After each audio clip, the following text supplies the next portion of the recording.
You got your food there, David? You all Oh, ready? did you see it? Yeah, I got my food ready. I got green beans, tater tots, chicken, and cilantro rice. Nice. So what happens when you live at home? You get home cooked meals. Yeah, now I gotta eat it on camera. This is like an eating show. Here we Well, you go. turn the camera off. You don't have to eat it on camera. Okay, that's much more comfortable for me. Yeah. All right. So I got a couple of things we could start with. I had this video someone shared with me in the Bicognition. Oh, hey, what's up? What's up, Nico? Welcome. Hey, Nico.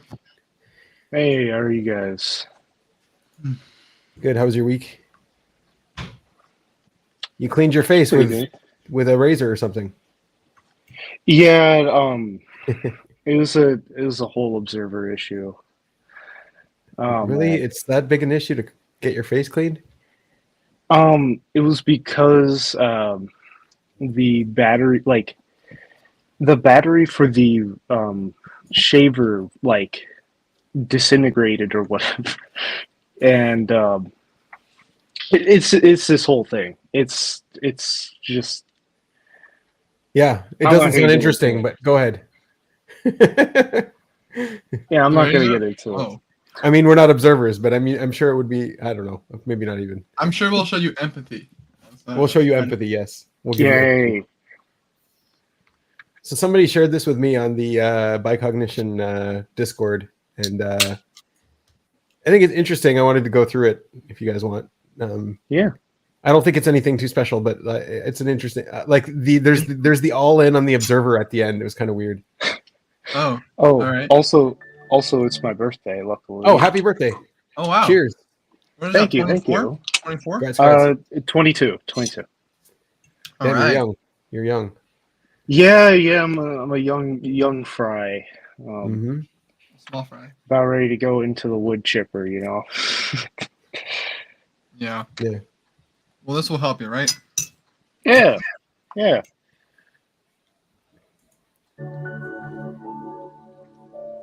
Can you guys hear it? Yeah. It's only 9 minutes long until the conversation gets going. The basic idea I'd like to introduce to you is something that's not in that paper, but it's in a new paper that I've been writing, which generalizes some of these ideas, that you think about the individual as an individual world line. And it's an informationally coherent entity. So it's born at some point with a certain amount of information about its environment that's been acquired over the course of many generations. Through time, through the processes of dissipation, entropy production, the information that individual carries is lost. If that information too much information is lost, it crosses a threshold and you die. But you can also adapt to the environment because it's an open system and repair the damage by using metabolic free energy. And so you follow this path through this structure space from birth to death. That is a real individual, I'd like to claim. That's what we mean by the individual. So this is interesting, right? The guy's going into this model, and the model's okay. There's nothing wrong with the model. It's like, okay, you got a birth, and then we're fighting against entropy to keep your structure, and then when you lose the fight, you die, right? Yeah, I mean, that's up so far. Yeah, it's like a decent model, big deal. Great, thanks. What are you adding, right? The problem is, how do you find it? What you see in the world are a number of observable world lines. Hey, Jared. And these are just things that you can, in some systematic way, reliably measure. They're all following this strange path through this sort of adaptive space, and I don't quite know which one of these things has some legitimacy by some principle. And the idea is to discover in these time series, informational time series, correlated observables. And we're going to call the aggregate of those correlated observables the information individuals. And those are the things that we want to count.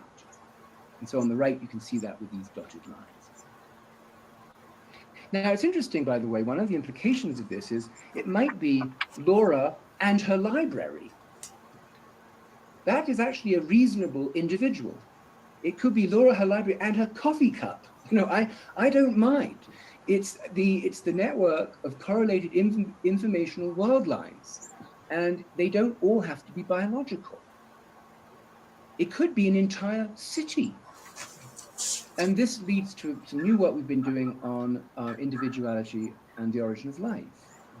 Yeah. Okay. All right. So then everything fits in your bucket, right? You see the guy. He's like, "This is one way to look at the world, and then we can just look at the world however we want. We can use the same exact bucket to formulate the world, which is fine. You know, you're allowed to do that." Because it allows for a much more plural attitude to what we think of as living than the more standard biochemically rooted definitions. So again, it gets to this question of it and bit, right? That they're both right. You can have a material theory of the individual, but you can have an informational theory. But if you follow that line of reasoning, it expands the category of what is a candidate individual. Just to make this a little bit more rooted in mathematics for those interested, imagine the following stochastic processes. This doesn't say much. I'm going to skip here. One entirely these stochastic. I'm skipping this whole thing. Okay, here we go. So that's real reality, informational reality. It's this landscape of interacting stochastic processes. And what we do, which is very interesting, is we quantize it. We discretize it into these particles. And it's convenient, and in some sense is materially true, but it's not really true of the underlying process. And so that's the world we live in. I wanted to say, you know, See there, like the whole thing, that's the world we live in. And he was talking about this is the real reality before too. He's like, okay, this is the real reality. on the All right. A weekend, bunch of wave particle I went dualities, huh? for a walk This is an interesting with my point. partner in our neighborhood on the east side of Santa Fe. And we saw this. I thought that looks just like the diagram. So I had to put it in. And it's interesting. It really is just like the diagram, incidentally, because these are apricot fruits that have fallen from a tree. How many are there? And if I put this in the quiz, some people would say, well, they'd start counting them. I don't know, hundreds. And others would say, I don't know, one. An apricot tree is monoecious. That is, it's self-pollinated. It has both male and female flowers. And so those fruit are probably clones. And so in it world, there's probably one apricot fruit there, but in bit world, but in it world, a multiplicity. And once again, this really is, this isn't some fictional conceit. This is really how reality should be looked at through these two. There. This is how reality should be looked at through these two. Distinct complementary lenses. Through these two lenses. This is how you need to look at reality. Like you had me until there. Like it's a good metaphor. Right. You can look at reality like this, but this is how you should look at it. Okay. I think in this final Oh, slide, brother. that this has moral implications, ethical implications. And here's a nice quote. Let's just go too far with it now. I wanted to show you actually that Murray actually nicely with Jim Hartle captured this idea in his paper called Fundamental Sources of Unpredictability, where he says, the world is unpredictable as a result of the huge amount of additional coarse graining resulting from unavoidable ignorance on the part of any given IGUS, that's us, information gathering and utilizing systems, about the results of many branchings in the past. So these apricots, since I don't know the true history, I don't know the true relatedness, I don't know the underlying structure of individuality. Missing info. This language he gets from his work with Jim Hartle in quantum cosmology, which I think is quite nice.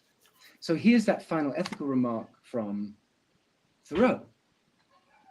It's the marriage of the soul with nature that makes the intellect fruitful and gives birth to the imagination. I would substitute the word mind with soul with mind. It's the marriage of the mind with nature. Could you repeat that? Not the divorce. And I do believe that, you know, Singer pointed this out in his book on Darwinian ethics, that a knowledge of the underlying relatedness of things should change our behavior, our attitude towards the rest of the animate world. And I think this notion of individuality takes it even further, because in many respects our behaviors are correlated, and so we do constitute at any given point in time multiple different individuals the individuals of the city, perhaps even the individual, the Solaris-like individual of the planet. Yeah. Anyways. Man, All right. hey, Your hey, mind's- Vinyanaman, you should categorize the world as a causal system based off of the duality of control and chaos. That is how you should look at the world. That's how you have to look at There's the world. no That's other what the way. world really is. That's what real reality Exactly. Yeah, that is true reality. Yeah, surely nothing spawned from my imagination there. Not at all. is. What does that sound like to you, the NEs, David, when someone's like all in on that perspective? Well, like the thing that I couldn't really get out of my head listening to him, he sounded a lot like Socionics guy, like Jack. Right, but he's got the NESI, right? Right, I don't know. Well, He it's just the accent, sounded like yeah. him. Just the accent, accent, and a lot of like NT talk. Like you just put those together, and for me, that's like close enough. I don't. Right. I can't hear a difference. I don't know. I don't know. I don't This really is how know you should look at the world, David. That's real reality. Yeah, I guess so. It's true, guys. I swear. I don't know. Oh, What's up, boy. Jared? How's it going? You have thoughts on Yeah. that? I could not understand what he was talking about. So All right. Yeah, There you I know. I couldn't either.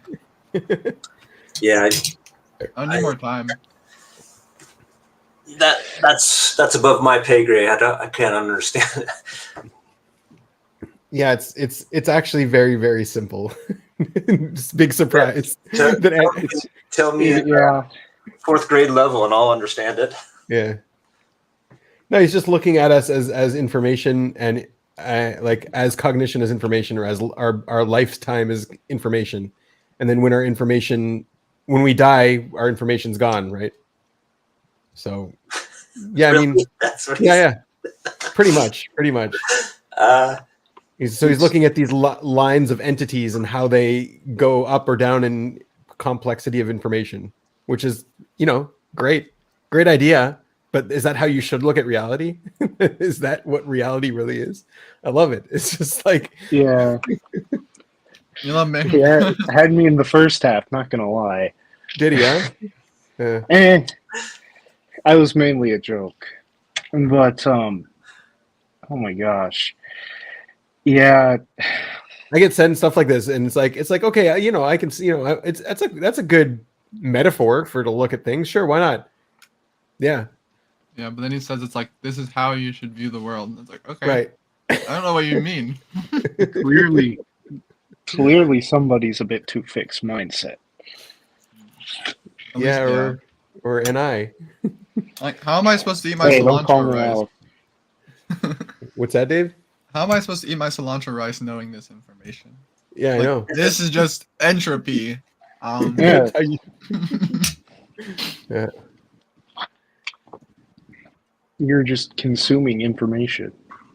right? It hums a similar tune to how like Dave and OPS, like how he simplified the observer and decider, like it's just all information. Uh-huh. Like it's a very similar tune. And I mean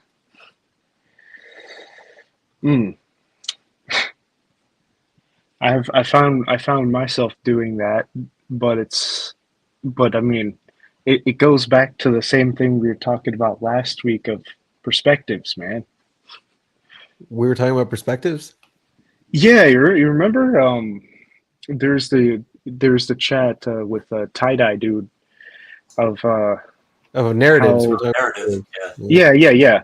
But I mean that's like You guys see Annie's video? She I'm not- summarized like the entire thing on her video. Well done, Annie. Oh, I didn't see it. Where do I see that? On her YouTube channel, she did a good job. nice. What- Okay, what- yeah, I'm what's gonna need to your- look it up. I don't know her YouTube. All I know is the other one. The dream one. Uh huh. Yeah. Let's see if I can drop it here. Like what's her main one? Let me see if I can drop it. How was your week, by the way, Jared? Good. I played pickleball the other day. Pickleball. Yeah. Nice. My Yeah, dad would anybody love else? you for that. That My dad would love you if you said that to him. I know.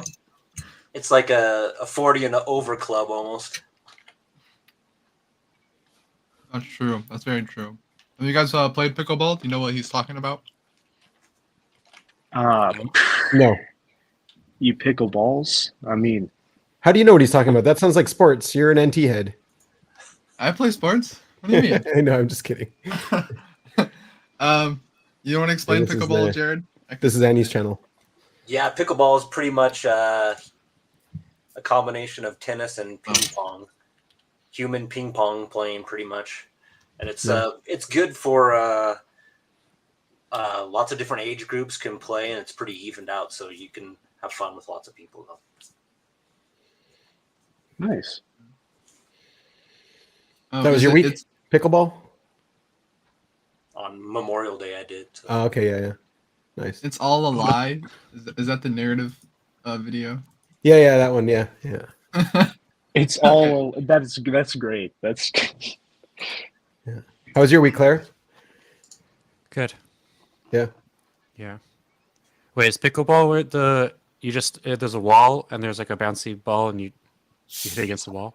That's No, a different. I think It's that's squash. different. it's Oh, it's squash. pretty much like it's a little bit smaller than a tennis court, and you can play 1 versus 1, but it's funner with It's usually like versus- 2v2. Yeah. 2v2 is funner, Interesting. and then You got like, your pad. They make like cool sounds. It's like boop, like bump, bump. It's good. But it's like 40 and up because like the court's really small, so it helps like older people can Hey, really I'm play. Matt Goebel, and I'm That- here to yeah, talk to you that's guys about pickleball. Oh. Pickleball is the Yeah. fastest growing sport in America. It was invented by 3 dads on Bainbridge Okay. Island back in 1960. Yeah. It was invented by 3 dads. I did not know that. Well, yeah. what am I gonna do with this info? You're gonna go play pickleball. You know. The dad powers to the rescue, man. You That's know, right. you're Nico. You're 22. It's your birthday. I'm gonna send you Nice. a pickleball set for your birthday. Yo, Pog. Yeah. What is that? This is from the Oh, narrative discussion last week. oh wow. All right. Matador of narrative. The Matador of narrative. All right. Oh, it is all a lie. Yeah. I did a couple versions, but That's sort of nice. like who's the Matador? Is it Benjamin or Jay? Oh. They're holding up their ideas with the red thing and letting the bull charge them. So All right. Oh, that's cool. I like that.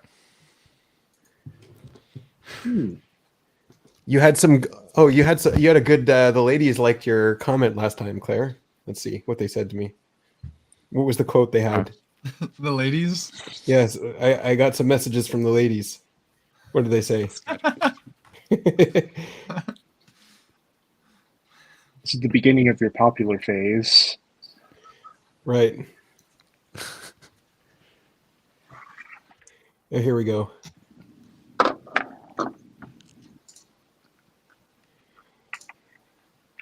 I don't know the context of what you were talking about. Just sounds like you were arguing because you like it. Yeah, right. It was the delivery. Oh yeah. I know. It was so good. Yeah. Yeah, right. Yeah.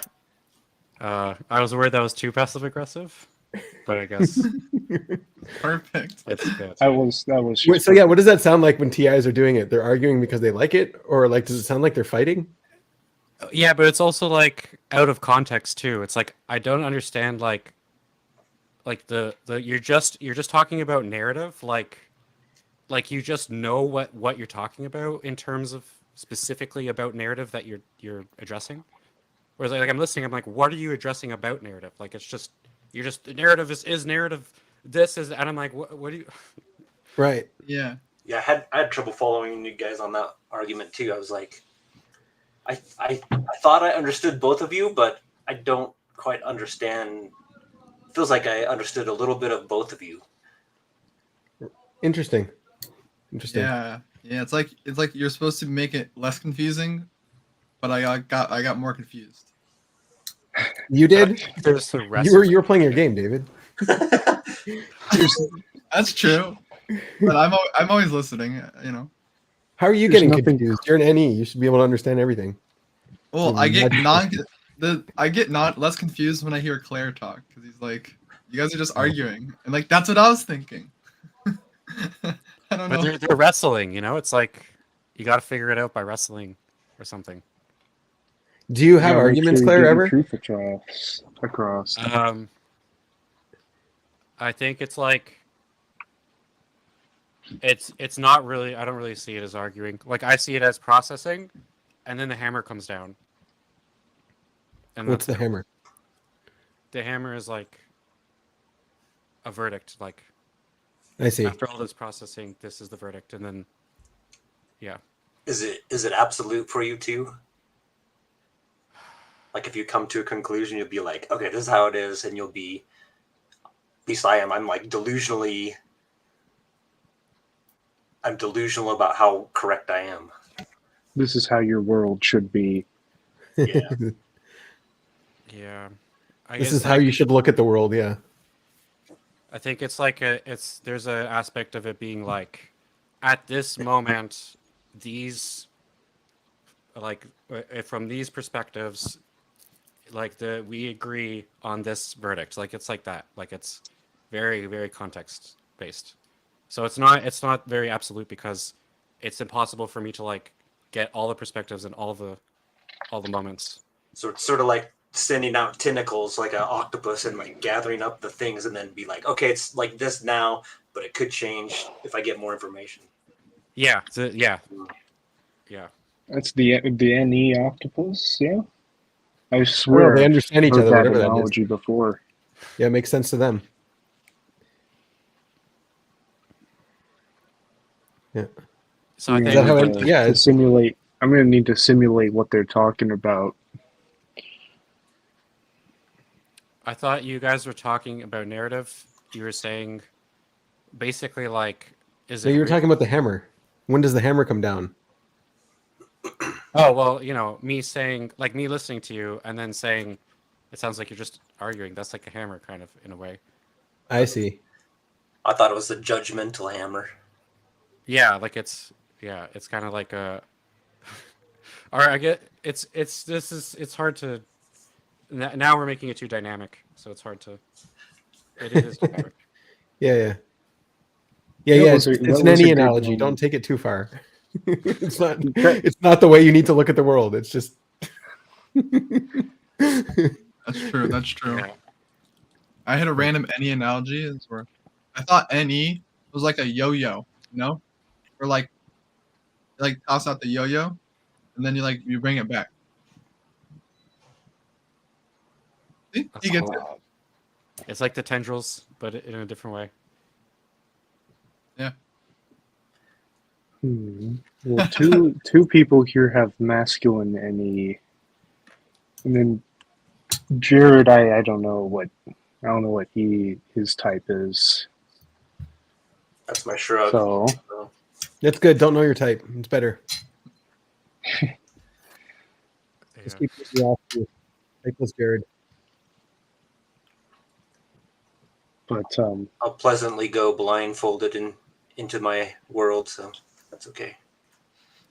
You got your Beatles to keep your company, some guitars. You got his guitars. Yeah, Got the that's blinders on, and I'll be good. good. You got pickleball. You're good. Okay, self-awareness Jared, can I ask is a painful. question? How do you balance your art?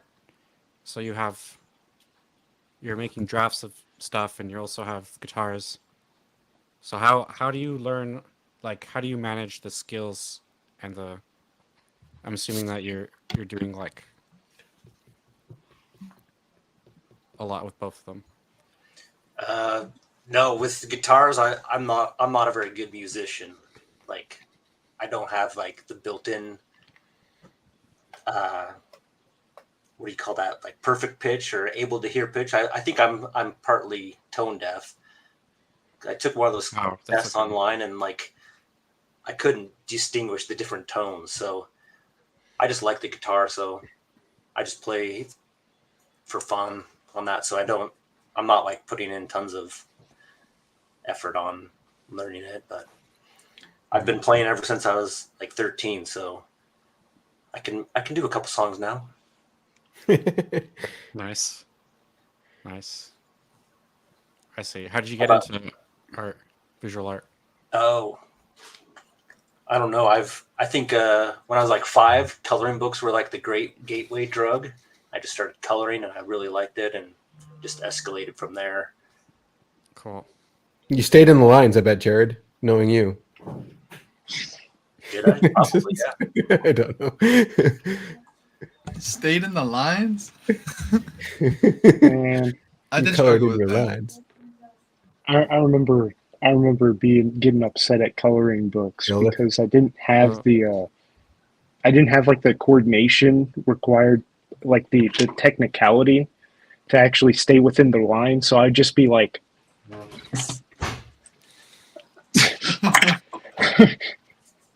Yeah, coloring books. I did a lot of coloring books as well.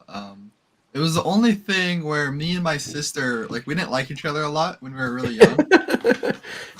But like, you sit us down with like a coloring book, and like we had like each get our own page, and we still didn't like each other because I kept taking her red crayons, and that was her favorite color, and I was like run around the basement, you know, with my red crayons. And yeah, I mean, that was really only one of the things early on that got us to. We had no SpongeBob ones, unfortunately. No There's SpongeBob. tons of SpongeBob coloring books. What are you talking about? I like how that's the There first thing you was- thought of. There's none. We had no SpongeBob coloring books. No. And they got stickers too. Look at that. Look what you missed out on in your childhood. Stickers. You know, my water bottle broke today, and I was thinking about putting stickers on it, but now it's broken. That sucks. dang, look at how well you double observed that. Wait a minute. I'm still double observing. Wait. There's other water bottle caps I could put on this thing. That could fix it. Okay. Yo, I forgot I have more than one cap. I got like it came with 3. Do And you have I an put it- artistic side, Claire? Sorry to cut off your water What? bottle rant. So I didn't need to. I thought you were done. I was actually Yep. excited about it. Yeah. Do you have art that you're doing? You're gonna have to get on camera and show us when you're done eating. No, not really. No? I have a story in my that I'm like writing, but I would like it to be art, but I don't have the art skills, and I find it overwhelming. But yeah, I'm getting the story down. Like a long story, a novel, or like a shorter story. It's a long story, but in my mind, I see it as an animation. So when I'm going to write it, it's kind of like I'm just writing instructions on how to animate it. Like it's not really a novel. It's not really like, yeah. So it's sort of like a halfway in between a story and like a screenplay or something like that. Yeah, it would be like Oh. it would be like a comic, where it's just Cool. like, and there's no dialogue, so it's just that's why, yeah. Is it Maybe like maybe I can speak the story. That might make more sense than written because there's no. Sorry, what? I was going to ask what genre is it, like sci-fi or? I would say no, knowing Claire. No, No. it's psychological. I don't know what to call it. It's an individuation story. Individuation story? Is that what you said? Yeah. So it's like kind of like a dream. And like that unravels as David is raveling up. He's showing us wire. his bottle. But we can't hear you. You're muted for some reason. man. Okay. I'm sorry. I pressed Right. the button on here. Yeah, yeah. But here's the water bottle. And originally I had like this cap on it. And put this on. Okay. But like you see it leaks, right? Wait, it stopped leaking. Come on. There we go. There we go. It's leaking. Okay, you can't see it, but it's leaking. Yo, And so I forgot, but I had these 2 other caps now. And they're just sitting. This one's kind of fun. Okay, don't There get you go. distracted. But like, yeah, so now I'm gonna put this cap on it, and I just tried it, and it doesn't leak anymore. There you go. So it's the cap. Oops. What are we doing? There we go. Dang it, this thing gets water stuck in it. You were really gonna throw that whole thing away because the cap? Well, I was gonna put stickers on it, but now I you know. Now you can put stickers on it. SpongeBob stickers. That's what reminded me. I was like, why am I talking about this? Yeah. Why don't you just tape like a whole coloring book to it while you're at it? How do you form the ideas, Claire, to get your story out?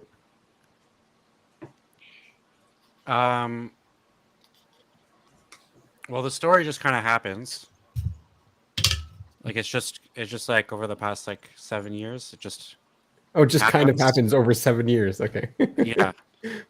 Yeah, like I'll be, walking or doing the dishes or something, and I'm daydreaming, and then it's like a whole part of the story just pops up, and then when that happens, I write it down in my notes, so I have all of it already written in rough form, and then when I go to I've been trying to write it down more thoroughly, and then every time I do that, I get I go back into my trying to think. So like a lot of it is basically just going over it over and over and over in my mind, and then I go to write something when there's something new that comes up. And so or I'll go to write, and that will get like a chunk of it like a lot more processed. And then I'll go back to think. Most of it is thinking. Thinking. It's in my head, yeah. Most of it's in my head. How do you know you have a new piece that fits the story? I'm just wondering about your creative process. Oh, I don't know. A big piece of the story will come up, and then another big piece will come up later, and this will happen, and then so those are obviously, and then what happens is when the story actually gets fleshed out, it's like, how do these pieces connect and stuff? Like I'm forming this world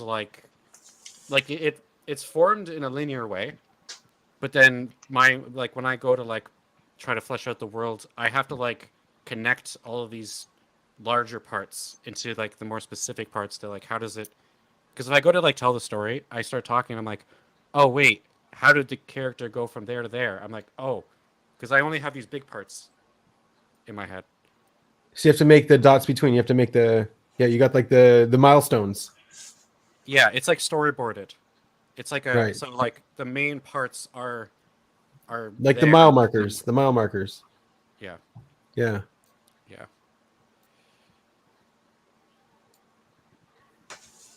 What I think?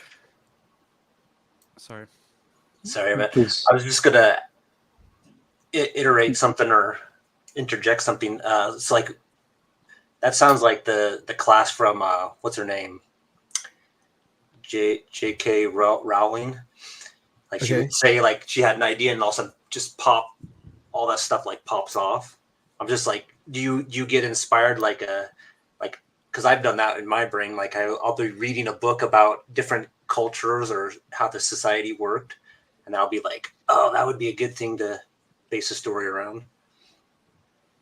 Yeah, I think J.K. Rowling said she had the whole book like all the way to the end of the book in her head before she finished it, or before she even was even close to finishing it. She had the whole world sorted out. Yeah, and it's like that. Yeah, and I think her biggest. I remember her saying her biggest challenge was trying to order those. This chapter needs to go before this chapter because this happens and this. Okay, and then I have to. Yeah. Yeah. It seems like it's popping up in a linear way, and then I go back and I'm like, oh wait, no, that was after that, and then it's So the hard part to sort out is the connections between the milestones. That's the part that you need to sort out. What's the order?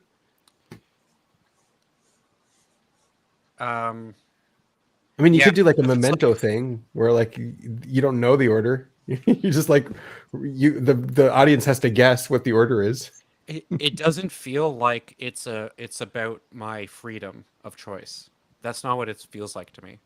It feels like my whole mind has to come up with it and agree with it. So it almost has to be partly unconscious. It can't just be like, oh, that would be a cool premise. I'm just gonna like You're that's not one Are you controlling it? No. No. The control is I'm controlling myself to go flesh it out. And then as I'm fleshing it out, I'm like, it's almost like it's finding its own place. It's like things, oh, that was meant to be here. That was meant to be here. It's like my unconscious is deciding in a way. It's sort of like living the movie in your head, and you embody a character or an idea, and then you can, oh, this character would do this in this situation, and that would take it down that road, and you just keep on doing that. And it, Yeah. Oh, that's cool. Yeah, it's like yeah, like there's a movie it's like the movie's already been maybe it hasn't already been made, but it's like being shown to me in these yeah. ways. And then so like I'm just discovering like what actually happens in the movie. I'm not really like choosing what the movie's gonna be. I think that's similar to how Stephen King does it too. He like he's even more or less controlled. Like he just starts writing weird stuff and just gets all these ideas and just takes it off a tangent and just keeps on going. Yeah, that's how I journal. Yeah, he takes it to the extreme. Yeah. Yeah. Is- I wonder if So he has an editor that helps him though to at the end cut stuff. Yeah. does anyone else do this? David, Benjamin, do you guys do this? Because I actually do something kind of like that, actually. No, this sounds foreign to me. That's not how I would do it at all. Yeah. Well, I wouldn't say the process, but Creativity. the There you go. story. Yeah, I mean, I've done that. Oh yeah. Mihal. But essentially the way it's happening with you guys versus mine seems different in that aspect. What's it like for you? For me, it's essentially I see I see an event or whatever, and I'll kind of like consciously build the story. Like I have control over it, but what will happen is events or whatnot that I see in like real life get related to the singularity of the story. And You have what'll a happen theme? also is that and what'll happen is that I focus on I focus on a specific like event or whatnot. Like it's essentially it's rehearsal. It's the same thing. It's essentially the same concept as me me talking about the OPS typing video. It will just be rehearsed, except now there's a vision behind it. Well, there's a vision behind both, and slash a thing. I can't describe it. It's abstract. But it gosh, yeah. I mean, the best way I can describe it is a causal mechanism that I control. It's a universe that I have dominion over. But yeah, this is foreign to you guys, huh? I'll say I Are you questioning life now? me? Yeah. Not particularly. I'm pretty set in stone on like my self-awareness of what I do. I mean, like But type wise. no.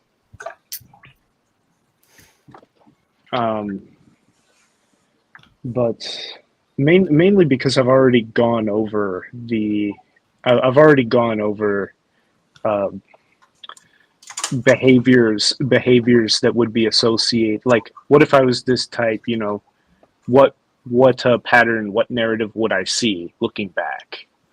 And that's not what I'm. That's not what I'm figuring out. So, yeah, I could have said that in like a minute. So the theme is like you can't really control the theme. The theme gets fixed, but then For like you or me? you have like a domain For him. over. Oh yeah, no, I mean for what you're describing, Nico. You're saying like you have a domain over like the characters and the events, but the theme is like um the theme is the fixed part, I guess. The theme I'd say is more movable. If the theme doesn't make sense for the particular narrative or story that I'm building, I'll figure out a better fit theme. So essentially, all of that is movable. But kind of what happens and the like, what happens slash the built like actual blocks of the story, and the emotion that should be conveyed by the characters, those are not movable. Those play out on their own. Oh. No, they don't play out on their own, but I'm more solid on that. Oh, okay. Okay, so yeah. Andy, did you have a creative process? I was just thinking that I relate to everything that Claire said. So in writing and in making music, it's just not contrived. It just comes, you know? And sometimes there can be a dilemma within the story where you have to sort of make and push and move and contrive a little bit, but mostly it just comes. It's like I'm not in control. It's the muse. The muses. Like Okay, that's different. Like a snowflake or something. Like the crystals have to form in that specific structure. Like it just, you have the seed at the middle, and it all just sort of grows from there. Yeah, so it is. So I related to what Claire said about a story being written over 7 years. That makes sense. That makes sense. And walking and sleep processing, and something just appears. I'm not writing a story. It's given to me. And it could be like maybe there's a dry spell for 3 months and I'm just going over what I already have. Okay, what do I already have in this story? And then there's a dry spell, and then all of a sudden, like, oh, this happens, or this tone comes in, and I might write it one way and understand certain things, but then as I mature, a new understanding can come and it'll change a little bit, and then some things have to be reshuffled. But I don't feel like I'm doing it really. Yeah, same. Yeah, there's new understandings that come, which is like crazy because it's like you're not like the same person. Like the story's forming in your mind, but then like it's almost like you're growing with the story, and it's like there's you thought like something that came up, you thought you made sense of it this one way, and then like you grow later and you could see it in a different way that you couldn't before, and then more of the story develops, and then it's like, oh, and then it starts, and then you know what order things go in better, and then and fleshing it out is easier. Yeah, I've heard other writers talk about this, that the characters tell them what happens next. They're not writing the character. The character communicating with the writer and saying like, hey, write down my story for me. I've heard an analogy that for writing, there's like gardeners or planters, like people that plant it out, plant the plants. Then there's the ones that spread the seeds and see what grows and in what order, and then they go about it that way. Mm-hmm. Oh yeah, that's good. Yeah, and in Yeah. like stuff like around school assignments or like when you're trying to produce material, I can really feel the difference if I have to produce something and I know like this is contrived, it doesn't feel right. This isn't a good one. You know, the good ones are the ones that just come. They have a certain vibe about them. Yeah.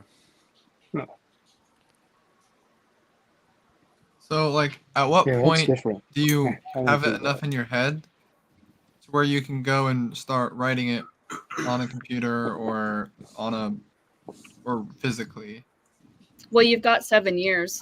I was gonna say in For a 7 life. more years to let you know. Maybe 10. 10 So years. yeah, when I guess for me it's like when the mood strikes me, I think because I have feminine NE, I wish I had a chip in my brain where I could just record all of the sleep processing sessions and all the thinking and the figuring out. But if I feel like there's power there, then I'm like, oh, I have to get to my keyboard right now.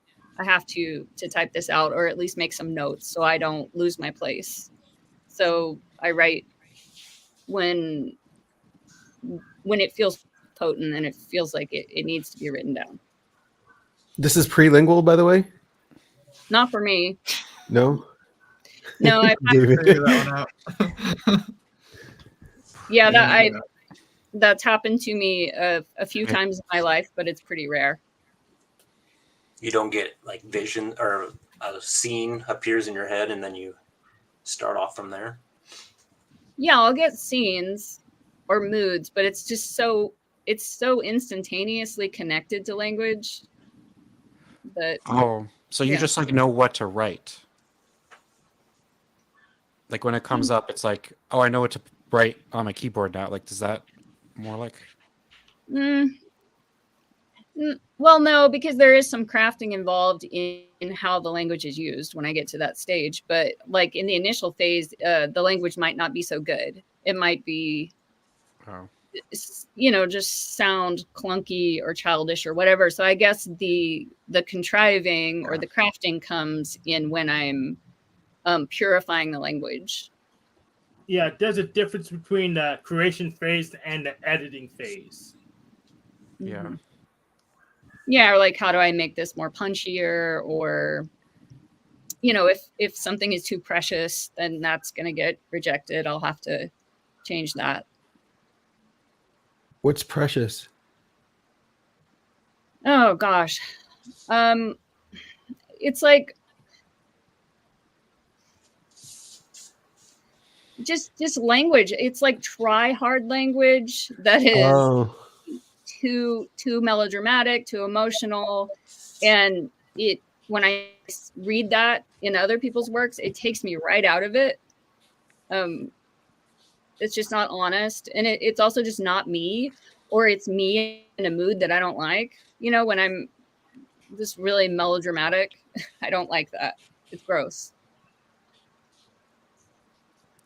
Yeah, when you're editing, it feels like you're killing off a lot of things that feel good Kill your to you. darlings. Kill Yeah. your darlings is what Yeah.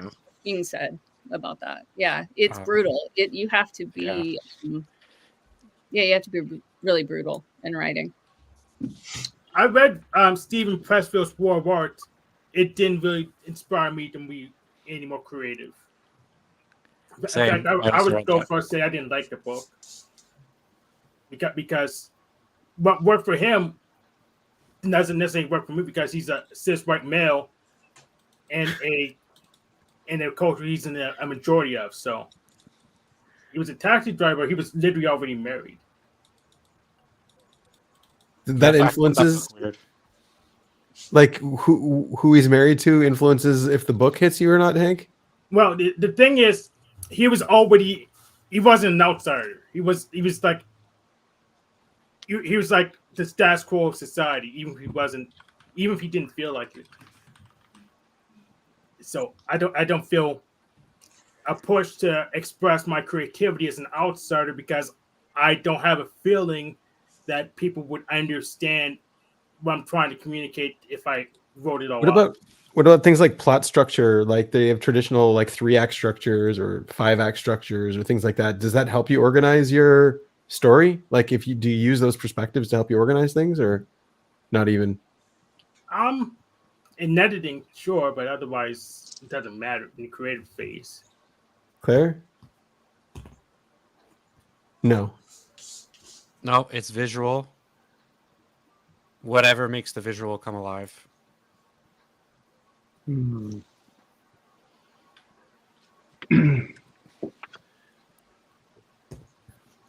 I'm thinking here about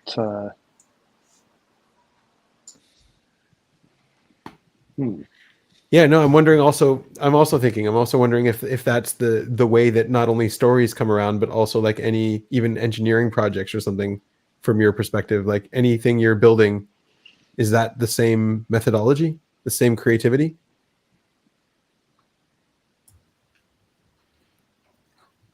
But no, for building stuff, I work backwards from the result I want. So Yeah.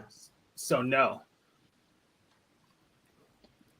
You're not working backwards from the result?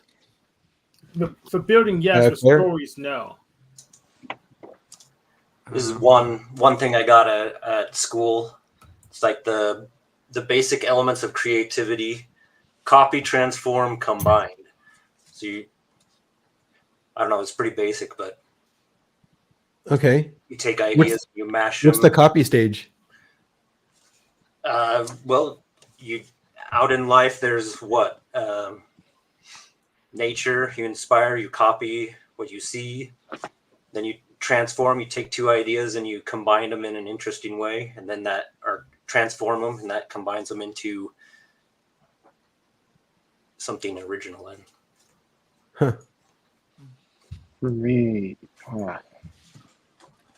for me, I can summarize my like a story to it's essentially a theme-based puzzle that I must like solve,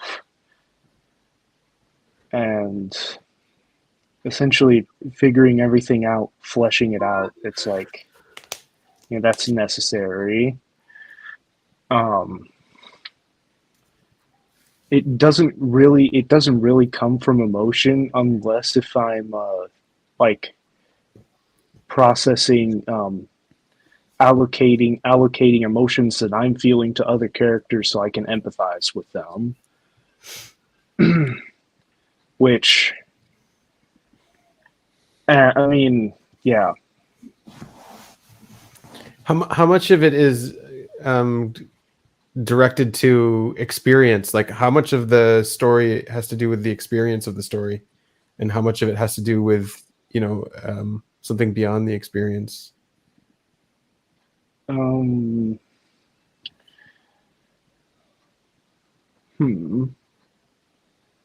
So, you see, the thing is that I remember the experience of the story, but I'm always trying to like go for something beyond. Like that's what I prioritize.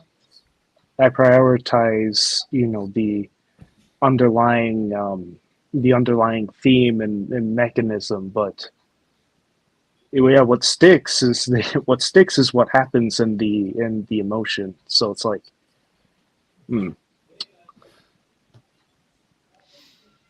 I think Same. sorry. Go ahead, Claire. No. I think my priority is my experience of making it. Because it's almost like the whole thing is orchestrated to be the right way. So it's yeah.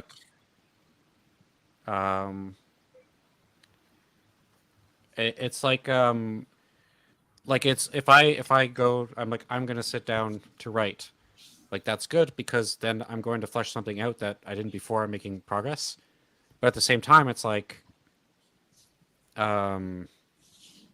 my experience is also like, because a lot of what it is, it's like being creative is like creation is like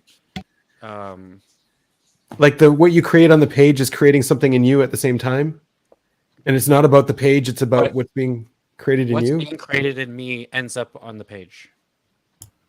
Yeah. I mean, I tend to write by to see my pants, but I don't see much value in what's going on inside of me. So I'm actually kind of suppressing my, I guess, will to write. So because it's just it's I could tell it's going to be incomprehensible to too many people. A lot of people are already afraid, and it's be this negative value if it comes all the way out. So I just have been suppressing my will to write. Do you care if it's incomprehensible to people, Claire? Yeah. Yeah, no, I want it to be comprehensible, but yeah, it's also like, yeah, no, I want it to be, yeah, but I'm not like, I don't want it to be simple though, like, or just whatever it wants, whatever it ends up being. But for me, it ends up being pretty complicated, and it's really frustrating to like be like, how do I make this accessible? I think it's accessible that I don't mind it being, I don't actually, yeah, that was the factor. I don't mind if it's incomprehensible, but if it's accessible, so someone still has an access to it and gains an experience from it, but they don't understand it, that's okay. So you're looking to pass on whatever experience you had while writing it into the story, so someone who's reading it could get that same experience. Yeah, but that experience while writing it is like larger too. It's like a lot of my life a lot of my experience gets put into it. So it's like it's like, so it's just, if I were to get more like meta, then it's like creation. It's like and like the way that what Jared showed, where like the basic parts is just like copy, transform, and combine, and it's like, because so if you're creating, then you're limitless, like you can do anything. Like you open up a music DAW or whatever, you can do anything, and it's like you need to apply limitations. And so a lot of the choices that a lot of what you're doing when you're creating is creating limitations, not just what goes within them. And so it's like I'm creating like what is this story like really doing? It's like capturing my experience, but in what limitations is it capturing my experience? And so it's like you could make like a song, and the song would include all kinds of like things, but there's like some limitation that you've chosen, and out of that limitation, the song comes out, and like that's like a piece. But like when I'm working, like I'm working on something that's going to be like a 10-year project, it's like I'm trying to bring all these pieces of creation together, and it's like it's a much bigger like box to or encapsulate like my experience in. What do you Sorry, say? I was really talking about different contexts there. No, yeah, that was good. Yeah, honestly, when I think about it, mostly when I'm writing, it's personal essay anyway. It's not, I can't really do fiction. So, Claire, are you talking about fiction, like a fictional world? I started getting meta to apply it to everything, but yeah, the 10-year project is a fictional. But at the same time, it's very like it's not really like fiction. It's like, because it's partly like it's something that could be analyzed. Like you could analyze the story, and you could do Jungian analysis with my story, and it would be directly analysis on me. Right. So it's not really like it's not really a fictional world. Which is one thing I really don't like, because I already don't really trust Jungian analysis anyways, because there's so many holes in it. Plus, I have these because I did a philosophy called survey, and I have a lot of This is Hank pulled this up. yes. This is my survey result for the learn your philosophical beliefs survey at guidedtrack.com. As you can see, I have a lot of, I guess, existential and subjectivist and anti-realist ideas, and there's really isn't that many other people in this universe that shares that. So I pretty much I don't think I can be contextualized in a Jungian way coherently to start with. So what are you doing here? You're just codifying a few of your ideas into.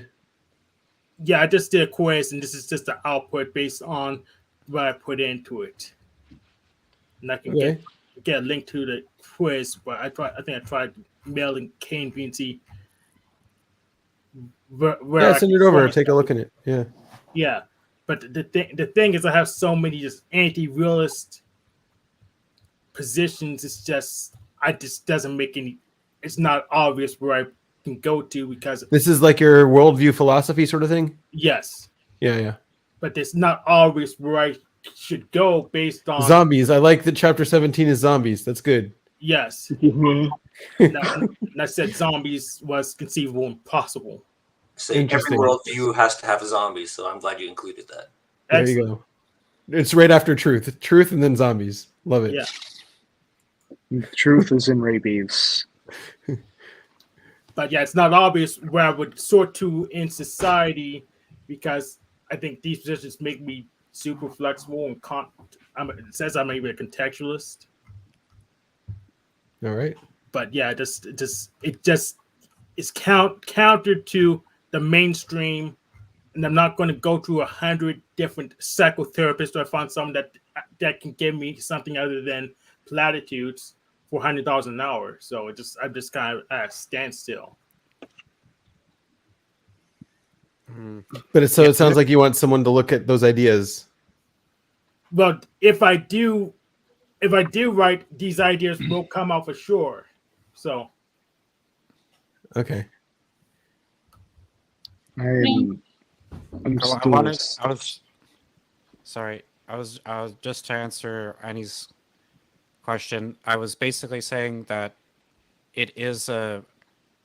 I think it is like a personal essay plus a fiction, because there's the fiction going on, but then there's also my essaying on like what I think it means, and, like, Right. how it relates to me, how I relate it to me. So it is like when I'm processing it in my mind, I'm not just working with the fictional part. I'm also thinking about what it means.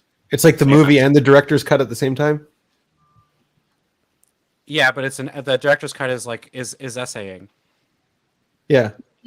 Yeah. I think something that I understand now that I understand that I have masculine sensory, like after getting typed, I realize that what my writing is doing when it's the best is that I'm really, I'm getting across a big concept and a lot of NE, but I'm doing that by referencing sensory. So I have a short story that is describing a room, describing a home, but it describes much larger concepts about relationships and like a difficult time in a relationship just by describing the details, like being small, being dirty.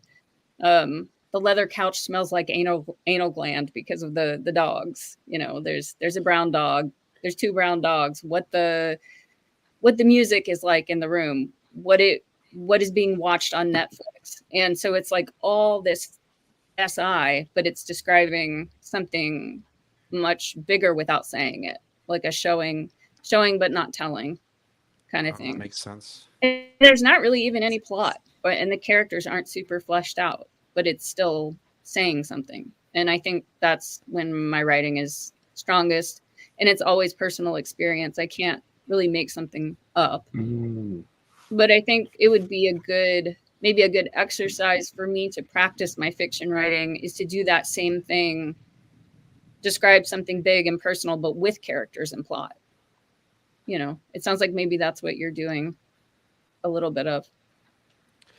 Yeah, it sounds like I'm doing. It sounds like I'm kind of like we're doing the same thing, but like you know, like with the different sexual modalities would be our explanation for that. Because for me, it's like I have just a ton of like metaphor, but it's describing such a large amount of sensory, with just so many, like the whole thing is just like the way that you're describing how you would use sensory things to get a bigger intuitive picture. For me, it's like the other way. It's like I'm using a bunch of intuitive things to describe a really big sensory picture. So, Claire, are you yeah, double feminine? Visual. You're visual. FM, yeah, yeah. So to get back to at the beginning, you asked me about the music. Are you good at music? Yeah, I'm trained in music, but not visual art. That's weird. You're a visual, but you're attracted to the audio, right? But Kendrick pointed this out. So basically, if you look at my type, it's FF first, so it's FISI first, FF, and then it's FINE second, which is MF, because the intuition is masculine and the and feeling is feminine, which makes it so in the contained way. I don't get to the visual part until I get to my third animal, if you look at it like that. So for me, it's like I try everything. I'm like FF. I love trying everything, and then it's like audio, and then it's visual. Huh. And that actually matches what it's like for me. Like, if you just look at my music taste as it's progressed, or like how it works, it looks like that. And other things too. So for the story, for like the other three story writers, this is all heavily based off of personal experience. Like I can assume, like with you, Claire, the individuality is something that you're processing yourself whenever it comes to said story. Yeah, yeah, Okay, it's the yeah. whole story. It's like the whole point of the story. Okay. Yeah, no, I'm not like that. The whole point of the story is like someone finding individuality or differentiating yourself from something else. Yeah, is my individuality, or if I were to write about, like, well, all of my writing is somewhat of like an essay at the same time about me. That's all. That's the only way I've actually written. Yeah.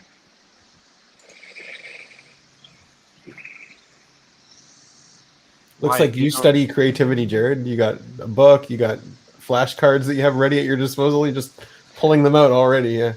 Yeah. How did you know we were going to talk about this? I have everything ready. Whatever topic you got, I'll tell you some lies. Well, so do I. Almost. Yeah. Tarot cards. They're shining. They're distracting. You have a Tommy card too, right, Hank? Tarot card. A Tommy card. Yes, I have Lumi Tommy protest sign. There you go. Yes, Lumi Tommy protest sign. He saw it yesterday on the Machine Lives, or was it? It's a protest sign. Yes. What are you protesting? This guy in the community called Tommy. Yeah, Lumi Tommy. Dude is gunning after Tommy? people, man. I have one for Pussy Paul too. Let me get. That's an opposite of a delta. Delta's like upside down. Oh yeah, Delta's that way. It's like gradient. What is that? Gradient Tommy. Yeah. Oh, Gradient Tommy. that's better. Spread them across a graph. Yep, that's a protest sign for Pussy Paul. There you go. He's prepared too for the people. What the heck? Then let's get everyone's favorite tarot cards.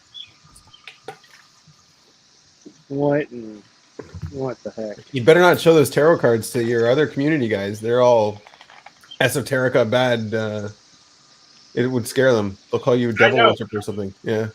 I know, and they're the holographic ones, so they're the worst kind.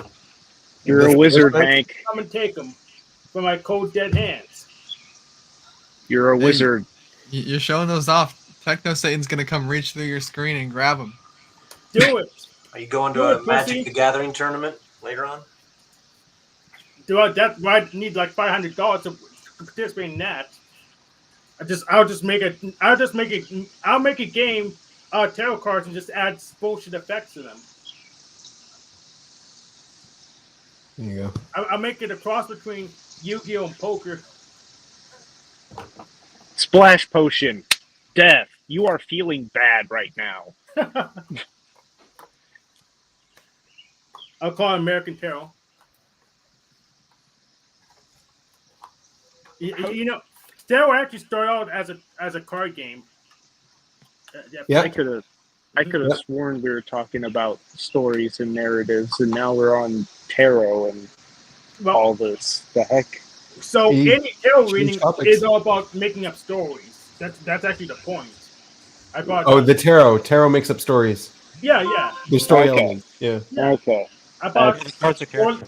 I bought Orly Stewart's tarot mastery class, and pretty much gave us just default meanings for stuff, and how.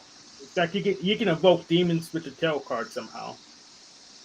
I'm still processing the mechanism of understanding of how people build stories and the differences. Yeah. Just string words. Because mine is purely fictional. Purely. No tie, like, versus, like, what you guys seem to be describing. Character centric or setting centric. Like what Annie was describing was a setting and going into detail about the setting and having the setting tell a story, right? But the setting is a character. Yeah, The setting is a background. character. The Absolutely. most important character of the story, the background, where everything else happens. Yeah, but it seemed to be like a lot of like personal experience oriented for them. Not necessarily. You got the entity, you got the location, and you have it either act on its just do an action or act in some other entity. It's not that, and that's the story. Well, I'm not particularly mentioning you, Hank, whenever it comes to that. I'm mentioning the I'm mentioning essentially the NEs. He was The playing the drum, NS. but then he realized it was actually a dog. Mind blown. I think Like- for me, I'm processing myself and I'm processing my experience. And that's because I'm an extremely self-focused person and it's hard for me to think about anything else. So I wouldn't just write a story about some girl that has cancer and goes through cancer because it's not happening to me, you know? It's just, it's about me processing concepts, the meaning of life, and my own story. Yeah, Well, you can always talk to other people with cancer to build up the intuition. Yeah, I think if I wanted to become good at fiction writing, I just don't know if it's important to me. Huh.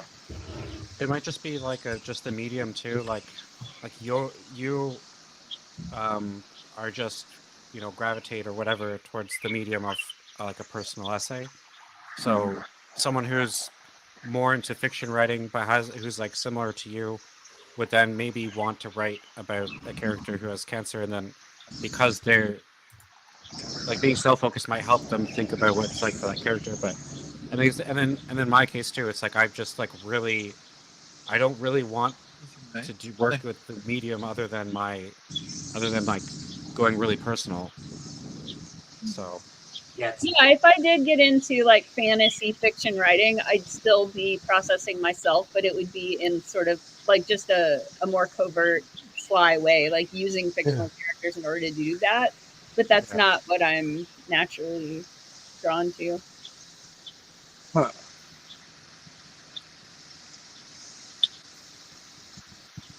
For me, the personal nature comes from the imagination and the sense of the universe that I built and the principles that go along with it. Like, I, there's a very big. I'm just processing the differentiation because it's the same thing in the sense of story writing, and yet the mechanism behind it is wildly different from our processing standpoints. Yeah, it really blows my mind. Like, what's it called in science fiction where there's a completely different world? Hmm. Everything's different, but within it, it's cohesive. What's that called? Like the congruence. Yeah. Yeah, that blows my mind. That's something I don't do, and I don't know that I really want to because it sounds really hard and complicated. Yeah, that was my What issue with Harry Potter, that it didn't make sense because she was trying to bring it into our world, like link it to our world, Yeah, and just the way that they coexisted together wasn't internally consistent. Yeah. internally consistent. Yeah, that's Yeah, what I. fridge logic. Yes. But so Yeah. Claire was Yeah, talking about, Claire was talking about it not being internally consistent until he ordered it properly. Oh yeah. that's sort of like which is hard magic versus soft magic in the science fiction fantasy type thing. Hard magic would be like there's a mechanism that you create. This magic came from the words that you learned from the school, and then you can do the magic, right? And then in Harry Potter, it's soft magic. It's just like, oh, random reasons because I'm an orphan or whatever it is. magic, lol. Well, I can see the fridge logic in this universe I live in, so it doesn't bother me that much. Oh, the universe you live in doesn't make sense either? No, it doesn't. So it doesn't Okay. really bother me So that much. so that doesn't, it's because the real universe isn't internally consistent. You can make a Yeah. yeah, okay, I get you. So it doesn't bother me that much because I'm just used to it. My universe is better, I swear. You're not seeing it right. You don't understand. Have you written Probably anything, not. David? Hmm? Do you write? Sorry, Yeah. do I write? I kind of did. I think on one stream I showed off all my writings. You remember that? Right. So like Yeah. did you weigh in on your process? Is your process similar or different? I can go along with a lot of what they said. I was like, if that works for you, that makes sense. It makes sense. The first thing that came into my head like 40, 50 minutes ago was like writing a joke. Like I studied a lot of like Seinfeld, and he would have like he wants to get from point A to point B, like this kind of funny thing against this funny thing, and like how do you connect? How do you connect it? So it was close enough to be like have the bigger parts of the story, and you need to find what connects them. Um, there's a So lot more, but I can't remember any of the details. I yeah, I get you, man. Um, I ended up I was watching a Seinfeld movie, like about a week ago, whatever, um, and what I was able to figure out was that the main like what he sells is a joke meaning of a joke meaning and reasoning of why this was like the Pop Tart movie, and it built this whole story around why the Pop Tart was made, Oh, you're right. Yeah, you're and right. and it was just everything was different. It wasn't like it's not how it happened at all, and it was just this He is knows like the he knows reasoning like and the Pop Tarts understanding, are like funny, but he doesn't know yeah, like what to do with that. But he knows that Pop Tarts, the word Pop Tart, is funny. So you got to find a way to put that into something, right? yeah. Because the Make So a word you know, dog out. he starts with this weird sensory. He's like, the word Pop Tart is funny, so I have to incorporate this somehow. in the Yeah, another entire one would be like narrative, chimps in and the dirt playing with sticks. I think that's what he said. yeah, yeah. So he built like the entire reasoning of why behind that into the story, Hmm. Like yeah, which every episode of Seinfeld is that. It's the blank, and then they build some story around that, or even Curb Your Enthusiasm. It's just same concept. Just like the corpse sniffing dog, and then they have a whole entire episode around that. and it's these humongous universal like reason based analogies that are formed based off of that one specific point. Almost like a black hole. Yeah, Get enough stuff in there, it collapses down. Now it leads you to another Right. universe. There you go. It Right is a back to black the hole. hole. it is. The note, So the like truth, he takes the things to the dog. extreme, right? But you guys don't. You guys try to like Claire. You were talking about not taking things to the extreme, like making sure everything sort of fits.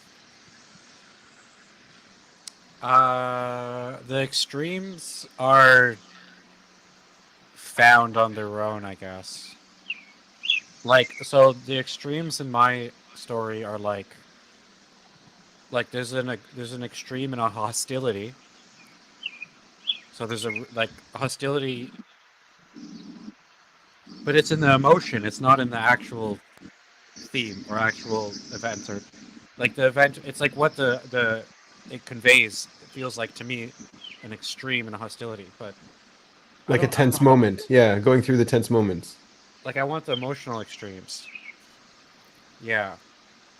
But the like, and there's moments where like, there's moments of like the figure or character having like a flash of like just all kinds of things happening, just kind of at once, like shapes and like events and like meanings, um,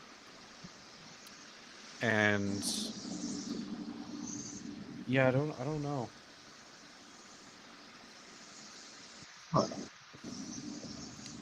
I'm not sure how the extremes are explored. The whole thing feels extreme to me, so Yeah, extreme emotional reality, extreme experiences. yeah. Huh. And Yeah, that's because like Seinfeld goes into the absurd. Like he goes to the extremes that become like taking something too far. It becomes absurd, and that becomes the premise of the whole thing, right? yeah. Yeah, Oh, like the parking garage. There's an Right, or like episode the where soup they Nazi, or things, something like that. It's like let's just take yeah this to like let's just one up ourselves until we get to this extreme. yeah It is just absurdism on crack. I mean, Because it's like you get this idea for a story. Okay, that's great, but like let's push it even further. Like let's make it more extreme. Let's make yeah it you more build off nonsensical. Right. yeah yeah, you build like off a single concept. There's a soup Nazi. He doesn't you got to make sure you get in there Right. and And so do it then right. like you have to think about the soup Nazi, like, okay, now you got to step in line. And what's the process? Okay, now you got to take a step to the side. Like Now you got to get how someone does that he gets make you stand? And then the no soup for you. And then the now you got to get a girlfriend that doesn't know the rules. right, yeah. Then you break up with her because the rules And are everyone's going more along with important. it. Why? How do you get everyone to go along with it? Because they The like the soup is soup. amazing. The soup Yeah. is great. Yeah, they did. Yeah, it's That's really a just narrative, it's Benjamin. It's What's that? narrative. Yeah. Bring back last week's combo. it all goes around and flows into the singularity Yeah, of course. in due time. That's the real perspective of reality. It's true, I swear. I'm not going to be prideful enough to say my truth is best truth. How does this compare to your course, Jared, of creativity? What we're talking about? I don't know. I just took art classes, so. And Or then like the book you were reading Uh, in your I'm not- flashcard? Yeah, that I haven't gotten too far into that book, but I just read a book by Rick Rubens. It's called what's it called? I think it's called On Creativity. He's an ENFP, right? And he just throws out all these tips and a whole bunch of tips. It's really good. If you're interested in creativity, that book is a number one choice in my opinion. Have you read it, Claire? What's it? What is it again? Oh, Rick Rubin. Yeah, Rick Rubin, the Yeah, music. I have an producer. audiobook by it. Yeah, that's a fantastic book. It's just like a whole bunch of What's TV tips. What's it You called? can just I think it's called On Create. Is it On Create? Oh, okay. I think I have it in audiobook form. Yeah, Yeah, so you can I open started open that book up to any section, and they're like small, short tips. Cool. Is it the creative act? Oh yeah. That's the one. Yeah. Yeah, I think I have that in Audible as well. Okay. The book I recommend would be The Artist's Way, which is Oh, I'm yeah. reading that. Yeah, That I'm one's good reading too. that right now because I had a dream that I found it in a really messy locker, and Oh, wow. I read it maybe like 30 years ago, so I'm rereading it. There's Cool. one called Creativity and Madness. I read this one a long time ago. I don't know with modern stuff if it's valid anymore. This is like 25 years old, I bet. I'm sure it's still valid if it's about the creative process. But they talk about how, like a lot of artists, how they get like the reputation of having like Van Gogh being mentally ill and that kind of stuff. That's what he's talking about. Like if you go to touch the creativity stuff, then apparently you're more sensitive to the world or what's going on, and then you're interpreted, like what Claire was saying. He's interpreting it through his personal growth experience. Everything is just wrapped up into that, and it's coming out. Yeah, there's madness. Yeah. Yeah. It sounds almost obsessive a little bit what you're doing, Claire. Yeah. 7 years. Damn. Oh, it's not done. Yeah, I know. Yeah, I think like Are you creativity obsessive too? is obsessive. For me, it is. Right. Yeah. It's like an itch. It's like have you ever played D&D? Sure. I feel like Yeah. that's like if you play D&D, you'll get a sense of like what it requires to build to like have a whole world like and visually and like narratively like navigate through it with the character because you have to like and it's like I've tried to make my own D&D world once and then when I presented to my friends like they couldn't follow along at all because I didn't have any like visual cues or anything and I was like that like really made me realize like how difficult it is to build a whole world and like Yeah. why people will follow D&D like structure like D&D is basically already made for you just follow it but it's like if you're gonna do like a Tolkien like you're gonna make like a whole world and make like a ton of books in this whole world it's like it's gonna take you decades. Yeah. Yeah, and then it won't get appreciated. Like you'll have a certain kind of plant that shows up, and then like you have to do a backstory for the nature, a backstory for the color of the earth, and Yeah. why one place is more windy. That's the same thing that I've come in. Like I've been trying to do. I have my idea for a story, and that's the exact thing I was like. You have to have it based on something that humans relate to, because if you don't, it's like too like how am I supposed to write like it's an alien world trying to build like a society, like a money system, the whole thing. Like if you don't base it off of what you know, then it's even more difficult. So you have to like have some Yeah, kind of threads yeah. of reality in there, or else it doesn't land. Has to be relatable. Yeah.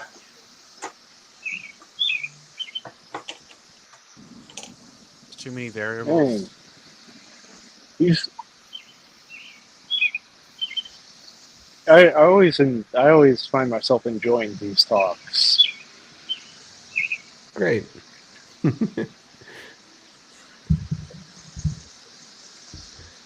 You know, I just noticed Claire and Jared have the same smile when someone is playing their character correctly. Yeah. Yeah. Am I playing my character? Who's playing their character? Oh, okay. What's my character then? I don't know, but they either know if you're on character or off character. If they're smiling like that, that means you're on character. Okay, so according to Claire, I don't know. then what's my character then? Something I said before? Yeah, Oh, I did say that, yeah. Yeah. I did say that. Yeah. Because you're laughing at me for something I said. And I was like, why are you smiling? You're like, that's just such a David thing to say. Yeah. Like I also smile when like you start pointing. It's not really like. Well, everyone smiles when he says black hole singularity. Like that's. Yeah, no, but it's like, you know, you start pointing out like Hank's tarot cards or something. That makes me smile too. It's just like because that's what he values. Right. So it's also like it's not just that it's like about being on character, because I don't really like. It's not exactly like I've defined the character, but it's That's like right. I can tell that Yeah. I can tell the person values themselves with the way they're acting, like if they care about the way they're acting. It's not just it's not, yeah, I don't know how else. They're on character, you know. They're going Not along fake. according to their values. Yeah. Huh. Yeah, I just noticed both of you did it at the same time, so that was kind of funny. You and Jared, it was just like smiling to yourself. That is funny. Yeah. Annie, where do you get that cool mug? Oh yeah, What? this is my favorite. My friend Joe made this. He gave it to my partner, and then it was mine. That's how things happen. Because If you're slowly. I just appreciate it so much. It's a wood fire and a salt fire. Just the technique and the skill that went into this, and so I just appreciate ceramics so much more than my partner because I understand what went into this, and so You also work with ceramics, right? yeah. And so this just needed to be mine, so I brought it over here to my store, and it's now. Fair enough. Where's the picture of the description for FI where it's just the dog like or the kid just like goggling at the ice cream? Yeah, that's yeah. Or the dog. Well, this mug, I had to pour the water into the plant to show you. Yes. Oh, she's showing us inside. Like, you see how round it is? It looks so round and organic and voluptuous, but it has a secret square. A secret. A secret square. It is a square. Yo. And then the kiss of it, the way that it wraps in. Hmm? The lip. Is like that the way also it a wraps? secret? Yeah, the lip of it. It's like the best kiss in the world. It feels really good to drink out of it. Yeah. Was that kiss also a secret, or No. am I mistaken? No. Okay. It Well, looks like a cactus. I guess it was a gift from the artist, you know, a way to kiss many by making these beautiful mugs. Let's see. Well, thank you for the mug backstory. Great. No, I was yeah. very curious. It's like you can appreciate it. Like the guy obviously put a lot of intention into it and took a lot of time on it. And if you don't appreciate it, like it could just be for nothing. Yeah. Mhm. Did the lines kind of curve up into the square part of Yeah, that's kind of hard to make see, it- but they is go it all the kind of way up. like- And that's his finger, you know? He did that. But all is the it way does it end up forming a square with like the way? Oh, I see. Oh, With he just that. did a square, Like, yeah. and Yeah, then like yeah, how so does it make the square from that? they're That is all interesting. curved into the square? I don't know. He did it with his hands, just his wheel thrown. So he threw it on a wheel, and all these marks he made with his Yeah. hand, and he sort of collared in. After it was done spinning, he collared it in to make this sort of square shape up top. But Okay, it's I just see that. amazing how round it is, but it also contains a square. Yeah. Yeah, It is that's quite the pretty well-built cool. mechanism.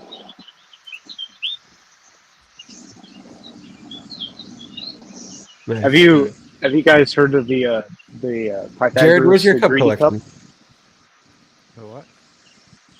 Where Nico had asked us a question, but I'm also wondering where your cup collection is, Jared. I'm sure you have a cup collection. I do. He does. Bro, do you also have like a soda can collection or like a bottle No. cap collection? No, but cups he does. I Yeah. got. I Oh, have okay. some ceramic. I have some ceramic cups, some that I made, and then some from some bowls, some cool ceramic bowls that were fired too. It wasn't. It was gas fired, but they're pretty cool.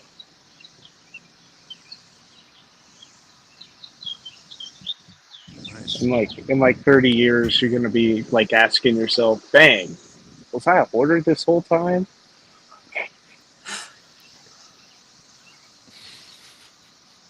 Yeah, I don't know if he's hoarding. He's got like very selective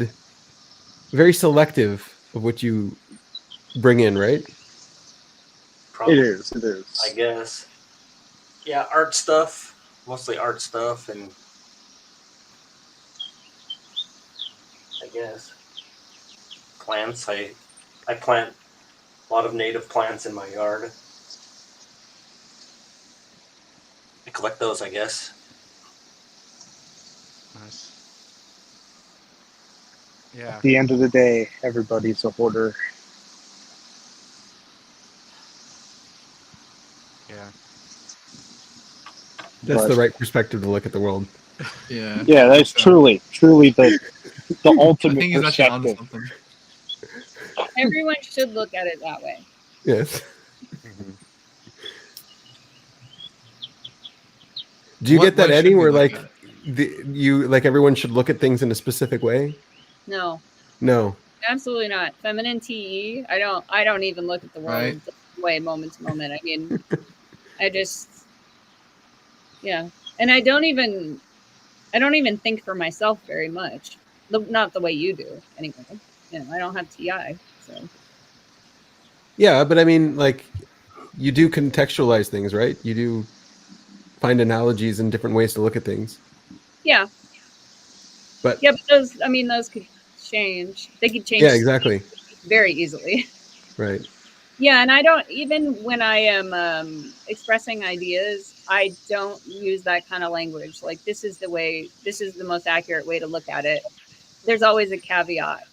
You know, this is one way to look at it, or this is how I see it. I'm very careful in my language to not tell people. To not be NI, yeah. Yeah, yeah. And I guess So, like- it's just the feminine blast. Yeah, Right. the feminine I like don't DE, tell you know, what you to don't do want or to. what to do. Yeah. Trying to always I just- dance around the people. It's always like a suggestion. I Dancing don't know. around Maybe people, you shouldn't. man. I don't know. It's very. I They call it like the. Well, not they, but like someone is like it's like a nice like big mallet. It's like a big like foamy, like poofy mallet. It's like that's the feminine DE. It's just like poof. Like there you go. man, That doesn't I- make any sense. No. man, I wish it was like that with me. Cause like I'll end up seeing other people, and there are many times where I get like get like threatened and like I get like tense and like defensive, and it's like, okay, it seems like my mind is seeing essentially all of externality as a threat. It's that like a threat that I need to like fight, and that includes people. And I'm like, hey, that's a very shitty perspective, but it's like a default perspective. Do you have that masculine D like that, Claire? Does that make sense to you? Oh no, Like, that sounds more like that sounds different than what it is for me because I'm more like defensive. Like I feel like people are trying to close in on me all the time. Yeah, well, it's it's a balancing act between both. Um, where it's people are closing in on me. I need to put up the dukes. Okay, is this guy gonna attack me? Am I gonna are we gonna like fight? Um, like what's going on here? Like, you know, am I missing something? Is this person missing something? You know, it's Man, it sounded more abstract. What Claire was talking about. What's that, hmm. Jared? I was just gonna say, you're in some vicious pickleball games. Then I'll tell you what does annoy me is that the person who's the loudest and the most emphatic, just sort of steamrolls everyone. I I can't do that. So if I really believe something is true or there's a better way to look at it, I say it in a really soft way, but it does annoy me that the loudest, most emphatic person gets listened to. Yeah. Yeah, yeah, it's yeah. so annoying. I was thinking exactly that. Um, we had like I think a month or two ago, April 11th, the panel that we did. Okay. Like the rant guy came on, Rant. Yeah, yeah. right? And like the whole time, like Benjamin had to like just like feminine DE him like for hours. Like and just oh, I remember such a that good one. example of what feminine DE looks like over a period of time. It's just like I gotta like not I gotta like half lie to this person, just kind of like guide them because yeah, he was very loud and just aggressive and argumentative and just consume Yeah, last, if I can say and that. I learned I listened to that on replay later on, and I learned a lot from that. And I was sort of like horrified, and it felt cringy, and I wanted to stop it because I didn't want to listen to rant. So I was really listening to you, Ben, and how you were handling it. And I was just thinking, like, that is a skill that I don't have. Even doing a panel like this, all of you are all really nice right now. But if some crazy person came on, I don't know that I have the skills to deal with them. Yeah, handled that. Yeah, Handle I thought you yeah. handled it pretty well, given, and then it was late. I think you were getting tired. Yeah. I don't feel like I handled it too well, but thank you. I appreciate it. I think you did a good job. It was You did better, a good job. better than I Yeah. could. I was just doing my taxes, right? So like Yeah, I kind of let it up to you. Yeah, one guy I play pickleball with, he's a cop, and I'm like, how in the world do you handle those people? It would be so difficult, I think. Yeah. Yeah, I feel the same way. Like with cops, have to deal with crazy people, and I feel like I have so much compassion for that person that's freaking out, but I steer clear because I don't feel like I have the skills to handle it. So I just walk the other direction. Yeah, because it's like a drowning person. They'll just take you down with them. Yeah, Yeah, that's it. That's the analogy. The drowning. Yeah. That's the right way to look at the world, David. It's a very high up there point to see in this context of don't try to help the drowning because they'll pull you under. It's Yeah. like more of a blaster lesson kind of process.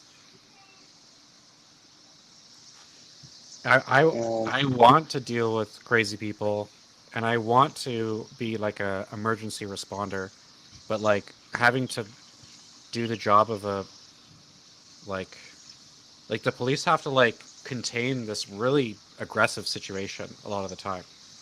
Like they have to like get it under control, and I just don't see how I could do that.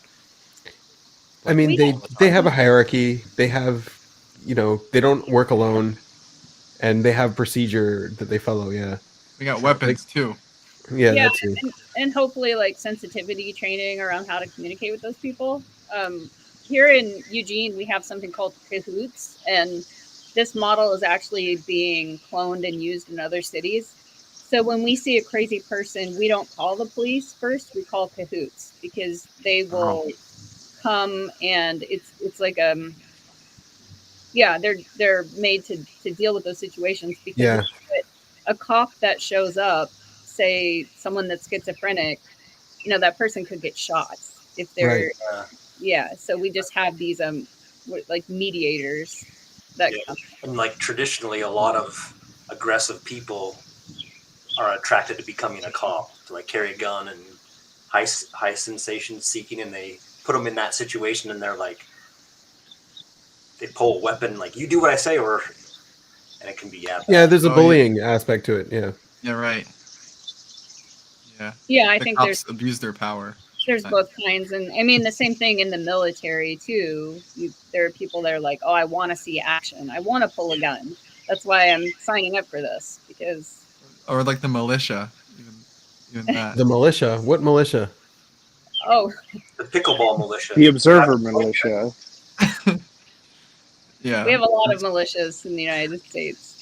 Yeah, any of them that they're excited to pull some sort of gun or weapon just because they want to, they feel like it. They got a lot of masculine energy. They want to protect the world, like observers. Not all of them. I mean, there's good cops and bad cops, and I haven't been pulled over in a long time since my 20s, but I was speeding once, and I was speeding because I had to pee, and I lost it. This totally masculine rage, SF rage. I was yelling at this cop, and he was very, very kind to me. When you said you lost it, I thought you said like you started peeing. Oh, Yeah. Oh no! that probably This is would in have self-defense. been than what I did, yelling, cussing out the cop because I had to pee so bad. That's why I was driving over 100 miles an hour. Because I needed That's to. Cool. That's fair. That's fair. But yeah, now I've learned if you're on a long trip, and there might not be a bathroom for a while, you just always have an empty in the car, Yeah. peeing Yeah. in the empties. I had remember- something similar that I had to go to the bathroom on a road trip, and I had to go so bad. We went to like a McDonald's, and I ran into the wrong restroom, but Oh, yeah. there was nobody in there. But like the second I was leaving, a girl was walking in as I was walking out. I was like, oh shit, that was there was no thingies. There's no urinals. Oh crap! yeah. Like it just hit me. It just Dead hit. ringer. Yeah, it's funny. harder when you're a girl, but I remember before the internet was really like flights were different.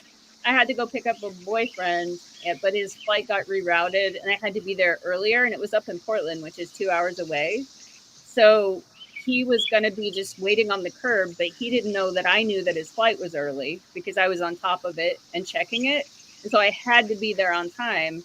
So I'm driving up there, and I had to pee, and it's complicated if you're a girl to drive and pee in an empty cup at the same time. You have to put it on cruise control and like stand up in the seat and squat over the cup, and very complicated. But it can be done. It can be done. That's good to know. Let's Yeah, go. It can be done. I had an experience with my wife that's similar to that. So oh my gosh, we were in Guangzhou City. It's like by China. We're going on this Greyhound bus from one big city to the next. So there's like these 15 million people cities, and it took like an hour just to go like 20 miles. So we're on this Greyhound bus, and it pulls to the rest stop, getting people, and it's like, oh, everybody use the bathroom and stuff. So my wife didn't use the bathroom, and we get going again, and she goes to use the bathroom on the bus because it has a bathroom, right? But it's broken, so she has to hold it for like 30, 40 minutes all the way across town on this slow-moving Greyhound bus. And like when we landed, or when we got to the train station, she jumped off so fast. I've never seen her move so fast in my life. Just She jumped a fence. no, she jumped off the bus. She was like money on the spot getting off the bus. Yeah, She I had a bus parkoured her way to the situation. restroom. It wasn't with myself, but I was headed to a competition, and on the way back, it was like I think it was like a 3-hour bus ride. And one of my friends, he really had to go to the bathroom, and like we didn't know what to do, and like I don't know why he didn't go in a water bottle, but he went inside of like a Sun Chips chip bag. Bro. And it gets worse. The story gets worse. My dad was on the bus, and he like handed it to my dad, and then they like put it into a plastic baggie, and then they put that baggie into the trash. But then we found that pee, and we took it, and then we put it in a bottle, and then we hid it inside the school for about 2 years. Oh, And then we buried it under a bridge like 2 hours west, and so it's Did still you mark there. it down on the treasure map? Yeah, it's still. you spend it? We gave somebody the coordinates, and it's like, don't share these with anybody. These are yours. Only when you feel like, only a few select people know where this is. And I bet we're gonna go dig it up. 5 or 6 years. We're gonna go find his piss. And it was really weird, like something that started developing in the pee. Something like Oh God. the Are right you way trying to to see the world Seinfeld started us? developing. I don't It know. reminds me a bit of the astronauts on the first Apollo moon landing, right? And then they had to leave their washroom stuff on the moon, and then I think like later Apollo 13 or something. I don't remember which one went to the moon, and they had to collect it because they wanted to see what would happen to it on the moon for that long. It's like a science experiment. Yeah. Right. Yeah, that's a gross story. It's gross. It starts turning green. It's really weird. I don't know. They needed to figure out piss. So This High is Bakers, school. man, I swear. this is probably the most fascinating live so far. really, Yeah, but I do have to go. I got to get ready for appointments, but I'll be listening. Me So, too, see you guys actually. later. All right, have a good one. Okay, bye. Bye, hi Andy. guys, thanks for coming. All right. Yeah, I have to go too. Yeah, we started talking about Okay. piss. That's Yeah, exactly. And then you just clear the Nah, room. everybody's That's how the leaving. IP Everyone- fucks up the FE. Like good FE, David. Dang it. I'm putting down my error log. Error log. Talking about piss on live stream. Yeah. I blame myself. You can rename it. It's now the piss log. Oh, the piss log. That's good. Yeah, right. It's the piss log.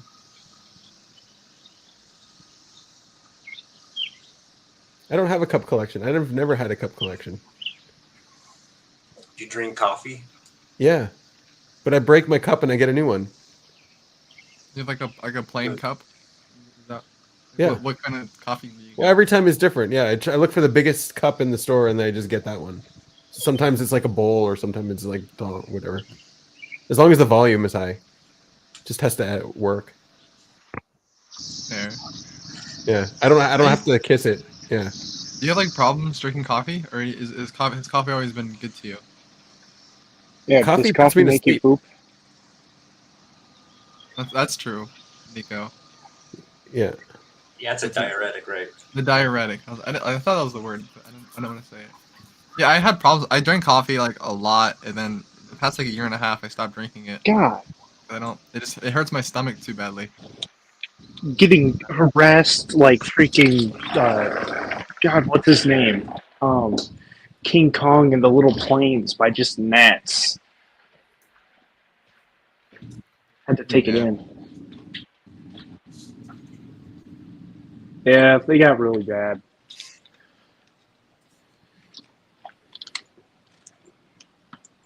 What is it, Nico? What does your shirt say? Oh, can you read it? Oh, I see. September. What happened on September 8th, 2022? They always ask. They always ask that. He's got the pattern. It's this shirt that the YouTuber that I watch made Oh. in response to in response to the Queen's death. Essentially, he was in England at the time, and there was like a lot of stuff on Twitter, essentially like blaming him. And so he did his like whole overreacting gag and was like, "Yeah, I'm not responsible, guys. Like, this wasn't me." Yeah. Yeah, that's the shirt. Did you ever sleepwalk, Dave? Me? Yeah. Yeah. That is yeah, such a good time. change in topic. What the heck? Why do you, where does this come from? I don't know. I'm just wondering. What's your sleepwalking story? Honestly, I wish I sleepwalked more, but I really haven't. There was just one time where I just ended up on my steps downstairs. Like, we have the steps that they go, and then like there's like they turn, and there's like a square platform, and there's like 5 or 6 more steps, and I was like laying on that square platform. Like, I would have gone down a set of stairs and then down another set of stairs to get there. Like, how do I like what sleepwalking stories are helpful, are good if there's like somebody to watch it happen, but there's no one there in my story. It's just me. Yeah.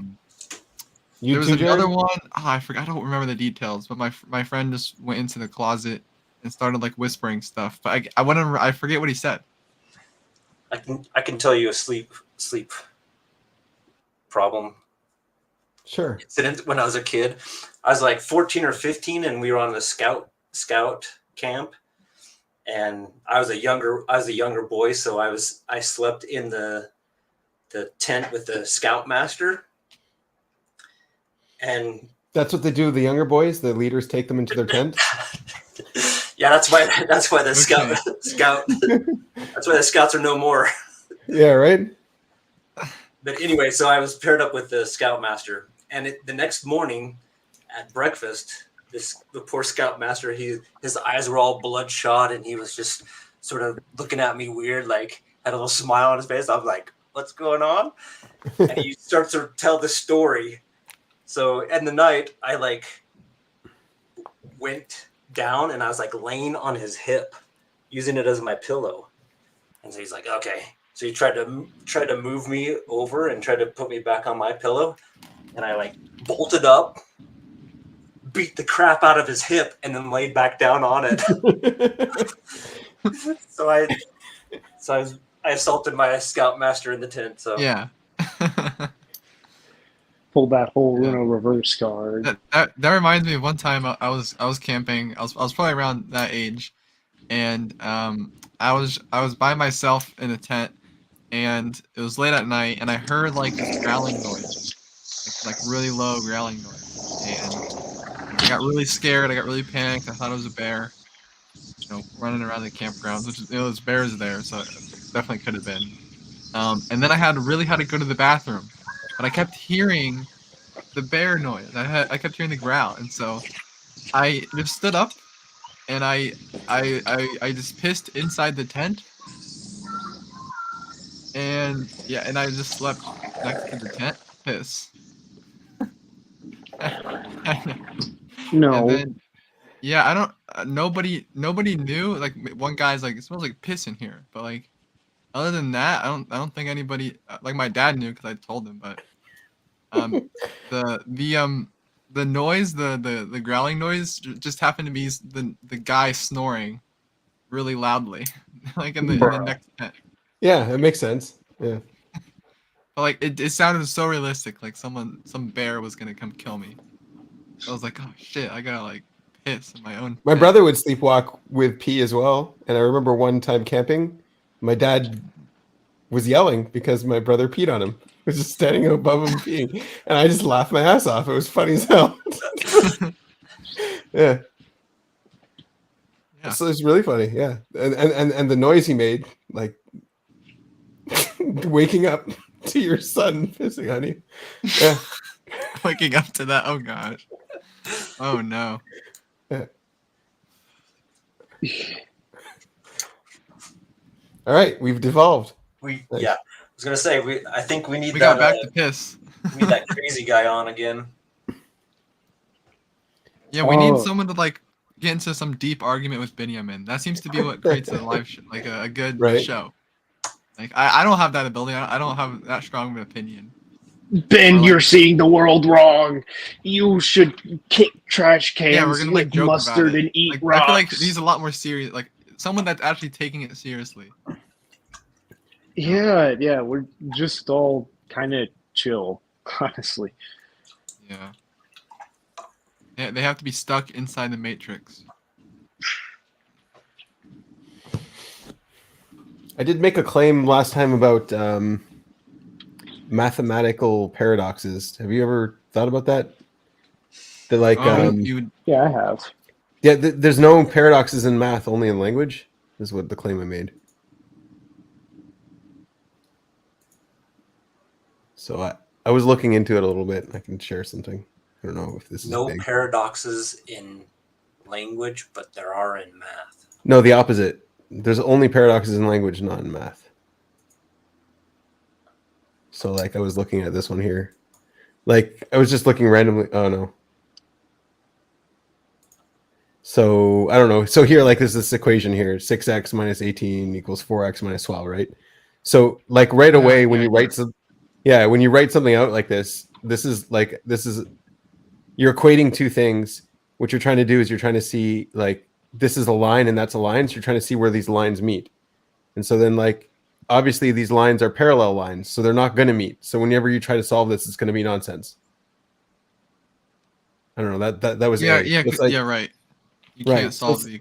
so it's not a paradox. It's just you're equating two parallel lines, and obviously you're not going to get an answer. Yeah, I think it's because you're dividing by x, and x could be 0, and so you can't do that because you can't divide by 0. Yeah. So like here, the line is 2x minus 6 equals 2x minus 6, and just times some constant or whatever. But those are parallel. Like that's a line, and that's a line. Like if you have two lines that meet, then you solve for x to find the meeting point where they meet. But here they don't meet; they're parallel. So like Yeah, right. So like they're equating those. no. The problem is So it's not a paradox. This is another weird one. Like Since positive 1 divided by negative 1 equals negative 1 divided by positive 1, then the square root of those should equal the square root of the opposite. right, but that's not true. Like this is I, so you have 1 above I, and then here you have I above 1, and those are definitely not the same thing. I think I above 1 is so I is equal to 1 over negative I or something like that. Yeah, right. Because when you put the square roots on it, it's Right. There's no point to put the square root of positive 1. It's just 1. Like that Right. doesn't change it, but the square root of negative 1 does change it. Does change it, yeah. Yeah. Yeah. Makes it an imaginary number. Yeah.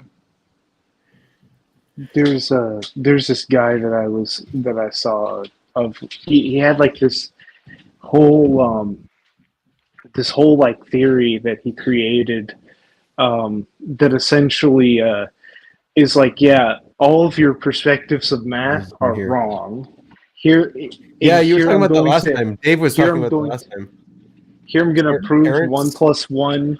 Yeah, him. Oh my god. Yeah, we're talking about I Terrence. I was kind of listening to like what this guy was doing, and I'm like, oh god, this guy's NI, and he's probably TI. Oh god. Oh, honestly, no. like I don't know. I mean, I could be right, but I kind of see his entire story through the lens of like what a number 1 looks like to me. Like not just like his thing being wrong in math, but the kind of like I think one thing is like the negative energy. You know, they thrive off of the negative energy. Like yeah, of course 1 times 1 doesn't equal 2, but if you could just be a hard ass and just keep going, doubling down on that, then you'll get a lot of you'll get a lot of attention, right? You get a lot of negative attention because it's like, okay, there's millions and billions of people thinking 1 times 1 equals 1. You're thinking, Are there really? I think there's a lot, yeah, but you Right. know, but then he names it Teriology, like he names it after himself. You know, that's like a number 1 thing to do. Like who names it after themselves?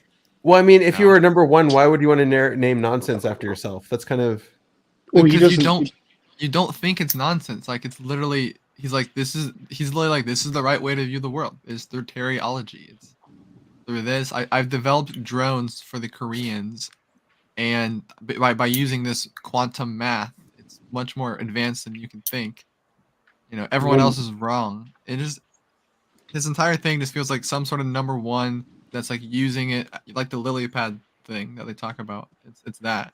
Like I'm just gonna use all this negative energy, you know, get all this attention, and then I'm gonna start using it for other things. You know, he doesn't care about teriology. He doesn't care about it, but He doesn't care about it. He's just using it to No, it's like going like, all right, guys. So the alphabet, like, we don't need X. That can just be replaced by K and S. We don't need C. That can also be replaced by K and S. Like just get. How about we just do an alphabet without C, without X? So there you go. Let's just write everything. You write a book, and then like everything gets replaced by K and S. It's like you just get rid of it. It's his intellectual blaster scheme. The blaster scheme. And then on top of that, he related it back to like the Anunnaki and how they used quote unquote better math or whatever. And I'm just like, oh my god. Yeah. I'm sitting here like these are delusions that I managed to get over whenever I was like 10.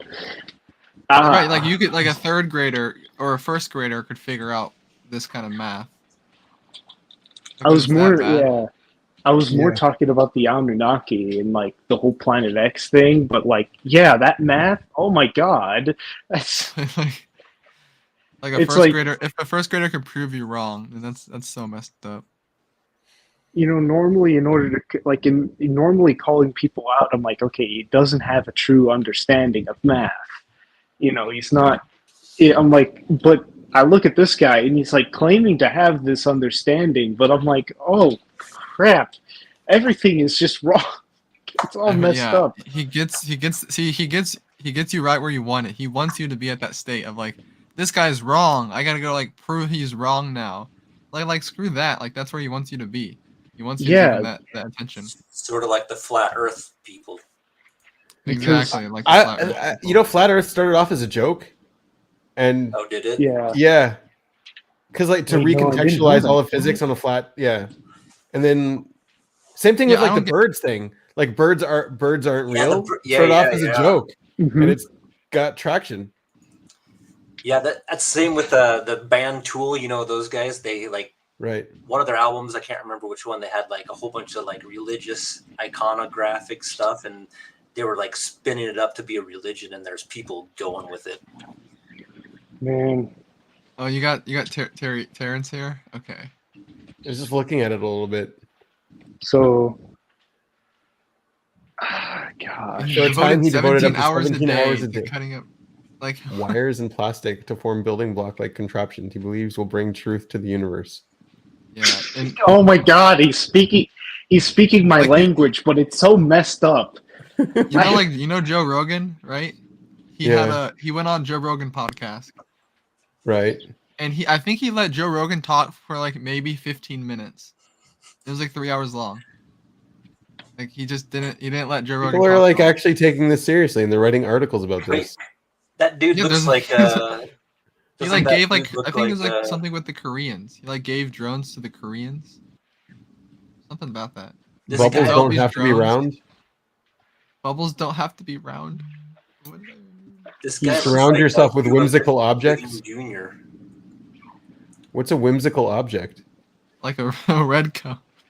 Oh, it's the observer magic trick. Exactly.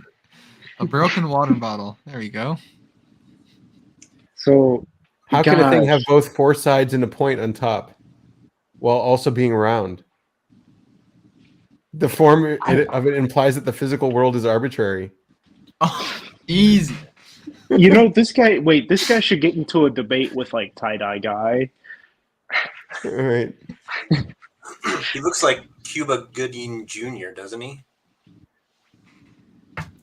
God, those like him and tie-dye guy, they speak my language, and yet I'm looking at this. I'm like, oh my god, it's like it's my language, but it's delusional. It's like a delusional you have the version. thing with him and with Terrence and the drones, like the Korean drones or something. Terrence. Howard. I want to see what he actually does. But IMDb. Let's look at her. anyways, I'm gonna need to head out. I'm gonna Okay, see my later, dad Nico. for my birthday. Like, I remember he's a good actor. Peace out, guys. Later. Good Oh, one. happy birthday to your dad. Happy birthday to Jared. Say happy birthday, Jared. Yes. Happy birthday to all. You could be his dad. Yeah, you did a Not my lot of birthday though, stuff. so Oh, okay. You did a lot of movies. so the guy that thinks the math is also an actor. Yeah, no, he was first an actor. A lot of he was an Iron Man. Wow, that's a lot of movies.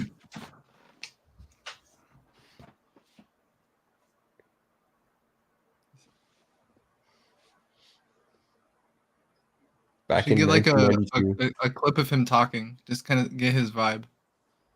Get his vibe. All right. Yeah.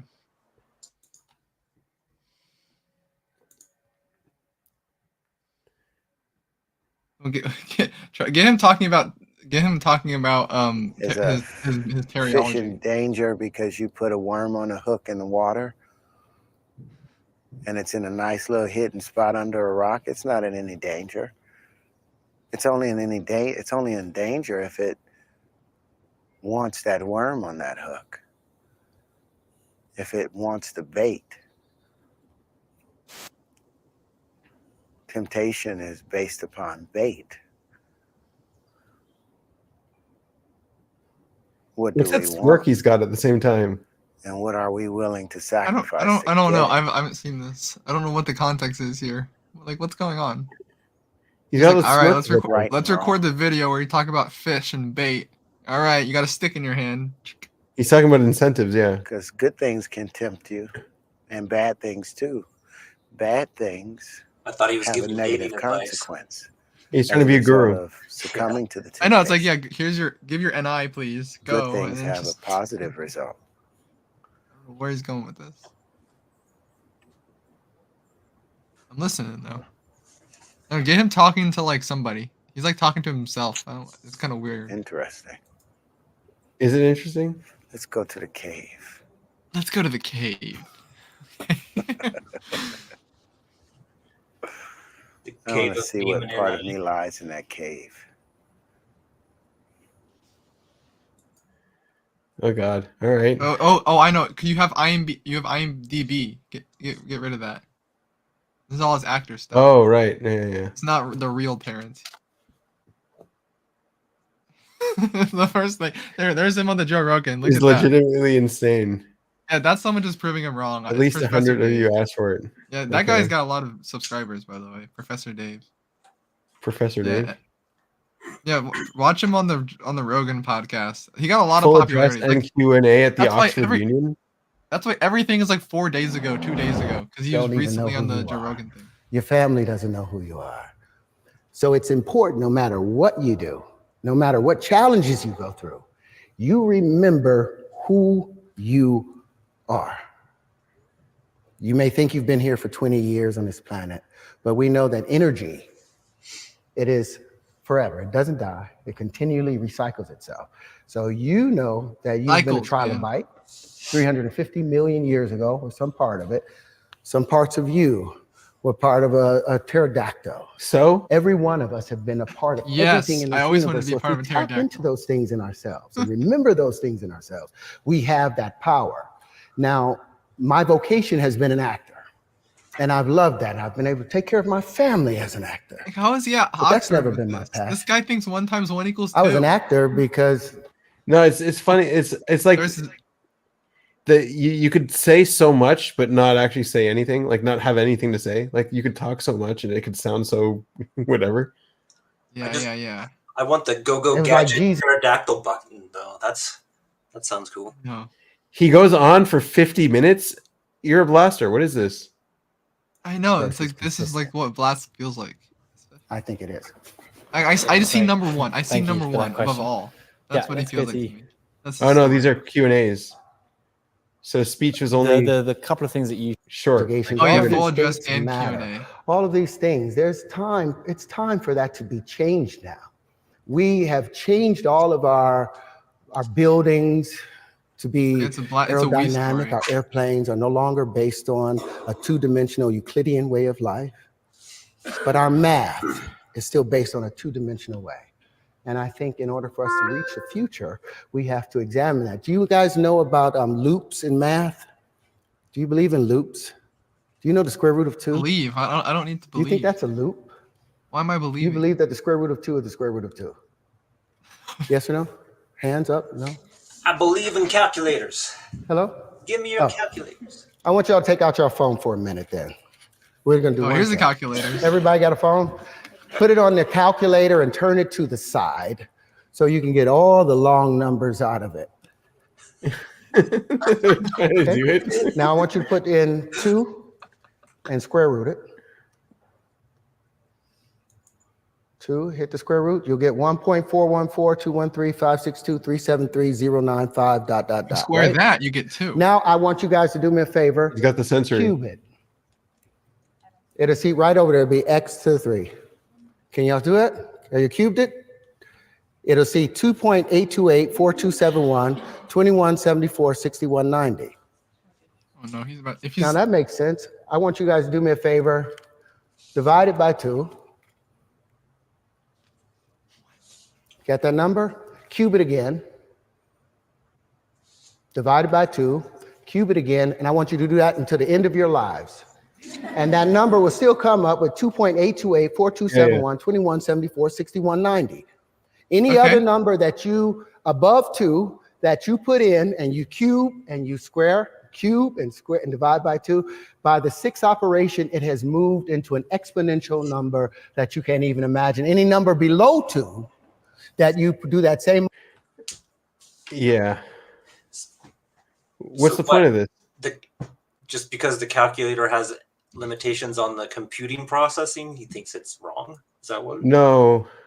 He's saying, it's like. so Go ahead. it's saying like so you take 2, and you root it. You do square root of 2, and that gives you 1.1 like 41 something.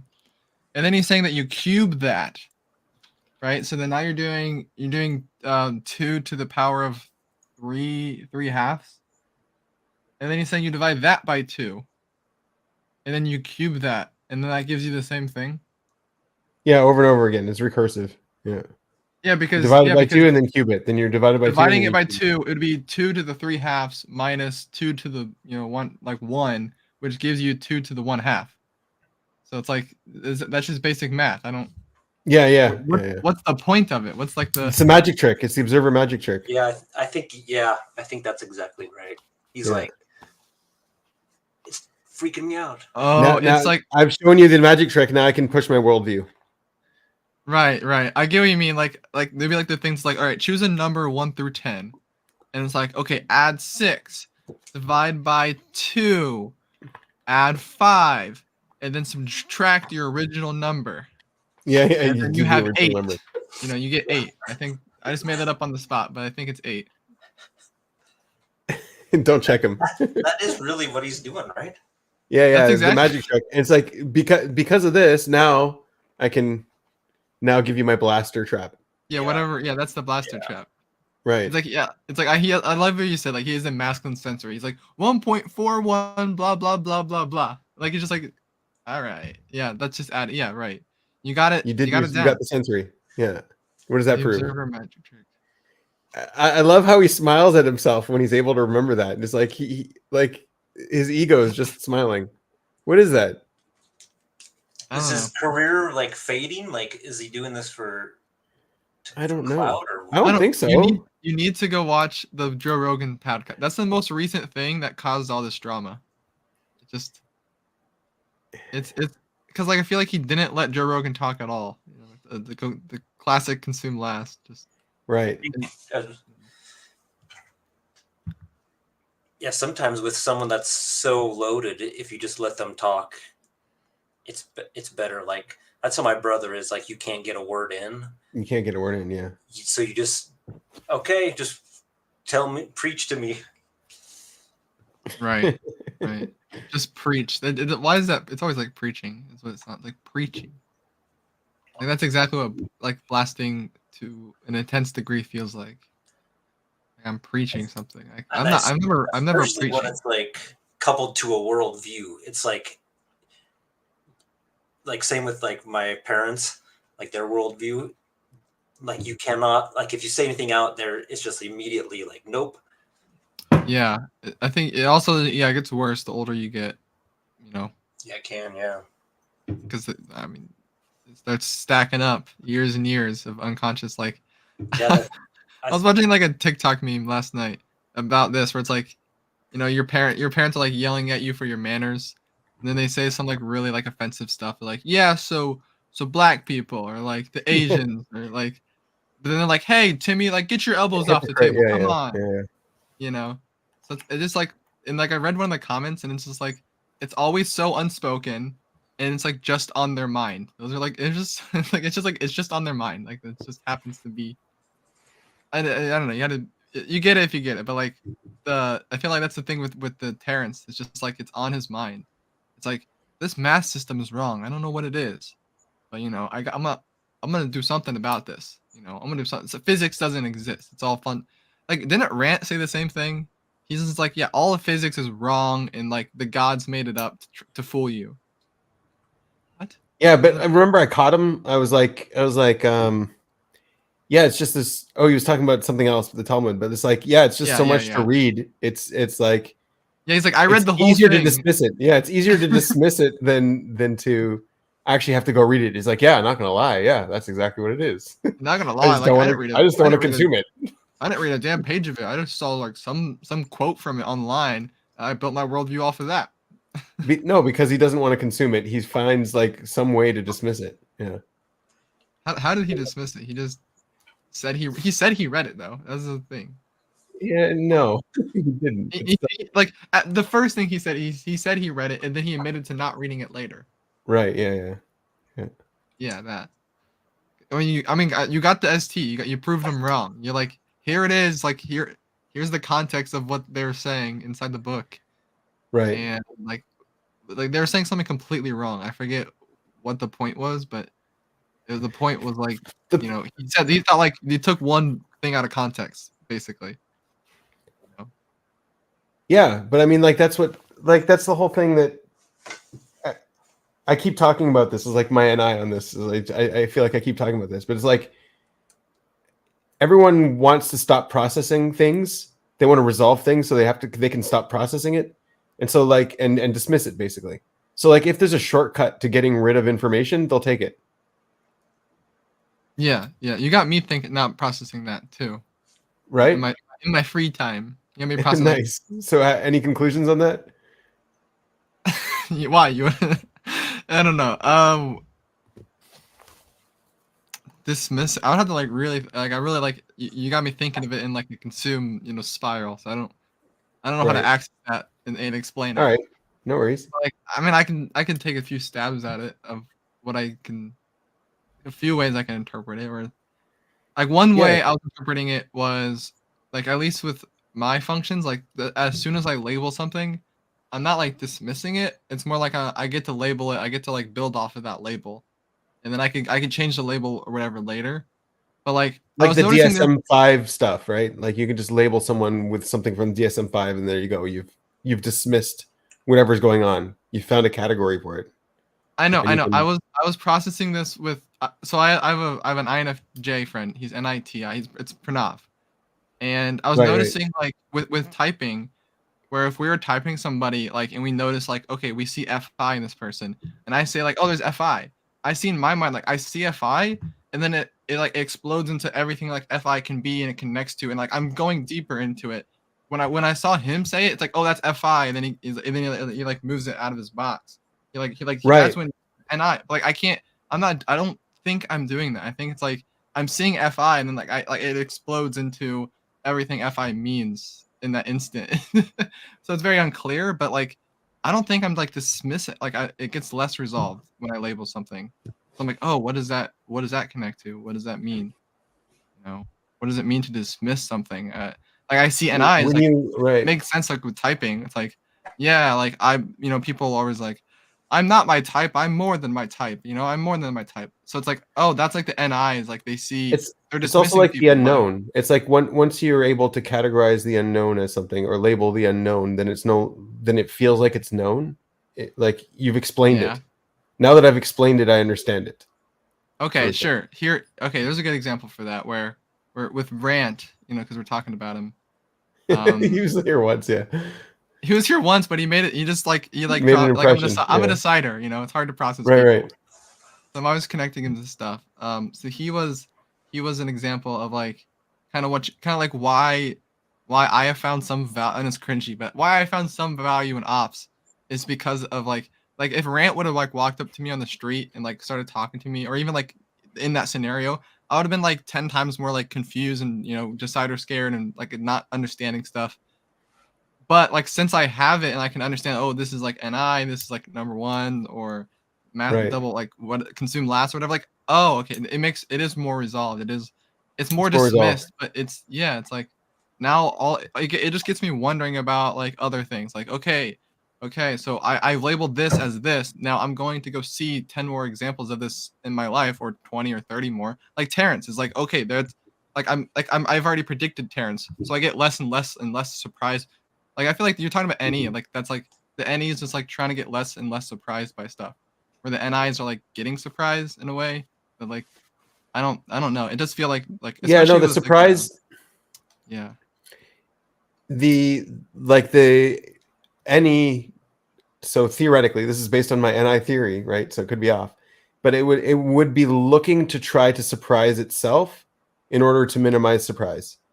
So like exposing itself to more and more surprise in order to minimize surprise. Sure. Yeah. Because like you get really bored in your brain, and and the surprise is able to entertain you. Yeah. Surprise of the unknown. It's weird to describe it, but I was hanging out with a Blast Laster friend, and like I was just thinking of like he was causing me like some problems because he's being Blast Last, but like that's what I'm labeling it as. But it's not just that he's Blast Last. There's other things going on for sure, but I'm able to use that label as something to like kind of build something off of. I can like predict. Okay, I'm going to run into a lot of future situations that are similar to this, that are going to be like someone's they don't have to be Blast Last, but they're performing the act of what we're calling or what I see as Blast Last.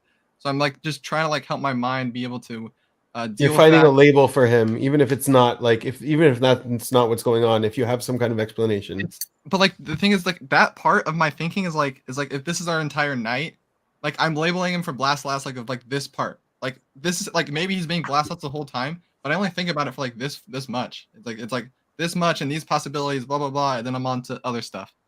Like yeah, sure, I dismiss it, but it's like I'm not dismissing him. There's still like a bunch of other parts of it. Well, because like okay, like let's say there's something you have to process, like Rant, for example. You're still processing him for some reason. Always. Right.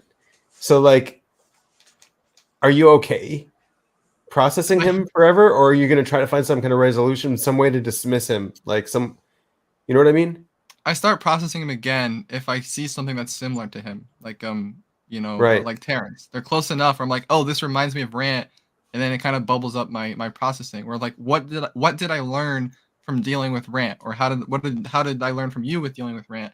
Okay, now I could deal with Terrence in a similar way, and that's going to build to the next Terrence, the next Rant. It's just like I'm building sensory examples of how do I fight this thing. So that's the SI. I'm building sensory is what it feels like. And so that's not dismissive. It's not just you're putting it into a box of like there's like millions of different sensory things to think about, right? But like you're choosing these ones, like those are special. Like those are very special. Like I don't want to get I'm dismissing something else, I guess. I'm dismissing all the other ones by choosing this sensory. Like I can see that. Okay. But like it's more like it's like a label and an understanding. Like the NESI feels like more like here's a dictionary, here's the fact, and then here's the meaning behind that. It's not like a dismissive thing. It's like this is this. That's what it feels like. It's like there's nothing. I mean, guys, it's resolved. But it's like, is there other things to like think about? I mean, sure, but like, yeah, like in the mind, you do need to have some sort of I'm so unclear about this, but some sort of like way to understand the world, like, and it needs like a sometimes yeah, it needs but like a timing, you know. it's like a way to get out of the loops. Like if you're thinking in loops, if you're processing something, you need a way to get out of that processing. Yeah, right. And so That's sometimes it. there's like a shortcut. There's like a shortcut to get out of it. It's like, oh, that's just techno Satan. Then you're done. Sure. Yeah. Or I'm being too TI. I gotta go shut up my mind. But I mean, like that's the NI. That's like, okay, let's just throw it in that category. Now I'm done. Like now that I've categorized it. So it would be the equivalent of SI.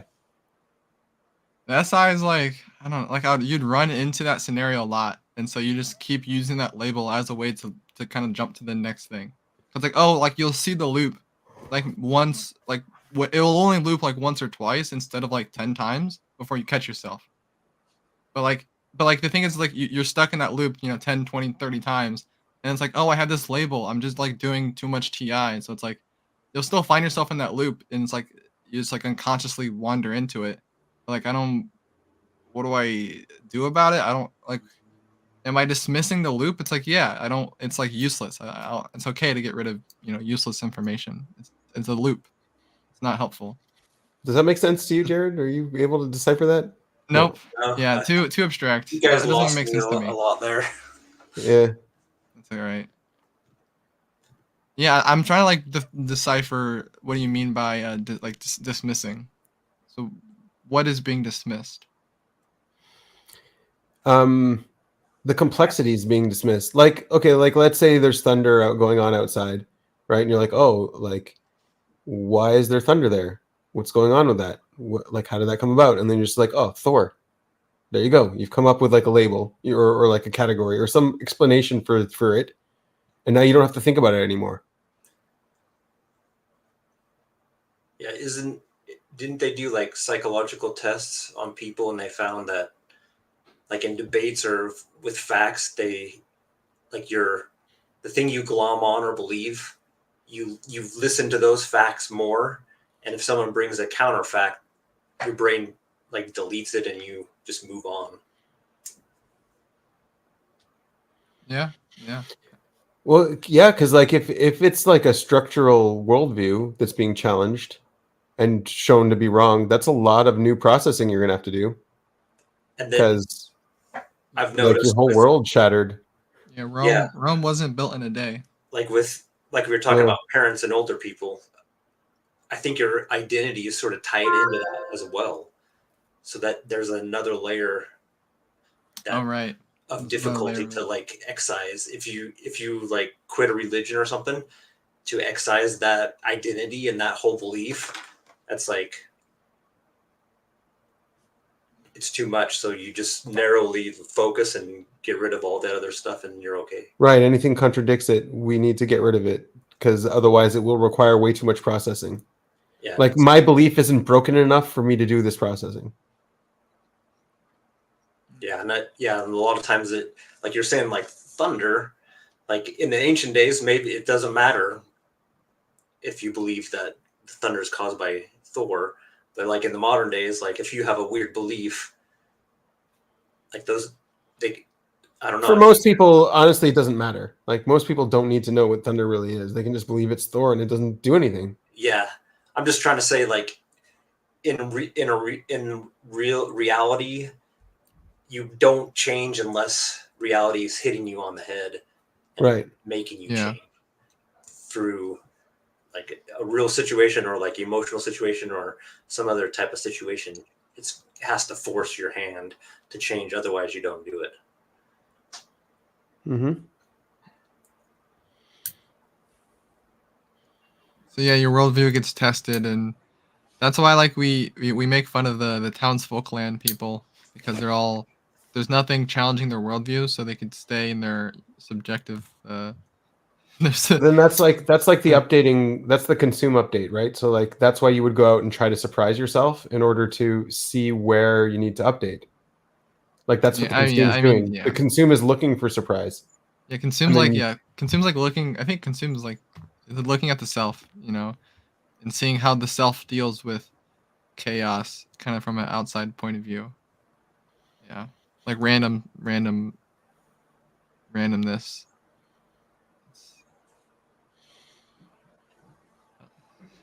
I'm just thinking about exactly what Jared was saying, where your parents will always have like a stronger worldview than you, because I feel like it's just an age thing.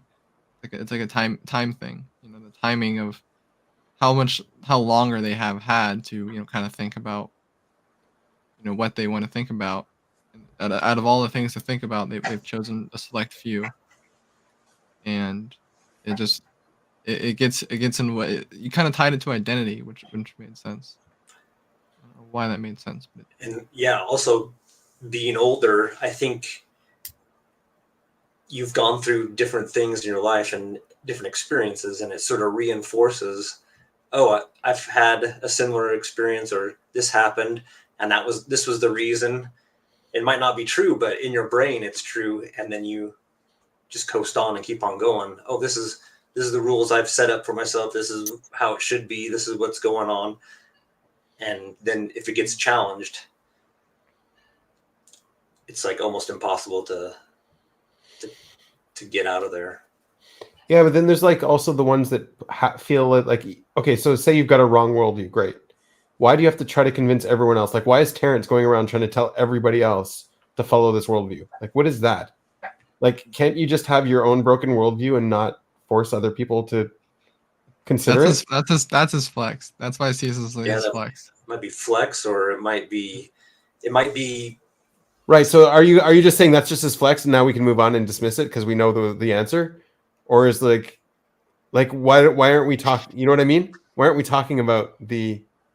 It might be like. Well, what else do you want me to? How else should I answer that? Like, no, is he just got a mental disorder? He's just bringing up. Are we supposed to look at all the facts again, right now? What? We're supposed to like. But like it's like if you can put a label on it, like the flex. Oh, that's just the flex. That's just the flex. That's like a dismissive sort of attitude. Yeah, it's not dismissive, and it's categorizing. Like, right, you're having a problem with the categorization. Right, and the categorization might be correct, but there might if we're able to just dismiss things by categorizing them, then maybe there's more to it than just that category. Yeah, I mean, I was thinking about it. Like, people think he's legitimately insane, but like the thing is, like, what I build off. So what I was specifically asking was, why is he pushing it on others to believe it? Like, yes, okay, so yes. He believes it. Like fear. It's like making money. He wants to make money or something. Yeah, it could be money. It could be. I think he wants attention. He wants to get more. So you don't think he actually believes it? I mean, I think he actually believes it but like, I don't feel like as soon as it's like gotten to a certain point, like later, like he'll be like, yeah, I know it was complete bullshit. But like at this time, he believes it, yes. But later he'll be like, no, I was just making that up to get more attention. He might. I don't know. Maybe I mean. Yeah, I don't know. It's just sure. I'll call him. He's just an observer. He's just an NI observer and doesn't think. Could be believing it in the moment and not realize yet, and it's like an ego protection thing. Like, oh, I'm good. I can do this stuff. I'm smart, and by blasting it out, it reinforces. And if other people listen to him, then it's like reinforcing that fear that he has in the back of his mind of not being good enough or something like that. Yeah, or like he's like double, triple downed on it. Now he has to keep saying it's right, even if he thinks it's wrong. He has to. He's like, this is my worldview. I got to keep pulling this off. Yeah. Soon enough, I'm gonna watch his Joe Rogan thing, because I haven't seen any of that. I just heard that like he doesn't let Joe Rogan talk enough, like at all. And something I was like, okay, I'm gonna go see the proof on that. But I don't know, like I see what you mean. Like when I say it's something, it's just his flex that he has to, he has to like say his he got to like share his worldview, and like that'd be like some sort of definition of kind of what the number ones are doing. They want to like rise above the tribe, and then bring the tribe along with them because they're so awesome. They got the right worldview. Like, to some degree, all of OPS is like, let's find categories so we can stop processing these people. Like, let's just be able to let's find a way to dismiss people, essentially. Yeah. Yeah. or understand it. That's the correct way to look at it. Sorry. Yeah, it really. I mean, like, are you just trying to dismiss it? I mean, what are you trying to do? It's like you Yeah, can't. yeah. I'm it's just like, trying to dismiss OPS. Yeah, there we go. I think this is why this is your It's meta. NI. It's like your NI is like literally you're really saying this in every single like ways that someone is saying this. Everything that someone's saying, like if it's not a question, then it's going to be an answer or like some sort of resolution on something. So maybe like the other part of the NI is like, is this a question? Or maybe not completely like that. That would not completely work. But yeah, I see why this is like in rattling around in your NI cage, as you would say. See, like it's like you're trying to even dismiss it yourself. It's like how do I you're saying like, yeah, the human needs to have a resolution. Resolution. Yeah, right. I feel like that's just part of having OI. Sure, I'll take it as that. I don't know. It's like my NE comes up with too many of them. I come up with too many of these categorizations. It's just we have OI we need to resolve. Of course we do. I mean, like if you're deeming Okay, so now OI you're resolved on it. and it's no, I'm not resolved. Now I'm like wondering. There's more behind it. I'll get resolved once I see all the different resolutions, all the different possibilities of it being resolved, and then I'll just like choose my own. I'll do the anything, or it's like clump it all together, and I get my own resolution for it. That octopus thing you're talking about? Yeah, the octopus thing. I wasn't talking about it, but yeah, it's there. It's there. It exists. Squidward? It's. I was talking about this with Claire one time. We are talking about magic, like how Carl Jung described magic, and it was the quote that I read was like, it's making unknown things known in an incomprehensible way. So let me say that again. It's making unknown things known in an incomprehensible manner. I think that was the quote. Kinda like, Okay. Yeah, like that's what NE is doing. It's like I'm taking all these unknown things and trying to make them known in an unknown way. Like I don't know how I'm doing it. It's just kind of happening.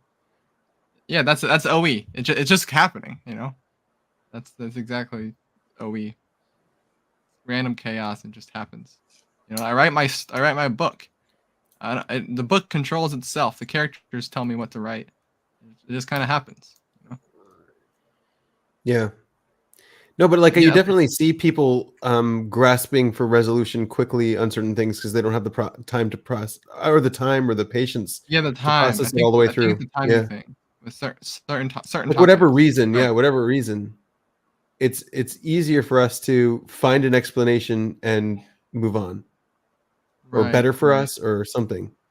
Yeah, I think with like these, the terms that we use, it's like we're using terms that like we don't understand ourselves. And so we're just quickly trying to grab some sort of like definition for them as fast as we can. But there's a lot of different ways to actually think about them. So there's not one resolution. And so that gives us the ability to just resolve it whenever we want, because it will become unresolved shortly after. Are you following this, Jared? It's just a little bit. Yeah. What are your thoughts on it? A little bit. That's like, yeah, we resolve it now, but like it's going to like become since we're not like, I'm gonna call it like, since we're not masculine OI, like we're not like masculine OI, like holding it down, it just will like become like we're allowed to resolve stuff in the moment or act like I don't have this resolved, but I can act like it's resolved because I don't. No, because like you see different people, like Rant comes to the panel already resolved on everything. Already resolved. But he already has all of his buckets. It's like yeah, he sort of, you can't, yeah, but like it's like a if every time that you ask a question, you're giving away your power, because like that's what you're not resolved on. If you have a question, you're because it's like, oh, I don't have this answer, I don't have this thing resolved. I got to ask questions, and so like you started making him ask questions when you started challenging him. That's the point where he was unresolved about stuff outside of his resolved box. That makes like he had everything resolved here, but then stuff over there he didn't have resolved. And so I guess that's where you're talking about. That's the dismissive thing. It's like you have to resolve this over here, and then everything out of it is like considered dismissed at that point. Maybe that's it. I didn't follow. Yeah, I didn't follow. No, yeah, you're saying he comes in, he's already resolved about everything, and then you come in with your new information, you challenge it. And then he challenges it, and then you get him. You push him away, and that creates a scenario where like he's now not resolved on that information because it's like everything here it's dismissed everything else. It's like literally. But he still cannot is be- resolved. That's the thing. Like they still are in that tunnel. They still are in that resolved tunnel. You can show them as much evidence to the contrary, like Jared was talking about. You can show them as much evidence to the contrary as you want, but they'll find a way to get rid of it. They'll find a way to push it away. Yeah, you're a gymnastic contortionist when it comes to bending around right. facts. Yeah. Right. You know, you can. Yeah, you can. So humans are inherently, subjective and selfish because we want to believe whatever we want to believe. You know, the backfire effect. Isn't like the resolve thing? Isn't it like a shortcut for your brain? Because like it takes lots of energy, calories to run a brain, right? And our brains are sort of like a tribal sensing thing and environmental sensing thing. So you got all those factors going in there, and if you have shortcuts, then you can be more efficient and make decisions. So like that's why isn't that why categories exist? Like, this person is like this. They put the cookies on this aisle in the grocery store, so you know where things are at. Also, there's like a fear thing. Like thunder is very scary. It's very loud and very scary. And so if you're like, oh, that's just Thor banging on his hammer, there's no reason to be afraid. Like now that you have the label, now that you've seen it happen over and over again, and now you can just put it into you don't have to be afraid anymore. We've already categorized that. Yeah, I don't know exactly what that is. Yeah. Then to build like, from last week, our that habits. goes into a narrative, and it starts a narrative that the narrative may or may not be true. Yeah. Yeah, well, like one of the things I was processing was like, okay, since someone took their life in the community, right? Is like you can just label that as depression and move on, right? You don't have to go into it. You don't have to process it. But like that's not really what was happening. Like there was something else going on there. And yeah, I can see why like no one would want to dive too much in. Like you can't dive into every single person. So if we have a category of this is just the reason why, we can forget about it. We can move on.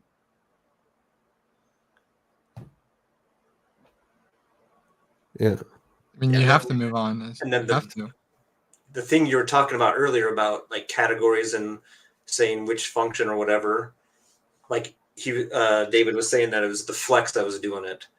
That's the category it's put in, right? But it could be It could be like 2% flex, 10% flex, and then 20% something else, and something else is in there too. Yeah, right. But if it's like that, you can't dismiss it. Yeah, it's just way more complex than like the categories is just like a shortcut to keep it simple in your brain to understand. But like the reasons are like more complex and interwoven than. Yeah. So like categories are a shortcut for sure, but then also an excuse to move on. Yeah, it's useful. That's why they're there, right? Yeah, it's like I mean, Terrence Howard is cool, but like it's just his flex. Okay, there we go, done. Yeah, I'd say like I feel like we're kind of like viewing it like vibe wise, like in a negative way, that we dismiss things because we're using dismiss. It's a negative word. So well, yeah, because like we don't need to process this guy. Like he's not that special. Like why are we even talking about him, right? Like so it's like, okay, we have to dismiss him at some point. We can't just be stuck on Terrence Howard. 2 weeks. You get 2 weeks. In 2 weeks. Yeah. Right. So and I think the society's also trying to dismiss him. Like he's coming up and he's like making noise and everyone's talking about him. Apparently, I don't know. I've only really heard about him from you, David, but you're tracking society to some degree. But like, yeah, so so like society has to dismiss him to move on. So like there's this period of unprocessed, unresolved arguments, all that kind of stuff, different points of view. I want to see where he goes. I'm saying it's just as flex as like a prediction of what might come next, where he's gonna be too flexy and then he's not gonna have any friends. That something like some sort of narrative. Maybe, but eventually we all know where it goes. He just gets dismissed. No, or he makes a cult and Makes a cult, right? Well, yeah, like I know he might get dismissed, like as in like no one pays attention to him Like the anymore. flat Earth thing. Like some people aren't resolved on the flat Earth thing, or like they're resolved on one side or they're resolved on the other side. I can I'm imagine his unresolved on the logos would flat be Earth really and, like, cool. how people believe that in the first place. That's where I'm unresolved. I'm like, how does that even like? I know it's a Well, joke, but just like look around. The Earth doesn't look round. The floor looks flat. You take a level, it looks does flat. look round though. It doesn't look round from a subjective experience perspective, right? Yeah, but like if you've gone up to the mountains and been on top of the mountains, you'll know the Earth is. You can't see that far because the Earth bends. You know. It's just an optical illusion. Oh, so they're putting like walls up where they can like a green screen. What I'm saying is like I can see why people would want to pick that, like to just. The other thing is like, okay, if you have to learn the Earth is round, then you have to learn physics and you have to learn all this stuff, and it's like I don't want to go through all of that consume. Let's figure out a way to dismiss all of that consume by just being like, okay, well, physics is bullshit. Yeah, It's all a lie physics anyway. is bullshit. Yeah. Like also, it's like why like want to like why does it matter to you if you're not the physicist, if you're not like, you know, you're not the one having to like get put on the line for is the Earth flat or not flat. You know, it's like it's just kind of it's you know, people like the drama. People want to, hey, you think the Earth is round? Well, guess what? Just to mess with you, I'm gonna think the Earth is flat. You know? No, I think people actually do care, and they do actually do have a stance on this. They're single observing, obviously. They're only seeing one. Yeah, right. You joke around too long, and then it becomes like a real thing. Yeah, Right. I see that. I think. But then they also want to dismiss you as like, oh, you're just a sheep. Just a sheep that doesn't believe in Yeah, you're physics. just a sheep, so I don't have to talk about you anymore. I don't even Yeah, have to I talk don't to you know. or I listen wanted to to any of dismiss your them. opinions. I want to dismiss an entire person if they thought the Earth is flat. I'll be like, okay, that's one part of your worldview that I just don't want to get into. There's other parts to you I'll talk to you about. Like, Right. like maybe not the Earth is flat. Like, let's say they have that perspective, right? That would tell you a lot about maybe some of their potential other worldview. It would say a lot. It would say a lot. Right. But it wouldn't be everything. You know, they still probably have kids and a backstory and some story. Right. There's At other the, things but to at talk the end about. of the day, what does it even matter? Like, what does it matter to this person if it's flat or round? Who cares? Right. It's like they're not the scientists. They're not.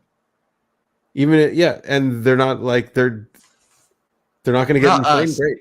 They're Yeah. not like us trying to find the truth to the universe. They don't care. Like even that if I much do, about it. like even if if the Earth was flat and I believed it was round, what does it matter? Like, how does it change things in like a subjective personal life, right? That's what I'm saying. Like, I was trying to process that one night, like really hardly. Like that people that don't have thinking at the top, or that don't have TI, or like a lower thinking, like they honestly don't care that much if something's right or wrong. Like it's just it's more like the feeling is above it, or it's like they don't care if the Earth is flat or not flat. They don't care. Jared if it's keeps right having or this wrong, but like, thought. Yeah.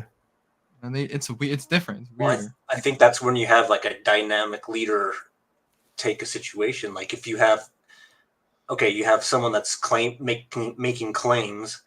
It's like spinning a narrative, and then there's a potential for someone to manipulate that in a way to change society or move society in the way they want to move.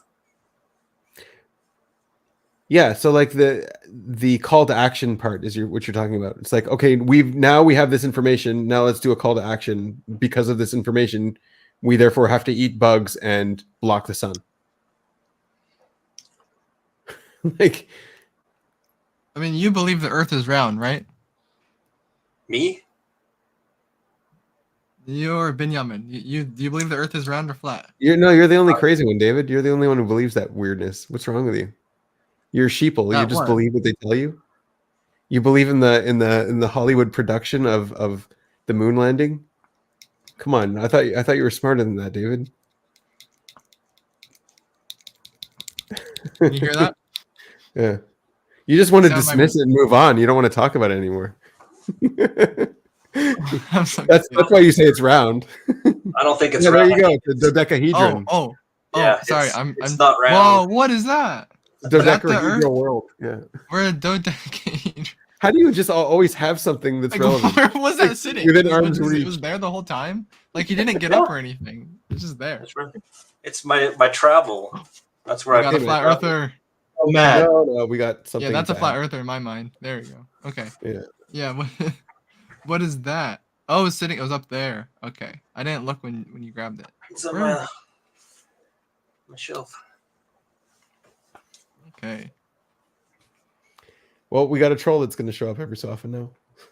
Yeah. Yeah. I hope he doesn't impersonate.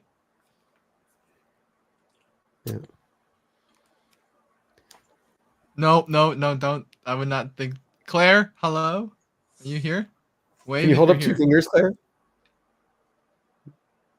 Okay, you can. Okay.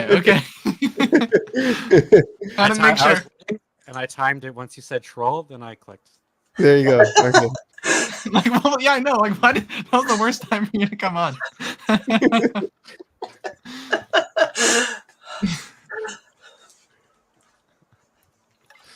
All right, welcome back, Claire. How are you? How you doing? All right.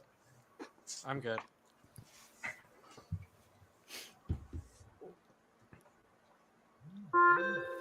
Have you used play.ai? No. What is that? It's an AI that is able to have realistic conversations, or somewhat realistic. You know, Hi, we Sugar. haven't- Can you hold up 3 fingers?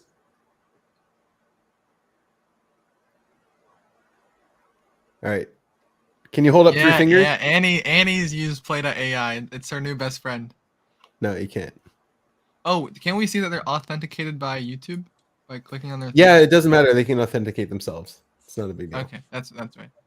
Yeah, play.ai. You can clone your voice. You kind of record yourself talking for like 30 seconds, and it will take all your kind of like whatever they call your, what's the word I'm looking for? It clones your voice basically. Your inflection. And like I did it, and it sounds so inflections. similar to me. It like freaks me out.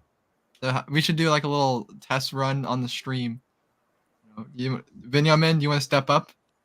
No, go for it. You take control. You need to put ahead. on the accent of Grover or something. Put on a Grover accent when you do it. I will get to that point.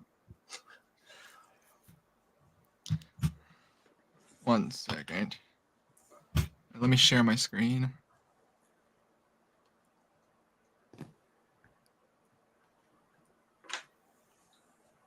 Alrighty.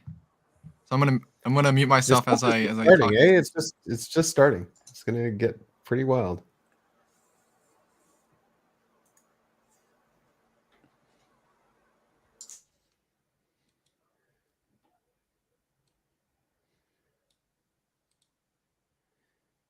I see he's reading the text there. Yeah.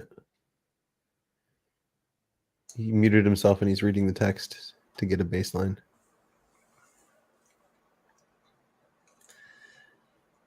I wonder how many scams are going to be. Hi, Skibby D. Can you hold up 2 fingers? All right. Let's see if this works. What's up? Yeah.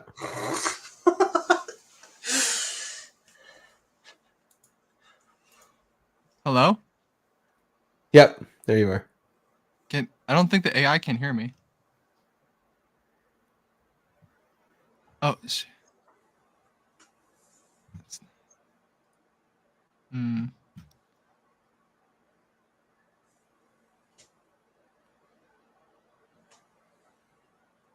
It's listening. Yeah, it's going to be able to do a lot more than that. This is Yeah, just man. the beginning. I'm unsure. Why is it not able to? The AI is not able to hear me now. Weird.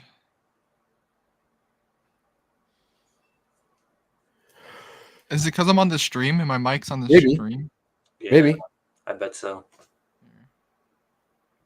Huh.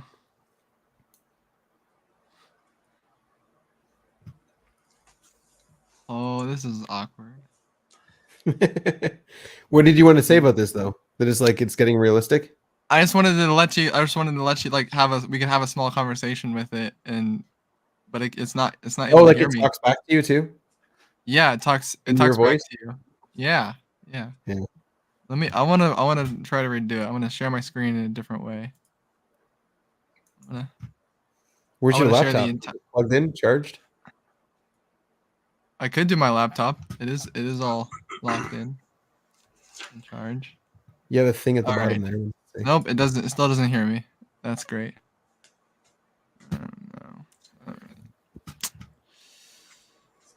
I can do it on my laptop. Here we go. All right. It's gonna spawn a million scammers out there. That's what it's gonna do. So when I was on this thing, I would just try to like make it role play as a server, and like at a pizza restaurant, and I was being kind of ridiculous. I was just like, "Can I get like a 2-topping pizza, and one of the toppings on the pizza is a side of pizza, and on the side of that 2-topping pizza, I want a side of pizza." And yeah, it's kind of is that a bit crazy? Okay, let's go over to here.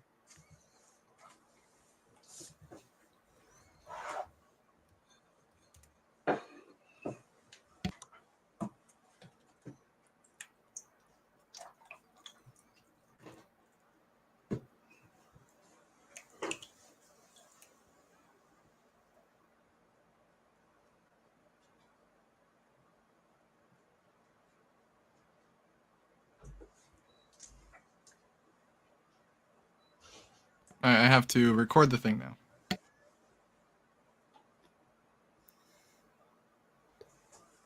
His screen's not shared.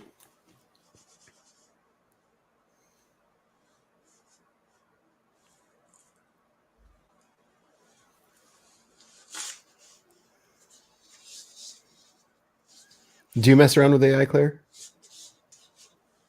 Never. No, I tried asking ChatGPT a bunch of questions.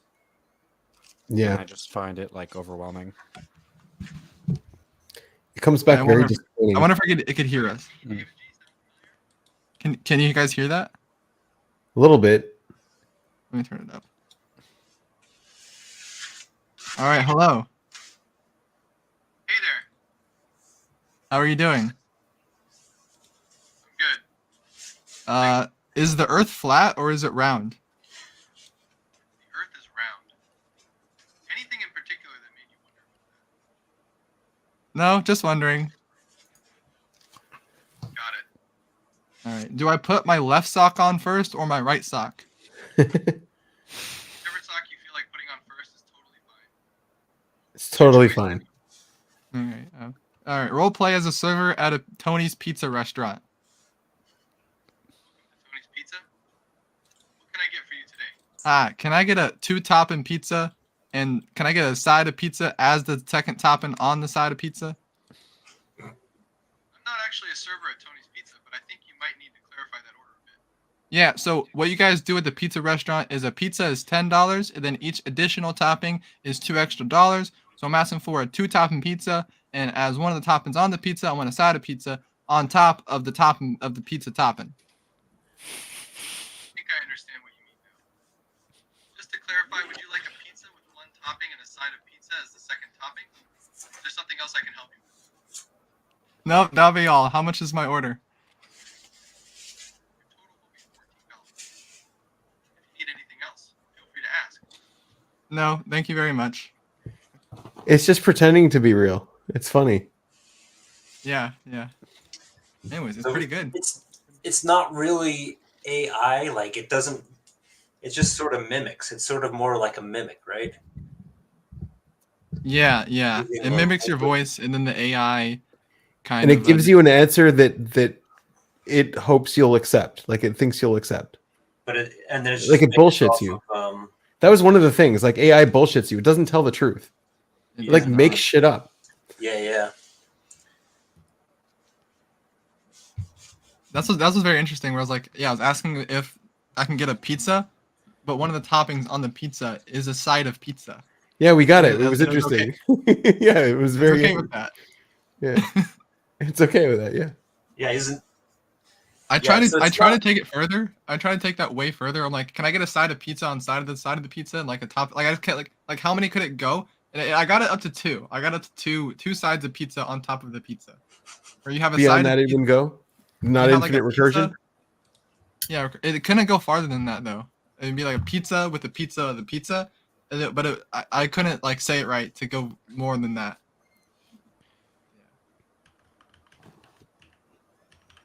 Yeah, that's good, Annie. Yeah. Make it sound friendlier. Copy paste. Make this sound friendlier. Yeah. I don't know. It did like, for the first like 10 seconds. It kind of freaked me out that it sounded really close to me.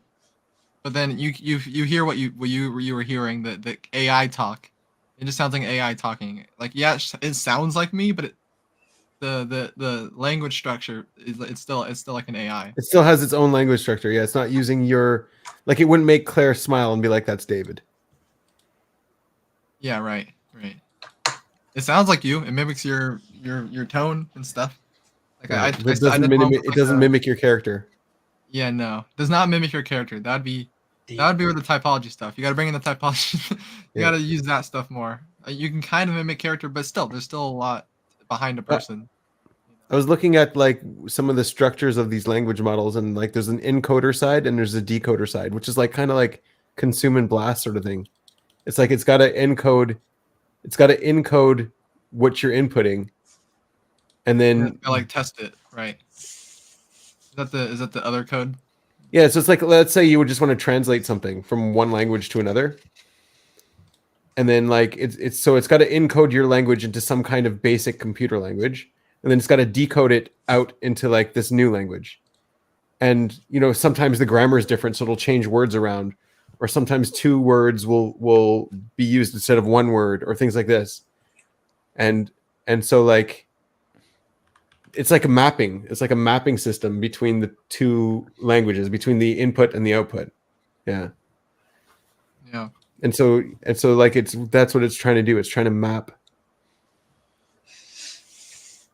the two using whatever information it needs. So like let's say you ask it a question, and so it's encoding your question, and then it's decoding the answer based on the map between the question and the answer, and the algorithm that answers the question.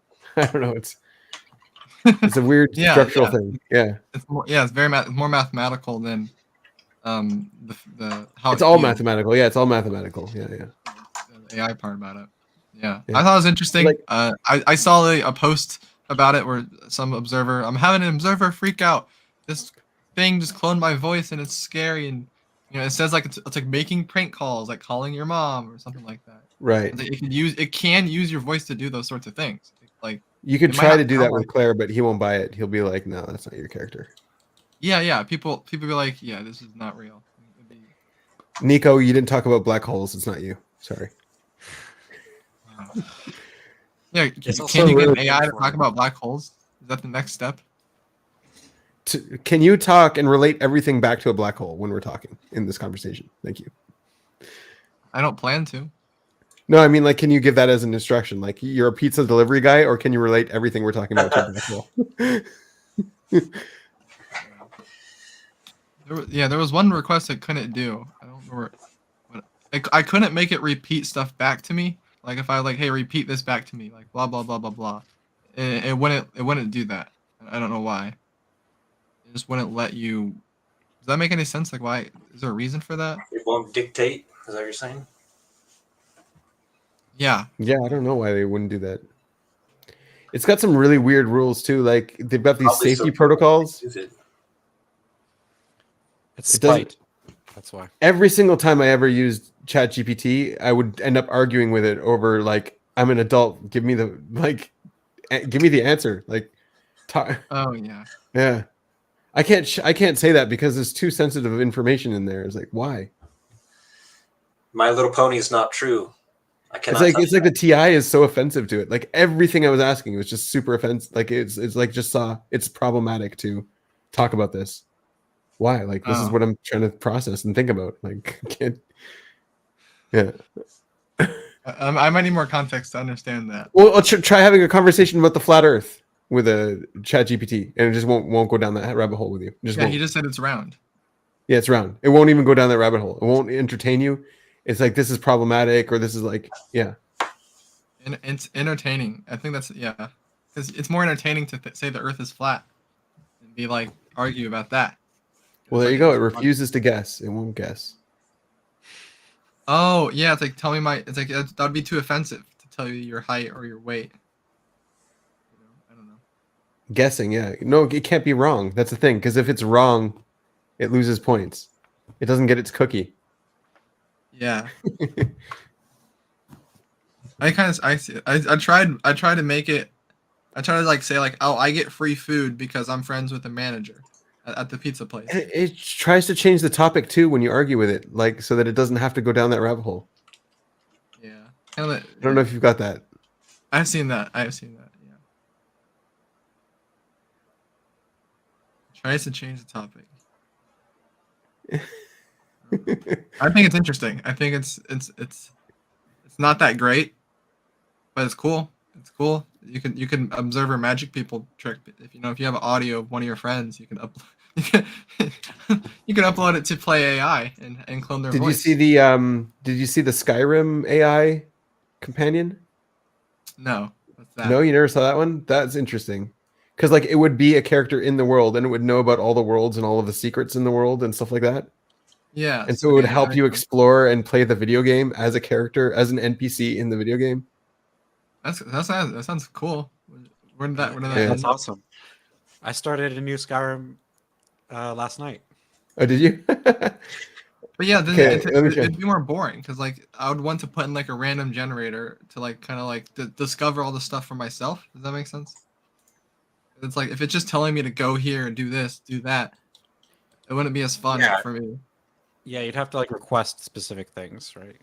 I mean, I've already jacked up Skyrim. Do that. Where you going? What are you doing that for? Keep your hands to yourself. It's in VR. Yeah. I don't know. This is a random one.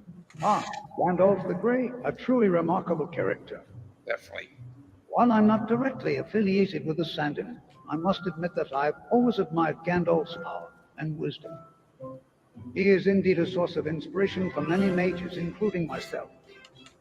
Is there something specific you'd like to discuss about Gandalf? Yes. This is basically a theoretical question. Would you consider yourself a better wizard than Gandalf? Just answer me with yes or no, please. Oh, my friend, I appreciate your curiosity, but it wouldn't be right for me to compare myself to such a legendary figure. True. Gandalf is a truly exceptional wizard with incredible abilities. Okay, all right. What about the exploration? Yes or no? No. He's just using the characters in there to talk. Yeah, that's interesting. But okay, yeah, here's one. This is Erica, the first AI voice companion in the world you can actually talk to using your voice. Erica, can you carry my burdens better than Lydia? Oh, you poor thing. Are you still traumatized from the last time Lydia dropped all your pots and pans? Don't worry, moist boy, got your back and your burdens. Plus. And you can even customize her voice, personality, and turn her into your ultimate Skyrim waifu. But you're probably wondering to yourself, how well does this Skyrim mod work, and is it going to be worth the money and time to set up? First, meet Moist Boy, a very damp level 1 Argonian who's about to set out on his own adventure with the 8 units to strategically change explored absolutely nothing. So I reckon let's go over to Ironbind Barrow, which is around here on the map. Erica, I've taken you here to the battlements of Whiterun so we can look out over the world. And I can ask you where you'd like to go first. Oh, Moist Boy, the possibilities are endless. But if you're looking for an adventure, we could head to the throat of the world and pay a visit to the Greybeards. Like she knows about the game. Like, yeah, that's the thing. Like they know about the game, they know about the world. They can act as a character in the world. I don't know. Right.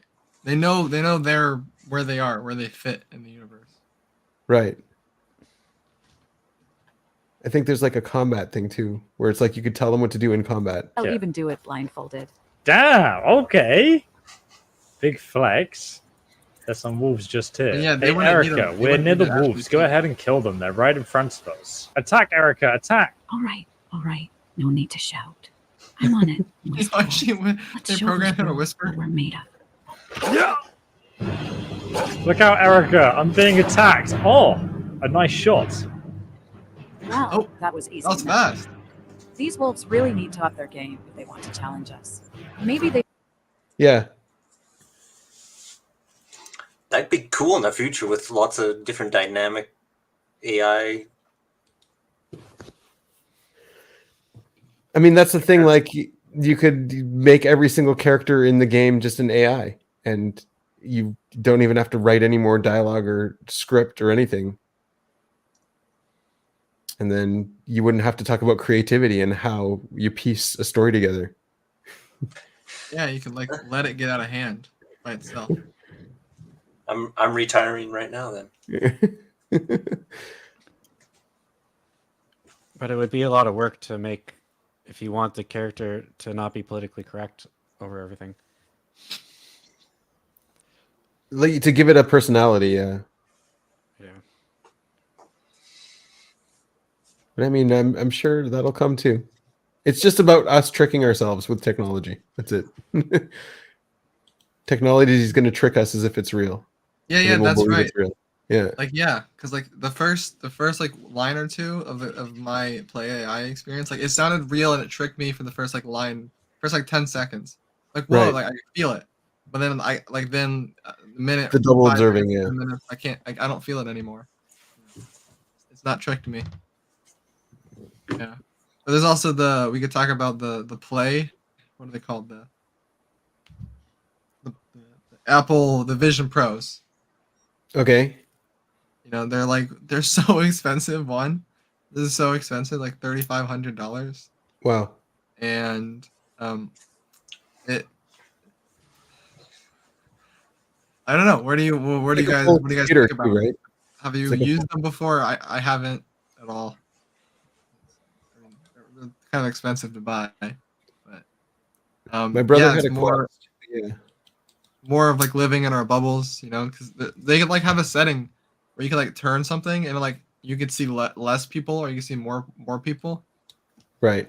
And so they're like, the joke that they had is like, yeah, you could see more poor people or you could see less poor people. Look at that. You can walk down San Francisco and not see tents. There you go. Yeah, so I already know like Pokemon Go, like how a lot there's like a website you can go to with like all the deaths from Pokemon Go. You can see all the causes. How I mean, I people die. remember seeing that the first time, the AR stuff. I remember seeing that the first time, and one of the ideas I came up with was Pokemon Go, like right at the beginning, like all the stuff that you can use with it, or like if you wanted to build a building, so like you would just put the building in augmented reality, and then the guy can walk around with his VR and he's like, okay, you put a wall socket here, you know, this is where we build our wall, and like you don't even need any more tools to like measure where you're putting stuff. It's like it just maps right onto the world, and you just building it on the world where you see it in the VR sort of thing. Yeah. Yeah, it can help buildings out. Or like if you wanted to go to like Rome and see what it was like 2,000 years ago, so you can walk down like actual Rome when you're in Rome and just see like a rendition of it, like all kinds of stuff. AR can mess with. Oh, that'd be interesting to see Yeah. past. Or like if you wanted to play Minecraft and like have an actual Minecraft overlaid on the world and buy like a real estate plot where you can actually build stuff in the world. Like a That'd be harder. laser but tag, yeah. like a real laser tag thing. Right, stuff like that. Yeah. I don't know. Yeah, the AR stuff really gave me a kick when it first came out. It was like all the possibilities on what you can end up doing with it. I mean, like I agree that like people like you look like you look really weird when you like wearing the thing and you're walking around society with like these big heavy goggles on. They got the thin ones now too. You haven't seen them? No, I think they're still pretty heavy though. Let me see. VR. I think Google has one. Google Glasses. Yeah. Here. That's it. Oh. Yeah. Those are like always in the sci-fi movies. The glasses. Yeah. So they're gonna get light. I like the I cardboard. don't even know how you fit how does it even work? Here, this one. This is the one they're talking about. So it just displays on your screen. You're gonna have the same thing in like your car. Your windshield is gonna be able to like overlay a GPS and turn signals and all that stuff over here. Yeah. I think that's where Dave wants to take typing, where you have like these glasses and they just like put someone's Here, type just on there. 2012, the internet was it just shines it in your eye. Yeah. Yeah, like you can see it hovering above somebody, something like that. Right. Yeah, or like there's like a guy you don't like, so you can just give him horns or something, make him look like a devil every time you see him, and he would never know. You get the Jarvis glasses. You could like make airstrikes on people. Right. Technology, man. It's going up. I don't know. I got no. I'm just waiting to see what happens. I mean, AR has less interest now than augmented reality, but for a time it was pretty interesting. Yeah. It'll come back for sure. But like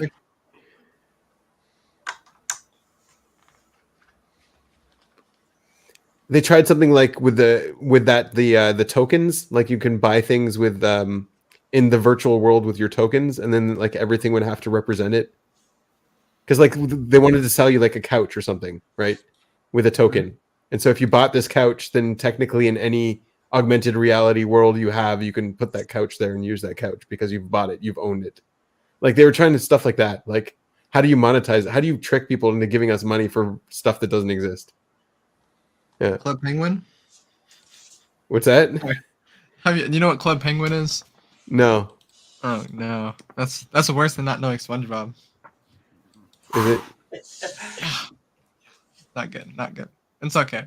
This is a little game that eventually it was very near and dear to a lot of people's hearts, but it had to go offline like a while ago. And it was like that game where you're a bunch of penguins on an island, you got a bunch of little fun stuff to do, and you can go buy stuff in the stores.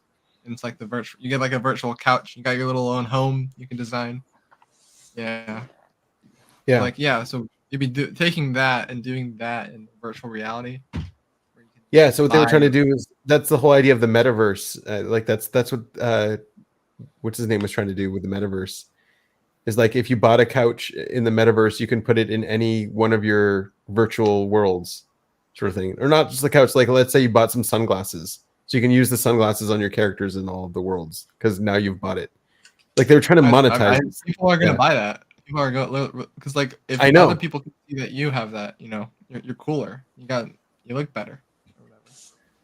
Like, can you imagine going to a virtual store and shopping for like outfits for your virtual characters, and then like, well, like you gotta buy like good. You gotta buy the suits for your business meeting. You can't go in there with just jeans. Exactly, yeah, because now you have virtual business meetings and virtual worlds, and you have to have a suit for sure. Now you gotta can't just show up in your default shorts. Yeah, people already do that. So so they're trying to standardize that for businesses. Like, so if they standardize that in some way, then you're bound to it. You have to work with it. So ridiculous. Showing up, having to buy it online. Like, what? Right. Like that's how they make money from it. Goodness. That's frustrating. Yeah. Like I already have a hard enough time trying to buy suits for myself. Now I gotta buy a virtual one. Like, do I have to make sure it fits? No. I mean, you can also buy fur for your character if you wanted fur instead of a bald head. You can have pink fur on your face. That's true. That is true. But I have to buy it though. Like, you'd have to buy it. Yes. Like, how much are they gonna make it? Like, what's the costing? Like, is it like $5 or is it like 10 cents? Yeah. Well, so like that all crashed. The token currency. Like, remember people were buying paintings of this monkey or some stuff like that with the tokens. Oh yeah. The NFT.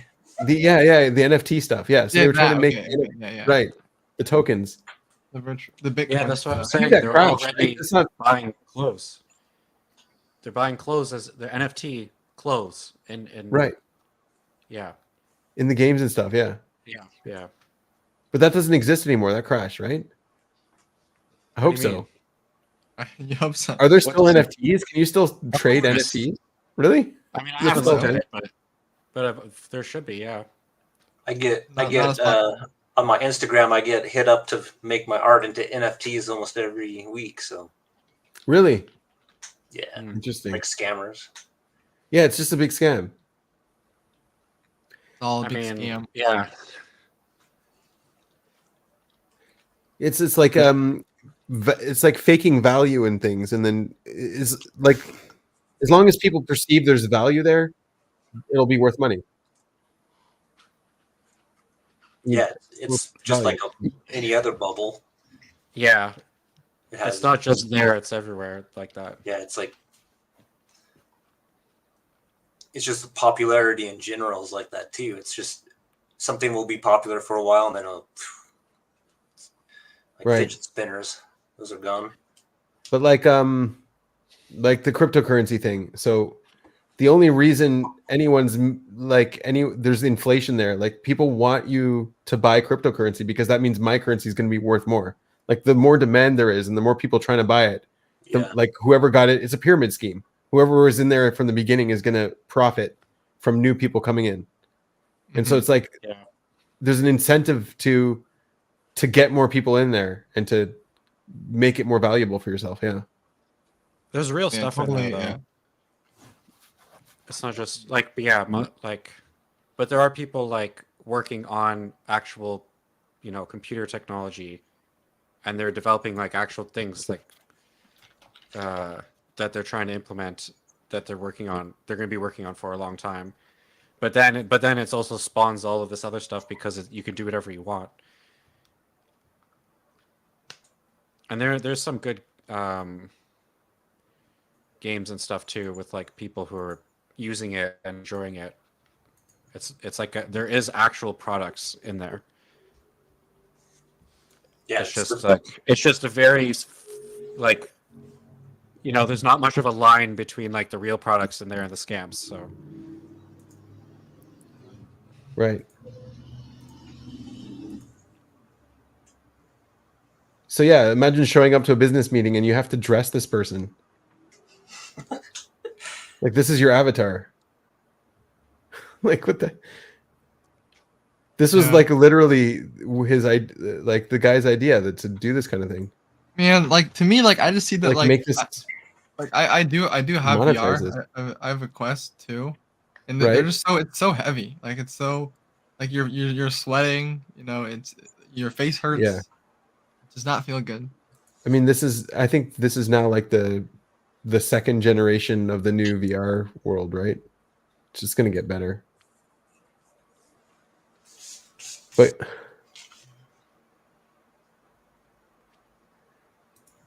I don't know. It's just weird that since you can monetize it, people are now interested.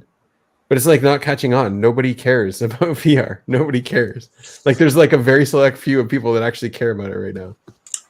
Isn't that's sort of the pattern of technology? Sometimes it like surges forward and it is lukewarm or fails, but then it like comes back. If it doesn't take at first, then it comes back later on.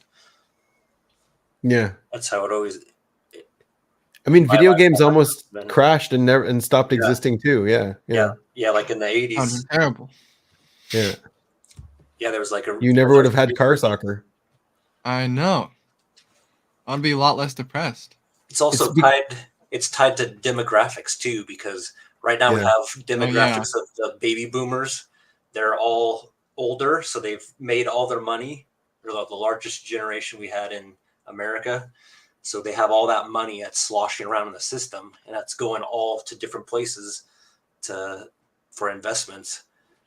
So once they're going to start pulling their money out, that's why we have inflation going up right now, is because they're pulling their money out of long-term investment. One of the reasons.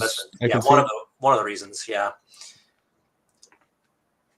So that like with technology, it goes in cycles, like it'll build up, and then there'll be money, and then we're throwing money at tons of stuff, and then whatever sticks will be developed later on. Well, because then there's an inflation in value too, because like it's not that something is actually valuable. It's that it's a perceived value of that thing.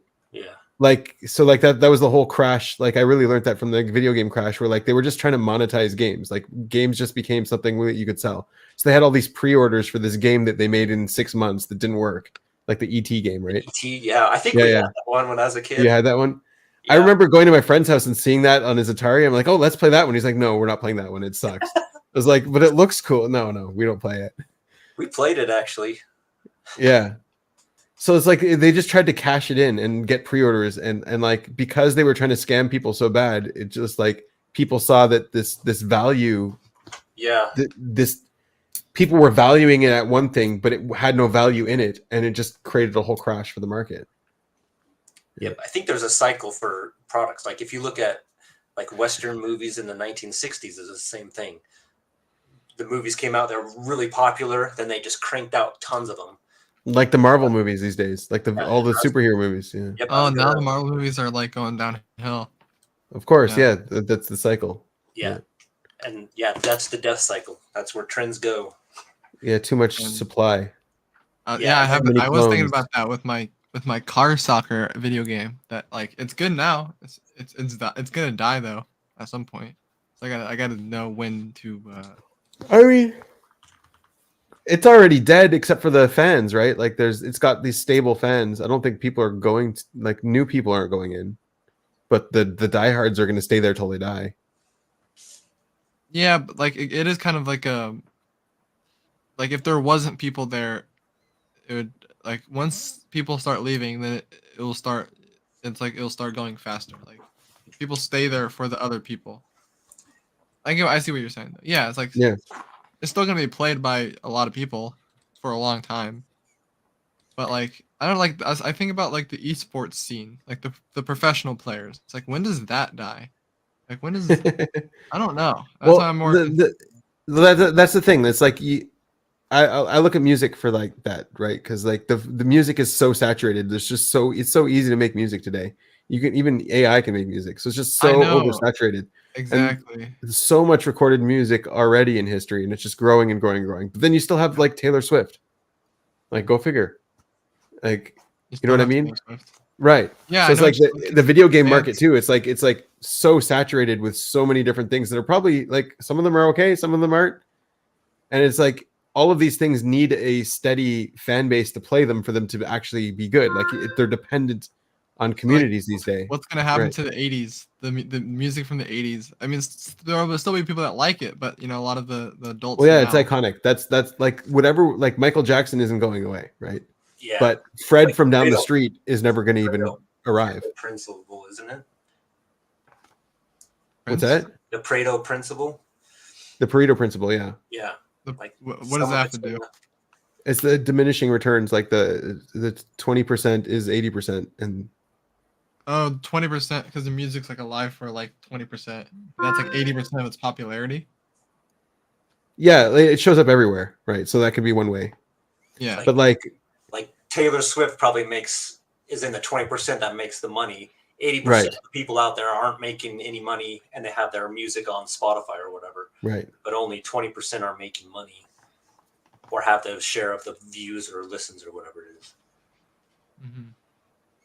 It wasn't. It became a lot more that way today. Yeah. Like there were just a lot less. There's like actual bands like that you kind of track a lot more like 20, 30 years ago.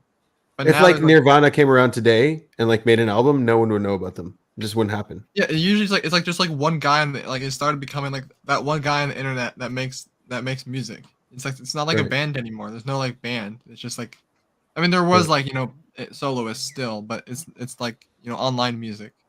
You Yeah, can so make it's it like when the on- market gets too oversaturated with stuff, then the value dies. Yeah, Even everyone though has a you'll still computer. have Taylor Swift, you'll still have like a successful video game where everybody's playing that game, but then all these other games, just no one's gonna play them. Yeah. Yeah, right. Like Pokemon Go. That's why Pokemon Go. Yeah, but a lot of people play Pokemon. Yeah. I never got into that. But yeah, it was a flash in the pan. Yeah, I mean, I was in 7th grade when that thing came out, so that's really and like we were like everyone was begging their parents to get like unlimited data. It's like I can only go outside for like 30 minutes, guys, 30 minthey day. It's like they didn't have no data. Well, I mean, it's the one time gamers actually got off their ass and started like walking around. Yeah, and then that's true. walking off cliffs and getting hit by cars. I know. I forget where that. I want to know where that website is. But there is a website for all the deaths, the causes of death from Pokemon Go. Right. Yeah. Like someone had a heart attack. There's a lot of them, but like one of them was like a heart attack, like of something. Because they found a rare Pokemon. And they had a heart attack and they died. Well, the thing is too, like you could monetize it. Like if you have a huge game like that everyone is playing, you'd be like McDonald's would be like, "Hey, we can have a special Pokemon at our McDonald's place and pay Pokemon Go and then route people here. Yeah. They could do that, or you could just do what I did and cheat the system and download illegal cheaters and stuff. And just like Like a fake GPS, yeah. and tell you where the best Pokemon were, and then you can go teleport to them and catch them. Yeah. But they don't have that anymore. That was like when it first came out. You could do that. You just have to have a fake GPS thing where you tell your phone where you are. I've got but one how on do my you phone. find? I mean, how do you find the? I mean, I guess people would post online where the best Pokemon are, but Yeah. there's significantly less people playing it. But when it was like really popular, all that information was more public. Right. I mean, you could just go to China and catch one there if that's where he is. Why not? Just teleport over to China. Yeah. With your fake GPS, yeah. You tell your phone where you are. Yeah. I know. I got one on my It phone. I wasn't can really trick my fun phone game. to think that I'm wherever I want. Yeah. Like, yeah, they think well, games like that, like there we have to be more games like that with like the Apple Vision Pro. More like how are you gonna top Pokemon Go? There's not like a Oh, I trust me. There's good ideas. Yeah. there are good ideas. Like what? Oh other, yeah, definitely good ideas. Yeah. Well, like what? I got two. I got two. I can just give you right now. What are they? What are they? All right, just overlay Star Wars with the world. So like Yeah. So you can everyone be. turns into a clone trooper. Oh no, there's only 2 Sith in the world. All right, so only 2, and yeah, you. What's the other one? What's the That's other a good one? idea. I like it, but No, no, well, it's and so like you can like hide and like kill people in the street and stuff like that. Yeah. But how would they die? Yeah, or you can send Sith assassins. Yeah. How would they like they'd shock them? Like they'd like have a thing in their vertebrae. They would be like, No, oh, you no, got no, shot no. The with a character laser would beam. die, and then like the game would end for them on their thing. Oh, they wouldn't actually die. That kind No, of no, no, no. They I would thought die they'd like from lack actually of die. midi chlorian. No, like something like that, or like you know the Nickelodeon Avatar thing. Oh, you said laser tag. Laser tag. You said Kind Jared of said like laser tag. Yeah, Like but it's got to be more involved. So like you know the Nickelodeon Avatar. But then why not series? just go play laser tag? What's the point? No, you can. I guess you can play combine them. laser tag anywhere in the world. You can play laser tag in your Imagine, house. imagine you had paintballs plus a virtual laser tag. Then when you actually got hit, It'd count. Oh, paintball points. Okay. Yeah, or your gun would stop working because you're dead in the game, so you can't shoot anyone else.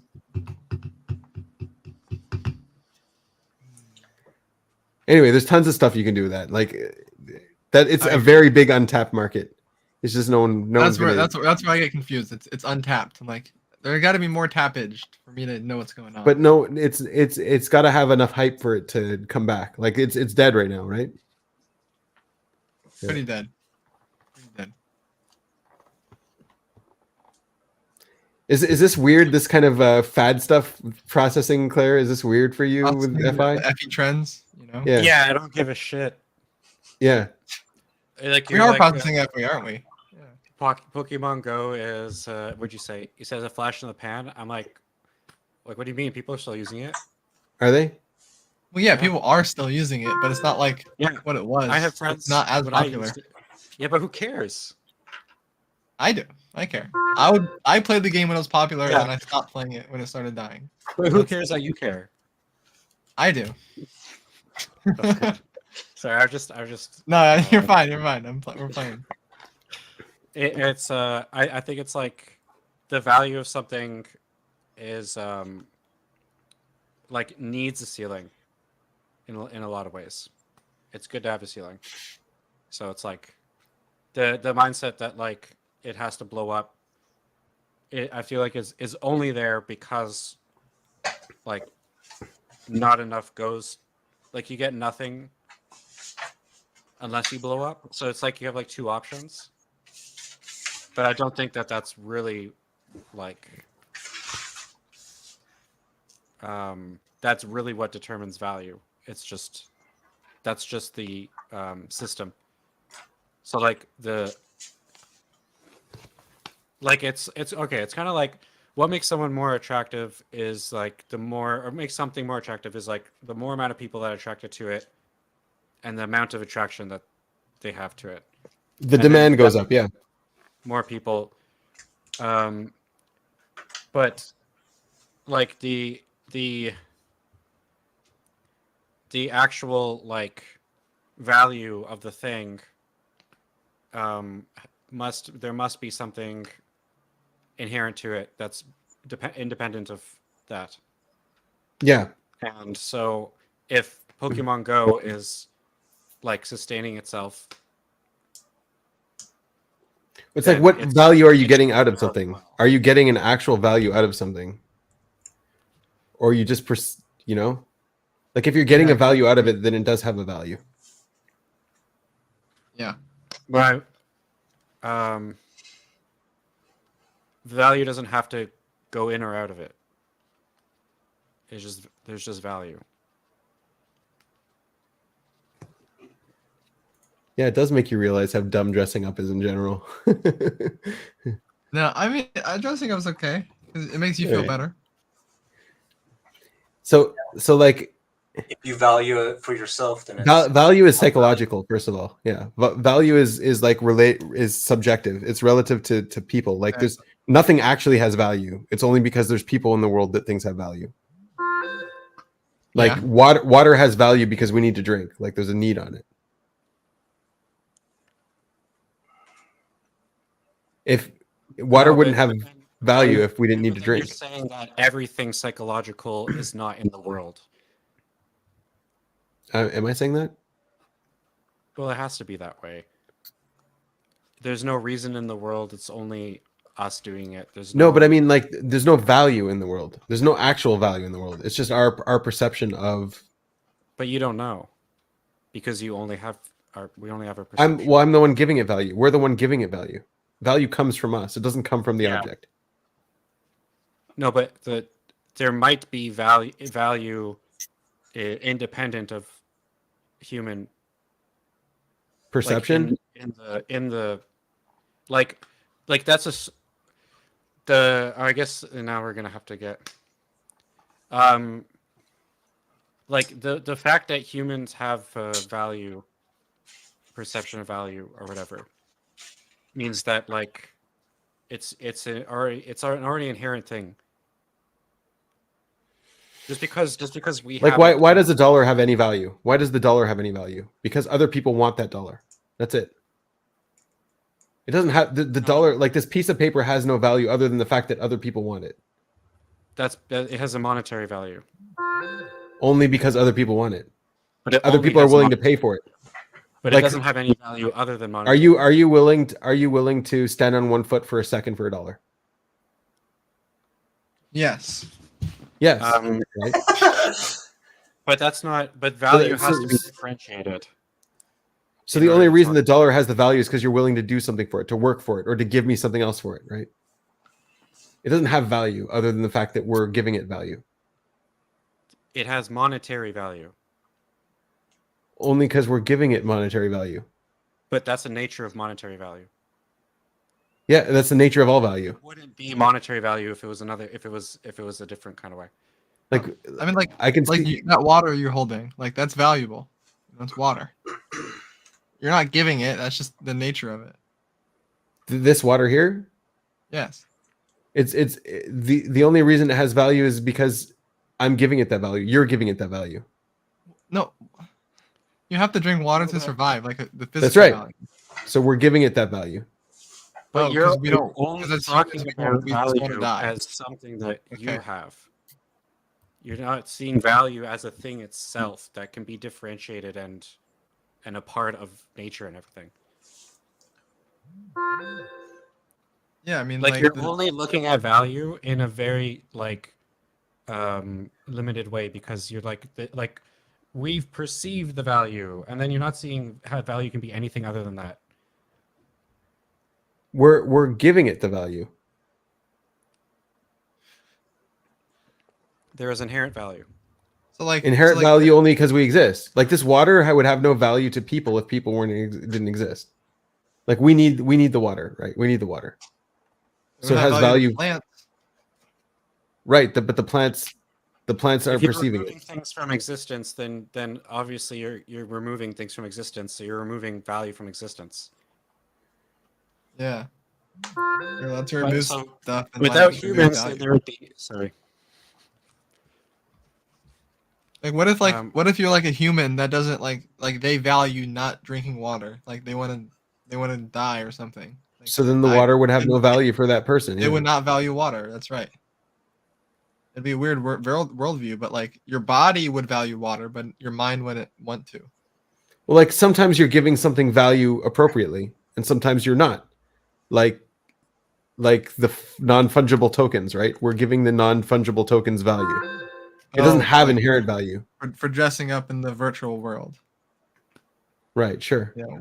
And that value, if you find that valuable, you know. Well, I can sell my monkey painting to someone else because someone else is valuing it. As soon as as soon as people are valuing it less, the monetary value of that item is going to go down.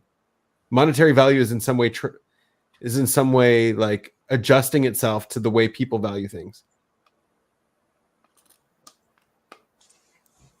Like those fidget spinners, like those aren't valuable anymore. I don't value the monkey NFT. I was but looking maybe for I my could Batman buy it. fidget spinner. I can't find it.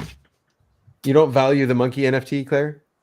Well, maybe I don't, but then I buy it because it's going to make me money. Right, because other people So I'm have valuing value. money. I'm not valuing the NFT. Right, but why does the NFT have value? Because other people value it. Not because you value it. Because it's being given value. Yeah, in so that that people case- can make money. In that case, the only value of the NFT for you is to resell it.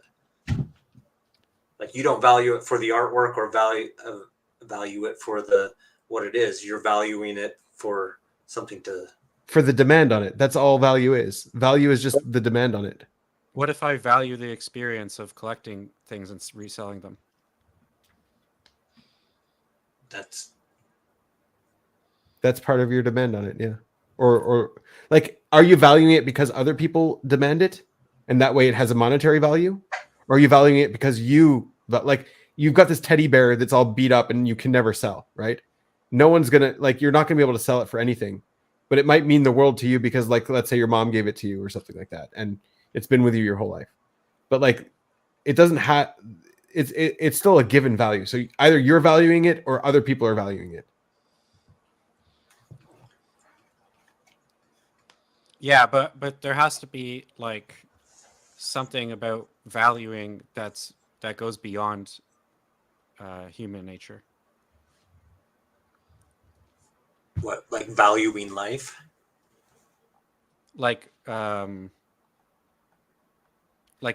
just products of something greater, and there's value isn't an inherent thing.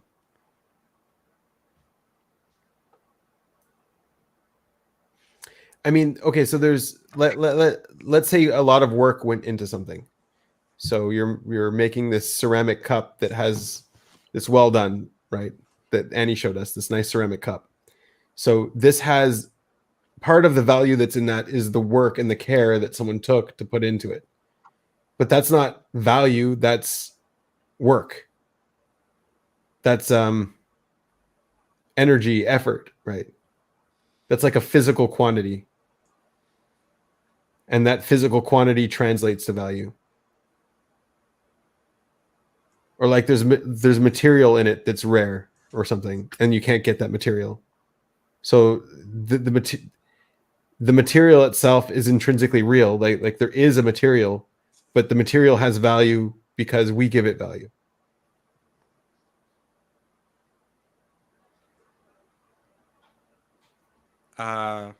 Everything has inherent value.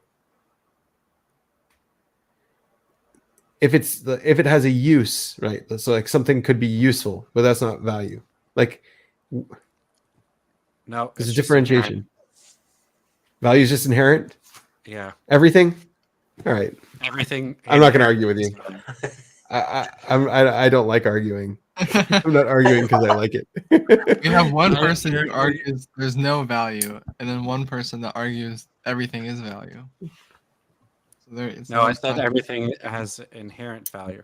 Yeah, and I say nothing has inherent value. Yeah, it's all value that we ascribe to it. Isn't that the same though, pretty much? I think so. I just don't think that something has inherent value. I think it's all given. But I never said that we don't give value. I just said that there is inherent value. So even if there were no humans, something might be valuable just because it has inherent value. Yeah, or something about nature would make it like same thing with animals. They'll do it. Plants will do it. I don't know. It's just it's like different dimensions of it. Like in a human, we think that we understand value in the dimensions that we can see value and understand and perceive it, whatever. But then there's the equivalent of that in other ways, but it's in different dimensions because it's no longer from the perspective of a human. So it's not the same kind of thing. Whose perspective would it be in then? And I don't think I don't think it matters because there's something about this deep thing in what we're doing that must be like across the. Let's say you got an old manuscript in some language that you couldn't read. Does that have value to you? Yeah. Why? It's inherently valuable. What? No, yeah, but why is it? Where does that inherent value come It's from? just I'm experiencing holding something old, and it's a manuscript. So Like, the value that comes is from valuable. your experience. Yeah, I guess it's or the- valuable from my perception of value has Your to be perception. in my perception. Your perception, yeah. Yeah. So in my perception, I experienced this old manuscript and like I have no use for it, but it's valuable in the way that an old manuscript can be valuable. Because of your perception. Or more maybe more than that because I have some idea for it. That turns it into something else.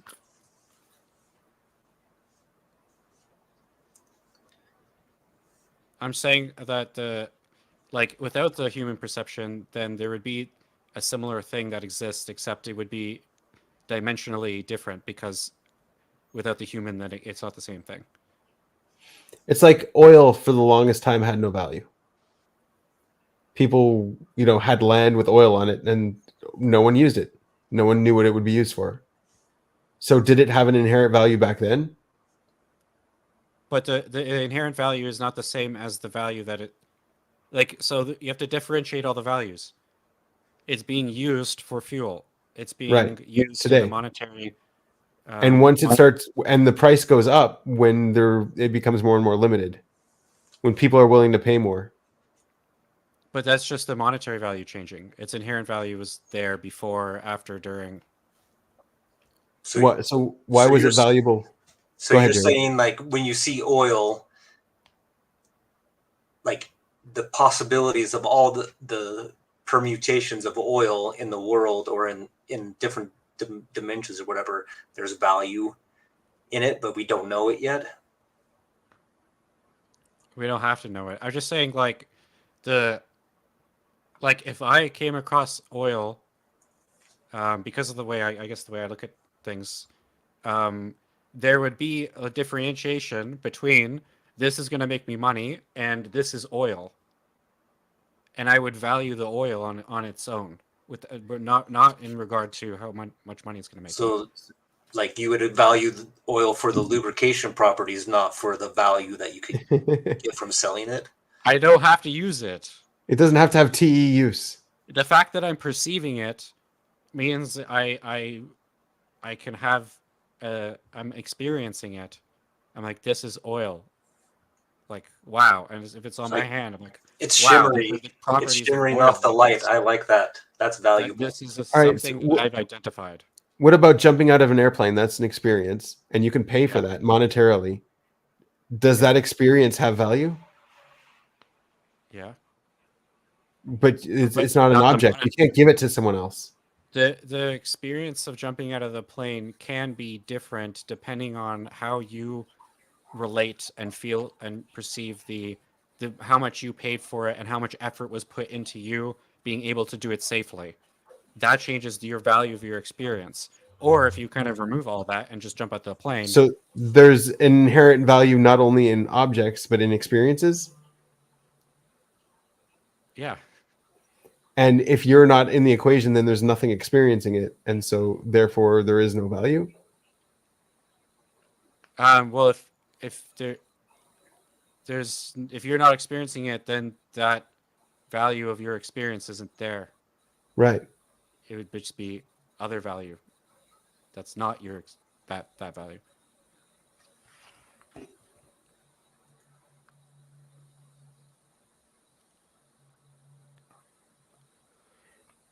Yeah, like, so for example, gold is valuable, but like we have so much gold in the world, more than we would ever need.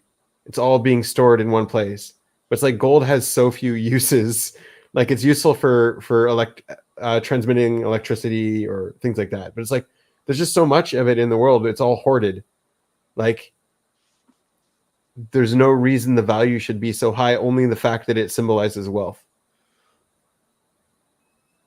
Only the fact that gold is what? High? What does that mean? the value of gold, like, okay, there's a value in its usefulness, which is Jared is picking up on. Like there is a usefulness to things, and they have a value because they're useful. But then they have a value because it's perceived. Right. That's its use, not the gold itself. So the perceived value is the demand for it, that everyone wants it. If everyone wants the red truck and no one wants to play with the blue truck, then the red truck is more valuable than the blue truck. Not because the red truck has more value in it. It's only because everyone wants it. But they're not wanting the truck. What do they want? They want the experience of having the truck. They want the experience of having the red truck so that no one else can have it. Well, no. If the fact that like it's oversaturated, and so now that changes the perception of value, but something else, the people are valuing not the actual red truck. They're valuing that like their perception of value is changing. So they want like the truck, and the value is not like that value that you're talking about is not the truck's value. Okay. The truck is just being used or being projected. The value is projected on it. But the truck is more valuable because more people want the red truck. No, the monetary value of owning the truck is higher. But the monetary value represents perceived value. What you're willing to pay for something is the truck is not the truck. No, obviously not. Yeah, no, it's not the truck.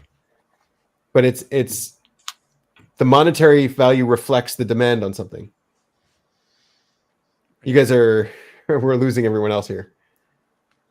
I'll just say, like, I don't know exactly what you're talking about at that point with the trucks. Right. But something that came up in my mind was, like, you may perceive something is going to be valuable, and then afterwards it's not as valuable. So looking at the dressing up comment, where, like, I was thinking about, like, you know, girls like to dress up, or they like to put a lot of makeup on. It's very valuable to them. I don't know if they like to. And I would say some of them. Okay, sorry. Some of them, yes, some of them, you know. But like, I was trying, like, what that connected to me was like Instagram post or TikTok post where they, you know, the more of like the dopamine rush of things. You know, TikTok, like, it's a perceived value that you get this quick release, you know, of the dopamine. The emotions, But, like, the emotions are valuable. like longer term, I'm looking at like the longer term, and now like there's less value longer term if this is how you're going about things, right? So, there's the value in the moment, and then there's the value later, which it doesn't really connect to a lot with what you're saying, but Why are Jared's guitars valuable?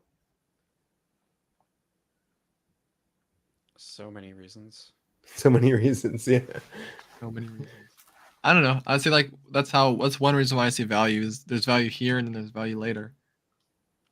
Maybe that's just called NF. I think that's just what NF is doing. Yeah. What are the values in the future?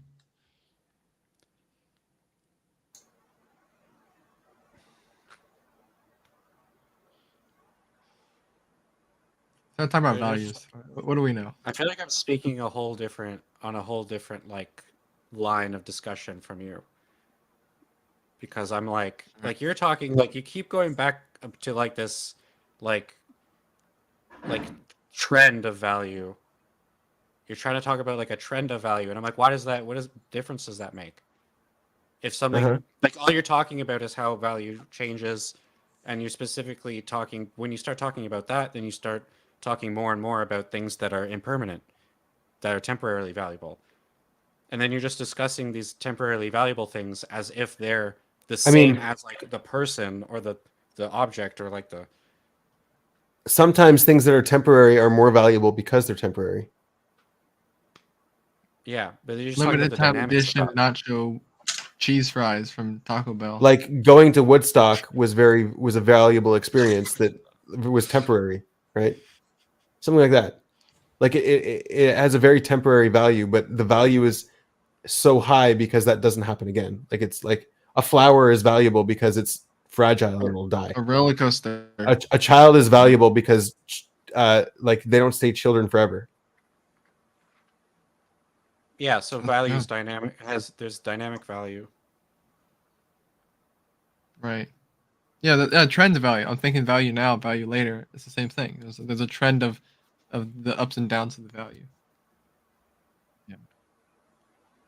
Actually, this is kind of related, but the recent video on the Ops channel was about the Apple Vision Pros, and at the very start, you know, Dave put up this graph of like trending stuff. It's like it goes up really high, like oh wow, there's like new stuff, and then it like dips down low, like oh it wasn't that awesome, and then it kind of gets back up and it like finds like a plateau state. Yeah, that's what we're talking about. Yeah. Yeah, I feel like that's like it's just a consistent pattern that you kind of see when you're looking at the value of or the excitement. These new technologies, yeah. Technology. Yeah, like the play AI. I'm like, well, it's amazing. I first saw it, and then I played around with it, and then it got worse and worse. And then I talked about it again on the panel. I'm like, okay, it came back up again. It's okay. The hype, yeah. There's the hype. The hype goes up, and then it comes down, and then it settles into like its steady state natural value of demand. Yeah. Yeah. Maybe it's like an OE thing. Like OE like no, it was what we were talking about before too with Jared with like the video game too, and Jared was that is right showing the thing, the trends. It's like the market goes up and then it crashes and then it finds some steady medium. It goes to where it's supposed to go. I'm pulling up the graph. Okay. Yeah. Hold on. It's a good graph. It just has a like 40-year-old man that wears the same t-shirts every day. But like this is just perceived value.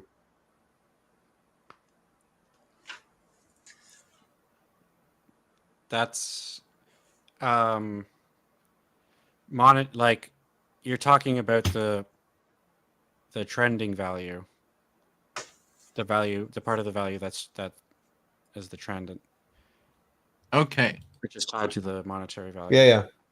There's it. Here's the words. The technology trigger, it goes up and it peaks the inflated expectations and it that's goes the hype, down. yeah. The trough of disillusionment. It's not as great. What is this weird words? Right. Slope of enlightenment. Slope of enlightenment. Plateau of productivity. What is this? I don't know. Gartner hype cycle. I get the word. There you go. The hype cycle. So this Gartner guy gave weird words to the hype cycle. Right. The hype cycle. I mean, yeah. If he's using hype as his word, it makes sense. Yeah.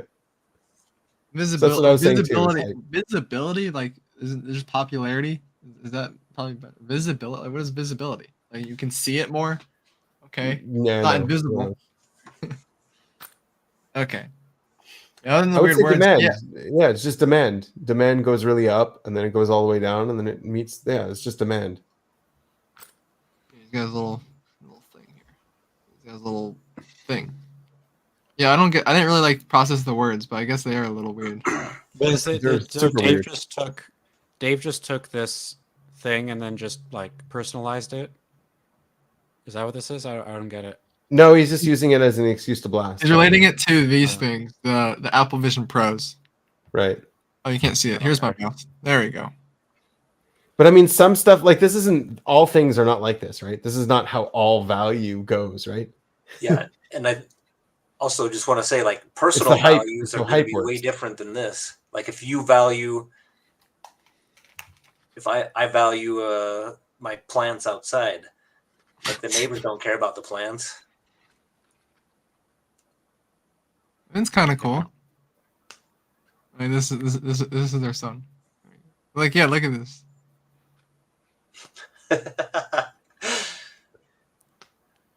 I know the fear of the So yeah, SF. not all things go like that. I like you remember all the trends and the stuff from when you were younger, right, Jared? Like Yeah. every December, some toy would like become super valuable and everyone would want it, like the Furby or something. Garbage Patch Kids. Right? Yeah, stuff like that. It's like the value would go The all the boys way were up. popular. 1986, Licensed to Ill. Yeah, we're bored. We gotta find something. If it's not the best, then whatever. We're hype train. But like, so like this is for like the crowd. But someone like Claire would have his different value. Like he wouldn't follow the trends necessarily, right? Like not everybody's going to follow the trends. The trends are just the majority. It's like an O. I think trends are more OE. Yeah. Or like, yeah, maybe FE, but like OE feels like very trendy. It's What's the new thing? No, it's everybody. It's everybody. Yeah, everybody. But like, yeah, I know. Even FIs, even FEs, everyone's following the trend. It's just the majority of people are following the trend. Yeah. Like how many SFPs like Taylor Swift? It has nothing to do with them having FI or FE. It's just that's the way it is. Okay, it's just the way it is. All right. Yeah. Deal enough. Fair deal. You're tracking the population and their value and the value of something around like the clustering of the population that value it, that want it. Yeah. I know, but like, what's the timing of it? I feel like there's like that's where the slope comes in. There's like you feel like there's a timing behind it. That's the hype slope. But like some things just don't have that slope. They have value that just like ramps up a little bit and just peak plateaus, right? Like, okay, I'll bring you a different graph. I need a new graph with better words. I'll bring you a different graph with that's way more dynamic. Control system.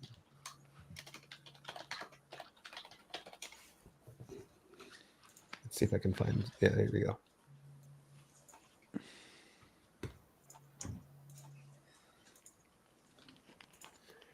So this is just like way more general of like the way things are. Here we go. Okay, yeah. Yeah, so like this stable one here is what you're looking at for the hype thing, right? That goes up and then it goes down and then it stabilizes. Yeah. But then like you got this other one here where just ramps up and goes to an asymptote. It's like there's no rule for how. The only rule is it reaches stability at some point, right? How many oscillations does it have before that stability? Just control system. Yeah. Well, there's also like, do unstable ones exist? Are they all stable? No, unstable ones just blow up. Yeah, their value goes to 0. Yeah, there's the unstable one where it gets bigger and bigger. Bigger and bigger and bigger. Yeah. Yeah. So like this, for example, is like the polarization in society is like, okay, left wing versus right wing is like, this is what we're getting right now, right? Oh, flat earthers and round right. earthers. Exactly. Stuff like that. Yeah. Yeah. That's gonna be like the type wars, you know. The type wars. What's that? It's the typism. Typism. You know. Like everyone wants to be an INFJ. Yeah, it's kind of like that. Oh, so does INFJ have more value than ISTP? I was imagining Dave as a Terminator typing machine. You had to be somewhere else. Well, yeah, he's a Terminator type. It's something. It's one of Dave's fears of that. Like, if you're savior consume, then you hate the blasters. And if you're, it's very general, of course, but yeah, it's not always no. But yeah, it's like the types. It's like, you don't. Your demons. We're talking about your demons as like something that you hate, that you don't think should exist in the world. So it's like, I'm just thinking of the unstable thing where it's like, yeah, sure, it's okay now, but the bigger it gets, the more like you're gonna realize, like, if you're TI, you don't like the FEs, and if you're FEs, you don't like the TIs. It's like, it's very general, but like, like I don't in my personal life that won't happen, but like it happens a little bit in my life where all the kids are consumers and then our parents are blasters, and so like the reasons like when we're gossiping about them, it's literally like about that. We're like, yeah, like they're the dumb blasters. They're doing this, controlling the worldview. They're preaching to us, and we're just consumers, man. We don't want to control nobody. We're just doing our own thing. What's going on right now? I'm confused. What? If you ask that, then I'm not gonna know. I already forgot. So I'm just wondering, like the dodecahedron, like it's that thing. Yeah, the dodecahedron, the world. The what is it called? The neurodivergence. There you go. Like, why are I pissed off a bunch of flat earthers by saying, how do you know the Antarctica is around the edges and the North Pole's in the middle? What if it was the opposite? They didn't like that. I know, but like, who got to it first? Like the scientists got to say that, like, we wouldn't have guessed the Earth was flat because like the Earth was flat first, right? We thought the Earth was flat at first. Yeah, it was being held up by turtles all the way down. By turtles. Like, okay, like like the neurodivergent thing. Like, why are they not neurodivergent when it's like they could be the neurotypical ones, and then everyone else is neurodivergent? They just and when the labeling system came in, it's about the majority. There's like, it's about the majority. Yeah, like, hi, you're not the normal one. Haha. It's like, great. Yeah. I can call you divergent. The neurodivergents are the sane ones, and the normal people are the insane ones. But yeah, in their minds, Sure. So that's where I'm coming from with type of wars. It's that battle that humans kind of have. I mean, it's the same thing. Like it's like you take this fringe group and like, okay, they don't have empathy. It's like, well, they have empathy for their own. They don't have empathy for people who are different than them. That's how empathy works. Oh, right. So it's like you could say autistic people don't have empathy until you see them with other autistic people able to have empathy with them. And you're like, how are you able to have empathy with your own? Oh, because no one's having it. Like, does anyone have empathy for an autistic person? No, because they just seem weird aliens. Yeah, you don't. You fear what you don't understand. Right. So Yeah. You can't really have empathy with them. So it's actually you that doesn't have empathy. If you're saying they don't have empathy. No. Yeah. Right. I don't know. I'm pretty sure they do. I don't know. I feel like they do struggle with each other as well. It can really suck. It can really it's not suck. like the thing is, it's like not as like political as like the political arguments are like the bigger arguments. Like, yeah, sure, like this typing stuff might get out, and like what is it, like Myers-Briggs, like back in the day, they would like have people for hiring. They would have them take the Myers-Briggs, like, oh, you're an ENTJ, you can't be doing this tech job. Right. So why was Myers-Briggs valuable? Like, it didn't have any inherent value, but for some reason it just became valuable and people wanted to buy it and use it. It wasn't very accurate. Yeah. Yeah, it was crap.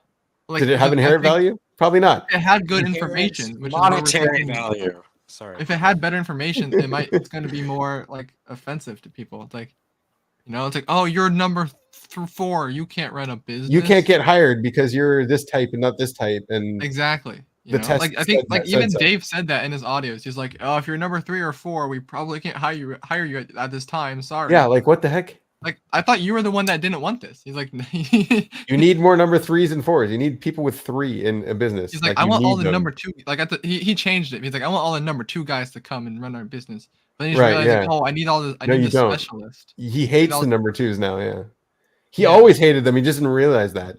Like, they come in and they're like trying to run his business for him, trying to scam him into giving him their business. Yeah, right. I find that interesting, but like I think it gets more like it's personal versus like political, if that makes sense. Or the type wars are more like an interpersonal thing with like, the people that you live with or the people that you work with. So they won't be like a big like political debates like the Earth is. I mean like I don't really partake so much, but I listen to them and I hear it's more of like a me versus them kind of game that us humans like to play. Yeah, this is my team and that's your team. And that can kind of play out in this decider stuff because we're talking about coins. Are you on this side or are you on that side? Like I talk about it like I'm on team decider. Because when we're having political arguments at the dinner table, I can see all the other deciders and they can see me. And it's an animalistic thing that I feel that I'm on their team, that we see what's going on. We're not tripped up by the observer conversation. We can kind of agree on that. We can make fun of the observers. It is like Yeah, yeah. but then you have the observers who are actually trying to double observe, and they lean on you, and like, yeah, they're on your team. Growth mindset. Yeah, there are growth mindsets. Yeah, but they're on your team because they're actually trying to get the observations right, and they're getting you to help them. That's fine. Nothing wrong with that. But then you get the observers that mindset, like the decider, then it's hard because then you're like, I don't want to like expose myself. I'm nervous, you know. Like, there's that too. Yeah, I don't know. It seems more like interpersonal to me than like a bigger political problem. I mean, but maybe it gets down to like I don't even know what we're talking about anymore. I'm talking about like the typing stuff. It's like the typing and hiring, like there's that sort of problem. Do you want to Like, get hired? No, As a thing? no. I want to get hired, but not now. I'm not applying for any jobs. Right. Oh, you mean hired to them? Oh no. I'm just trying to figure out what you're trying to process here's the here. You're scenario trying to I would wanna process get something, hired. David. Here's the scenario I would want to get hired. If they were hiring like 100 people to help them out with like one small thing, then sure. I mean, put me on. Like I'm not like hired like as in like they're come type with us. Like no, I don't. But more if they're collaborating with a large group. You're trying to figure out why we're talking about this. What are you trying to process, David? You're trying to process something. I'm always trying to process something. But there's something going on here. What's going on here? I've already said it. It's the type wars, man. They're coming. They're coming for us. The type wars. You know, it's bad feelings around the type wars. The type wars are coming. Yes. Like all the consumers, man. We got to rise up against the blasters. Come on. I feel like there's parasites in David's mind that are like speaking right now. They're like parasites. It's the ghosts. He's got ghosts that are speaking through him. Any ghost. Yeah, it just makes some random argument in my brain. And it's like, that's real. And then like but it's not really that real at all. Do you see consensus reality too, Claire? Do you see that like consensus? Consensus reality is what Annie was talking about in her video. Yeah, clothing is valuable when it doesn't chafe. I agree. It's more valuable. There you Yeah. Do you have what does the words consensus reality mean to you? Annie was talking about that. Like, how do systems change based on consensus? The realities of consensus changes value systems and value systems. Okay. Like whatever systems like. So like by having a consensus now, that will change the way that creates a reality. I don't know. Like if we like we're talking, I'm just trying to relate it to what we're talking about. That's why. Oh, I see. Yeah. Oh yeah. It feels like consensus is like there has to be more agreement on what we're talking about. Where it's more like we're scientists in a lab, and we're trying to like do the scientific test. But if it's just like we're just arguing with each other and there's no consensus, then it's like why are we spending the time? Where's our test? Where's our results? Where's our graphs and stuff? Yeah. So I mean, I think the discussion is interesting, like the one we were having about the value. Like I see Claire's perspective that he thinks things have inherent value, and I see my perspective way more because your perspective. I know. I took it over because like I see my perspective. I'm like ranting about you called it a parasite in my mind. I'm like okay, right. I didn't. Sorry, that's a strong suggestion. A strong suggestion. I mean, what do you mean by that? Like, what it's kind not literal. It's just an analogy for what's going on. Yeah, but I believe in analogies. It's a very valuable parasite, though. It feels like real to me. I'm like, yeah, there's definitely some parasite. There's some like any like, ghost is what I call it. I was typecasting you as someone who is like speaking other people's like ideas. It was a typecast joke. Oh no, that's so true. That's so true with my at least my type is that we just hear other people's ideas and then we just like say them out to other people and we see how they react.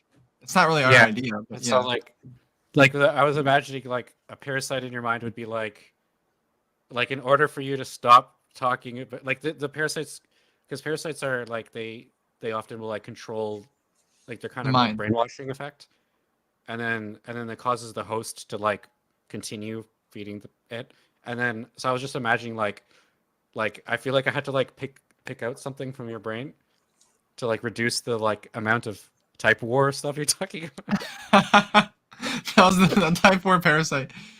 Yeah, I definitely see myself. What you're talking, I definitely like. I'm NEFE, and like when I listen to like Dave or like the NTJs or whatever, they have NIFI, and I like kind of like fall. I can see myself falling into their NF world, but like it's not as real. But like I could. It's kind of funny to talk about it because like that's like what they're fearing. Like they're fearing like the longer term NF of like the like I don't know exactly what that is, but I see like not just them but other people, like other people's concerns.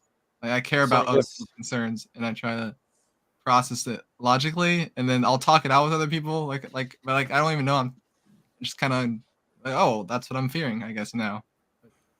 Maybe you Am I need to fearing see. that? Maybe. I don't I don't think there's going to be any type wars in the OP community. At least, like we're over that. Like we all see that everyone's That's what's good about equally it. as shit as everyone else. Yeah, it's like you don't really want to be an INFJ in OPS. It's like not really enticing. You don't want to be anything. you don't want to be typed, right, Jared? This is the same thing that Young was saying. Like you don't want to be a type. Being a type is a bad thing. Right. You said the type is not nothing static. No, it doesn't stay still. Who says that? Young. He says Does he? the type is nothing static. So, yeah. I haven't. Sorry, I was thinking of something else. I mean, it's in context, and I'm sure I'm Go messing ahead with there. the context. I was thinking of another way of coming at the value thing. Okay. So in terms of like an extreme, you can think of like someone who is having like an amazing experience but can't share it with anyone. And so why is that valuable? Is it only valuable to that person? Or does that valuable experience somehow have an effect on more than just that person? And then so there's the examples like like the Tibetan yogis.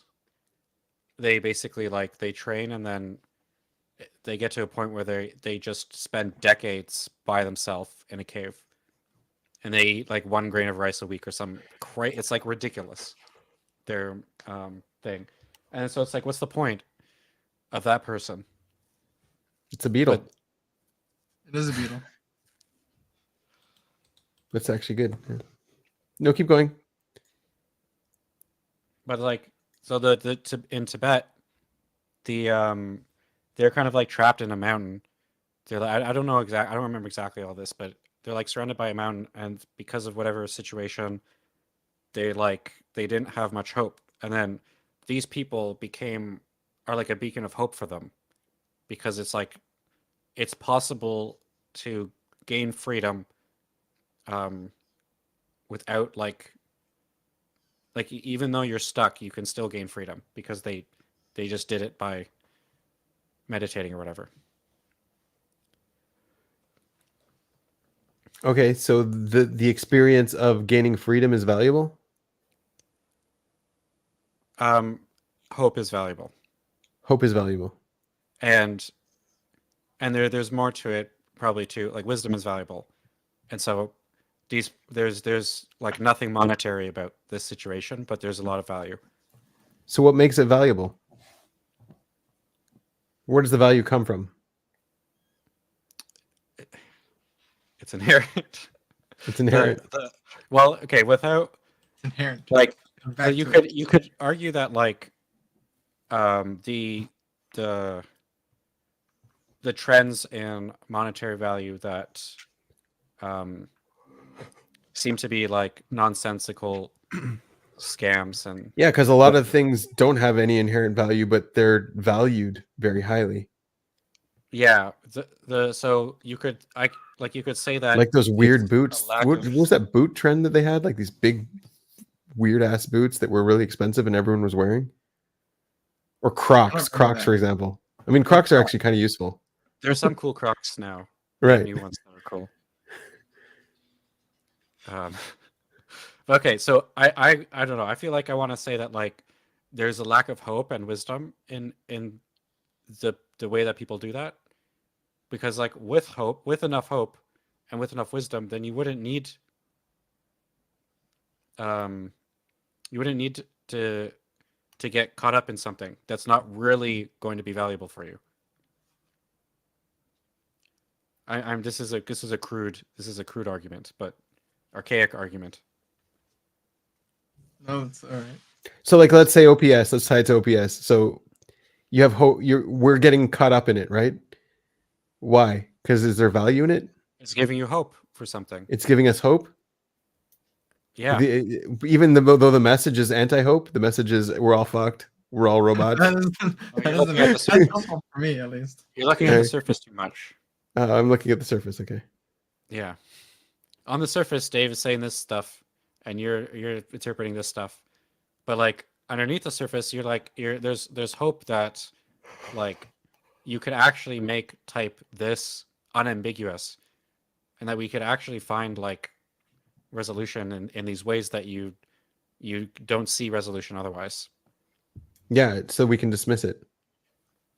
Yeah, I'll try and get back to that. But like, the people that were getting hired, like if it's like you're gonna get dismissed if you're this type or that type. Like that's where it goes. Well, yeah, you got to dismiss people on some criteria. Hey, Laura. I know, but if it's the typing criteria, then I feel like it will go a little bit faster because there'll be more assumptions or more data that kind of proves it, right? But even so, yeah. Is type more valuable? Is one type more valuable if people agree that it is? Context-wise, there's definitely contexts where that is the case. But like, well, I mean, like you're talking about the job hiring. So like one is more. If everyone agrees that they want ISTPs to work for them, then one type is more valuable, quote unquote. I mean, yeah, like if they actually, that they see that that's the case, that they, you hire INTPs and you get a lot of, productivity from that. Right. Like, even though all that is BS, and you definitely want, I don't know.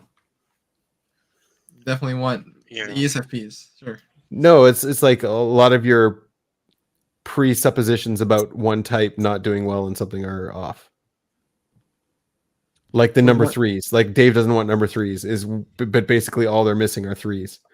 It's like, well, yeah, he goes back and forth. He's got like, he'll be like, yeah, screw the threes, and then like they do that. Like they're like, yeah, ICPs are the best type, and then they're the worst type, and then this is the best type, and then they kind of rotate their I mean that's because they typed Benjamin. Marketing that's thing. why ISTPs are the best. Yeah, like what is the market? Like there's a small amount of ISFJs because they're actually doing more valuable things elsewhere. No, there's not. There's just less of them. There's less. No,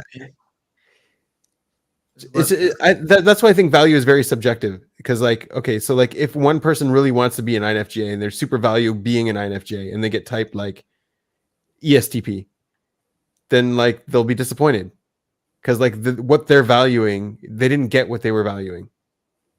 That might actually happen soon enough. To who? I don't know. To somebody? Somebody's always some ESTP that. Well, I mean, everybody's always getting typed what they don't value. Like, or like there's a big value placed on sleep, for example. So everyone wants to say that they're high in sleep, even though I don't see that at all. No. I think sleep is just like boring. Yeah. Inherently, the inherent value to sleep is not high, but the perceived value.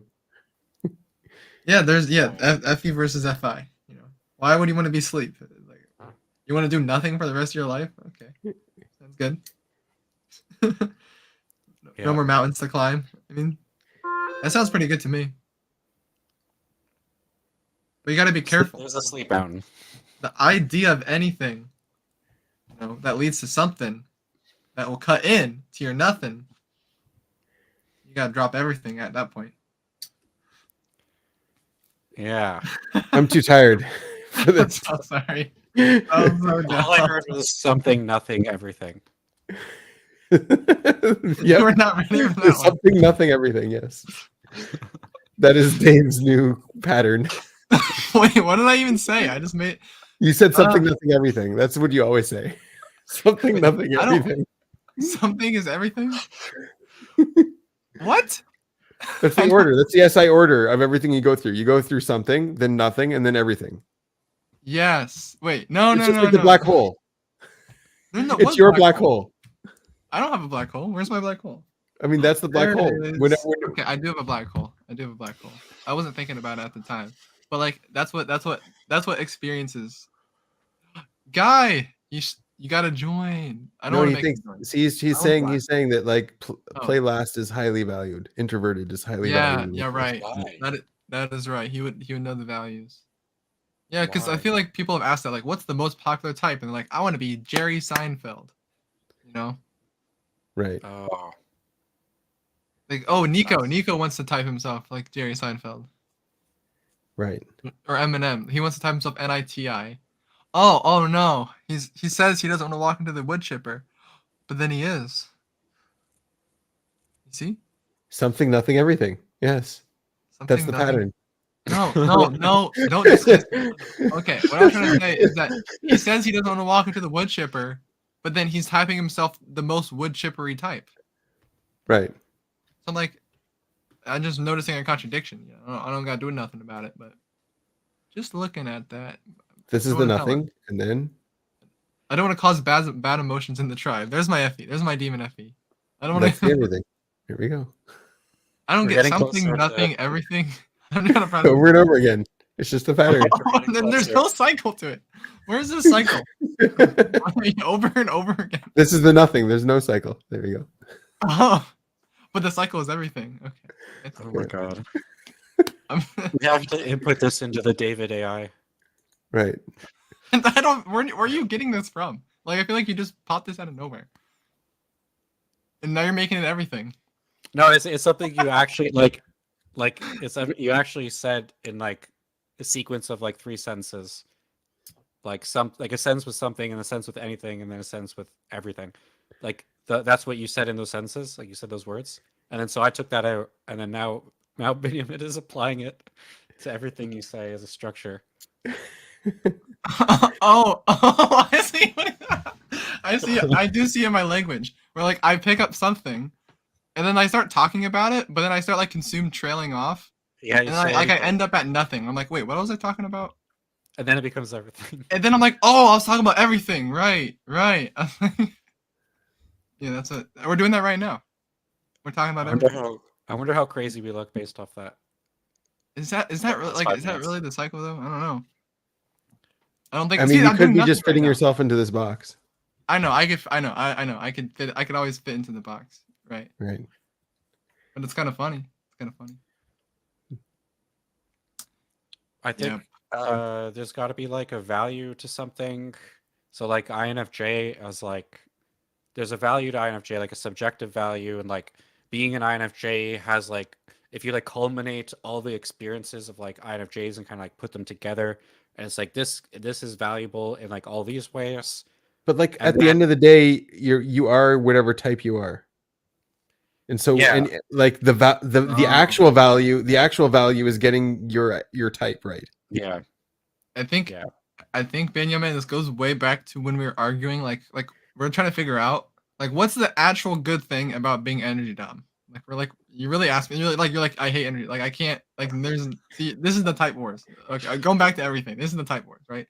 But like I asked you that because it's like you were like I called your bluff. You're like, oh, there's a trade-off both sides. Okay, yeah. So tell me. Positive. So tell me what's actually good about energy dom. Go for it. And I Because did. you're like, oh I yeah, did. there's a good on both sides. I said that it's the confidence. It's the confidence that you get. The confidence. And then you saw that, you're like, yes, because you have the girls that are really fat, but they call themselves tens, you know, but that gives them the confidence, even if their info's wrong. Is that what I said? I think And you're then you have like the paraphrasing. girls that are really beautiful, but they're like, oh, I'm a 6, and then you said, yeah, and like that's what I'm saying. Like the energy doms, they're like, yeah, I'm INFJ, and like it gives them that confidence because they're the INTJ or the INFJ type. And like they build their basically, energy what's dom. good about energy doms is they're delusional. Is that what you're saying? No, not exactly. No, they're not delusional. What do you mean? Okay, all right. They know what's going on the most. They're the most confident, right? That's not delusional. They're the most confident, right? All right. So then that's what's good about them? Yeah. Isn't they're that really number confident. ones? Isn't that number one's the confidence? Number one, or the DI, the confidence? No. Are I you mean, confident? like, what Are we're you trying to confident? process is we're trying to process narratives on that stream, okay? And we're like, why do like that's we don't build like a story. We don't build like our energy dom story as But info you said dom. you process with narratives. You use narratives, and you're info dom. Okay, I think I need to like clarify. Like, I don't like exactly do that. I think it was much more simpler than like. Annie too uses narrative. She says. And Yeah, I she's don't know if info we dom. mean it. I don't know if we mean it in like a we're like narratives as in like, all right, I'm gonna go tell a story about that time my friend pissed in a sun chips bag, and then we buried it out in a field. Like, that's my it's like a story, not like a narrative. It's a story, yeah. But the narratives are like out. They're not us. They're like A narrative the is narratives like are out changing there. the story for Yeah, the ego. narrative's like other people's stories. Like there's the IP narrative. You know, there's a story behind the IPs, and then it's like that's a Okay. category, and then you get to put information in that. That's different than the actual story. But that kind of just popped in my head. So now we're back to everything. No, I knew you're gonna say that. God damn it! Like I heard it before you even said it. You did. Ah.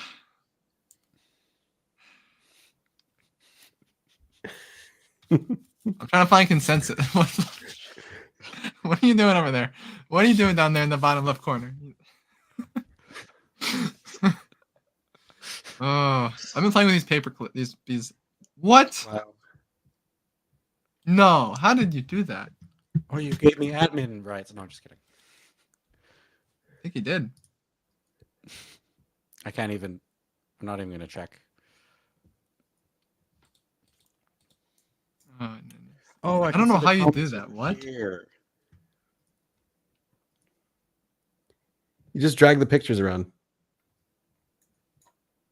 Oh, that's kind of fun. Look at this. I'm zooming. Look how fast I'm going. All right, I'll stop playing around. Put it back into SI normal way. There we go. Now everything's good. Everything's back to normal. All of the order and structure is returned. It's like SI normality. Like if I have to like process this, I gotta process this for like 10 minutes. Now I'm stuck. You know, I'm like, whoa, I'm like below that guy. Like SI wants the sensor to be the same. You know, does that make OCD. sense? It's sure OCD, a little bit OCD, Yeah. a little bit. So I never heard what was good about energy dumps, by the way. There's nothing's good. Okay, I will now make a clip out of that and post it all over social media. You haven't made clips for like 6 of these things. Come on. I know I'm getting lazy, or I don't care enough. Yeah, if But you're energy welcome dom, to make clips. If you're energy dom, they would make these clips because they thought they'd, you know. That's right. That's right. That's right. I was just going along. I don't. There is value there. There is value there. I don't have like a slideshow presentation to explain it. But you do. You do have a video of this, right? I do, and I'm sure you're right. Like honestly, the math works out. So that No, it's like, not even math related. It's like no, that there is a trade-off. Like there is a good thing on about one that's bad about the other, or whatever. There's some kind of imbalance that the other one has balance, right? Always. yes. But yeah. No. But yeah, I'm saying like okay. Here's the thing I don't get I about can't see that it. coin. I can't see it from my perspective. Okay, this is why you can't see it. Okay, this is why it's like even harder for the typers to see it. It's because yes, like I can kind of see info versus energy. You can see it like sometimes maybe. Like the thing is like it's not like NI. Like all the NIs like they're trying to develop this stuff from like evolution with like the human needs and the letters and like info energy. How is it any triple way like how is that like evolution like how like what like where in evolution does info versus energy fit in? That's it doesn't make any sense to me. Like why like F versus T I can see that. Well, I S mean, versus N. energy fits in the fact that like their life actually works. They're actually eating every day. They're actually sleeping every day. They're like getting all their basic needs met. Like they're structuring their reality around reality, actions, waking up, going to sleep. And what? I didn't think of it like that. And Like, yeah, infodoms are like processing. Like, what are we doing with our lives here? We're just up talking about nonsense. Like, what is the actual basically. productive? Like, how is this productive? What is the point of this? Right? What is this info that we're processing? I know, Is right? it gonna help us? It's Like, does it matter if conversation. the Earth is flat or round? Really? Does it matter at the end of the day? No. It does not. I'm still going to wake up tomorrow, and I'm still going to have to go grocery shopping. I'm still going to have to cook. And I'm not processing, and I'm not processing like, okay, when am I waking up, and what am I going to cook, and like, what am I going to cook, and like, I'm not processing that mundane, the stuff in my mind that's just mundane stuff, but it's actually the real stuff, right? Yeah, that's the benefit I was trying to get. Yeah, that's it. It's like the confidence of like I don't need to talk about random bullshit. Like that's that. I guess I see it more as that they don't have this negative, right? But Yeah, like what are we processing? What are we processing? The info doms are trying to get it right over and over again. Something, nothing, everything, over and over and over again. What? Stupid infodoms. Something, nothing, everything. What is that pattern? That's your pattern, according to Claire. No, okay, here. Your pattern is the opposite of the plateau, or the opposite of the graph we were showing earlier. My pattern is the opposite. The graph is like everything. I start stable and then I go unstable. I guess. All right. But like, how are you seeing that with myself? Like, why do you keep bringing it back up? I'm just like consumer over here. Just give me some random info about me, and I'll, you know what I'm saying? Save your states. There you go. Ah, God damn it. Pluck. What? What do you just pinch me? You pinch my head? Am I dead now? I plucked a leech off your mind. Right. I think at least I think with myself, like it's so easy to see me in a savior state because like I get way too animated. Like, I can't hold back the animations. It's a bit weird. Like everybody in my life can see when I'm in a savior state. It's like this guy's like I get so animated. I don't know what it is. I think that you can tell the difference between Energy Dom and Infodom like YouTube channels. Like an Energy Dom would look good when you scroll through it, all their videos and stuff. And then you go to Benjamin's channel and it's like you don't know what's going on, and then you click on a video and then it's just like, all right, so here's a bunch of stuff on the slide. All right, next slide. he reads off the slide. Okay, I'd see that. Yeah, like why are you reading off the slide? Like explain it further in depth. But I guess that's all you need is the slide. I mean, yeah. If I go, it depends on the video. It's like, yeah, it depends. But it's like, I'm like, oh, like I'm like, ooh, information, and then, but it's like, yeah. What will it add to your life? Nothing. No, I don't see nothing. I see stuff that it can add. Like you gotta like. Right, but has it ever added? Has information ever added anything to your life? Has information like added anything? Like, am I supposed to answer that question? Like, no. What has it ever added to your life? Like, what is the information? Like, what do you mean information? Like information in general? What is knowing if value is inherent or given from people? Like, what does that add? How does that help you? How does that help you? What does it matter? Adds a lot because I get either dismiss everyone for having no value, or I get to love everyone for having value. There you go. Yeah, so Benjamin only sees us as how many views we're adding to the stream, right? Right. The thing is, like, that's like you argue about it. You're just trying to figure out if it's right, but it's not like actually your worldview. Like you don't actually act upon it. You don't act upon that. You're like, yeah, sure, I don't see value in things, but like your body will still react. No, the thing is, I do see like everyone sees value in things. Like we all see value in things. Yes. So why do what is the value of this? Like why do we just like mental masturbation? Like maybe the infodoms. Like why are we going over making sure the info is right? I don't know. You tell me. Doing that would prove it right. Right. But I don't know. There's definitely like pros and cons to both of them. So like I can see the cons to both of them. I can't see the pros necessarily. that's why the OP sucks, because we're all doomed, aren't we? Yeah, right. Yeah. There's no pros to any of these things. If we're trying to look for hope when there's no hope. Well, because like look at the energy doms. They're trying to know themselves by doing the play and the sleep, but everyone's lying to each other, so no one's going to tell them who they really are from their perspective. And so like they're going to always have this delusional perspective of themselves, and they're always going to share it, and everyone's going to roll their eyes. Oh God, This Yeah. guy is talking about himself again, and he's completely delusional and wrong. Well, who's going to tell him this time? Nobody. Okay, well, he'll just stay delusional his whole life. There you go. Energy dump. Why? I feel more connected when I'm with the infodoms. I feel like Yeah.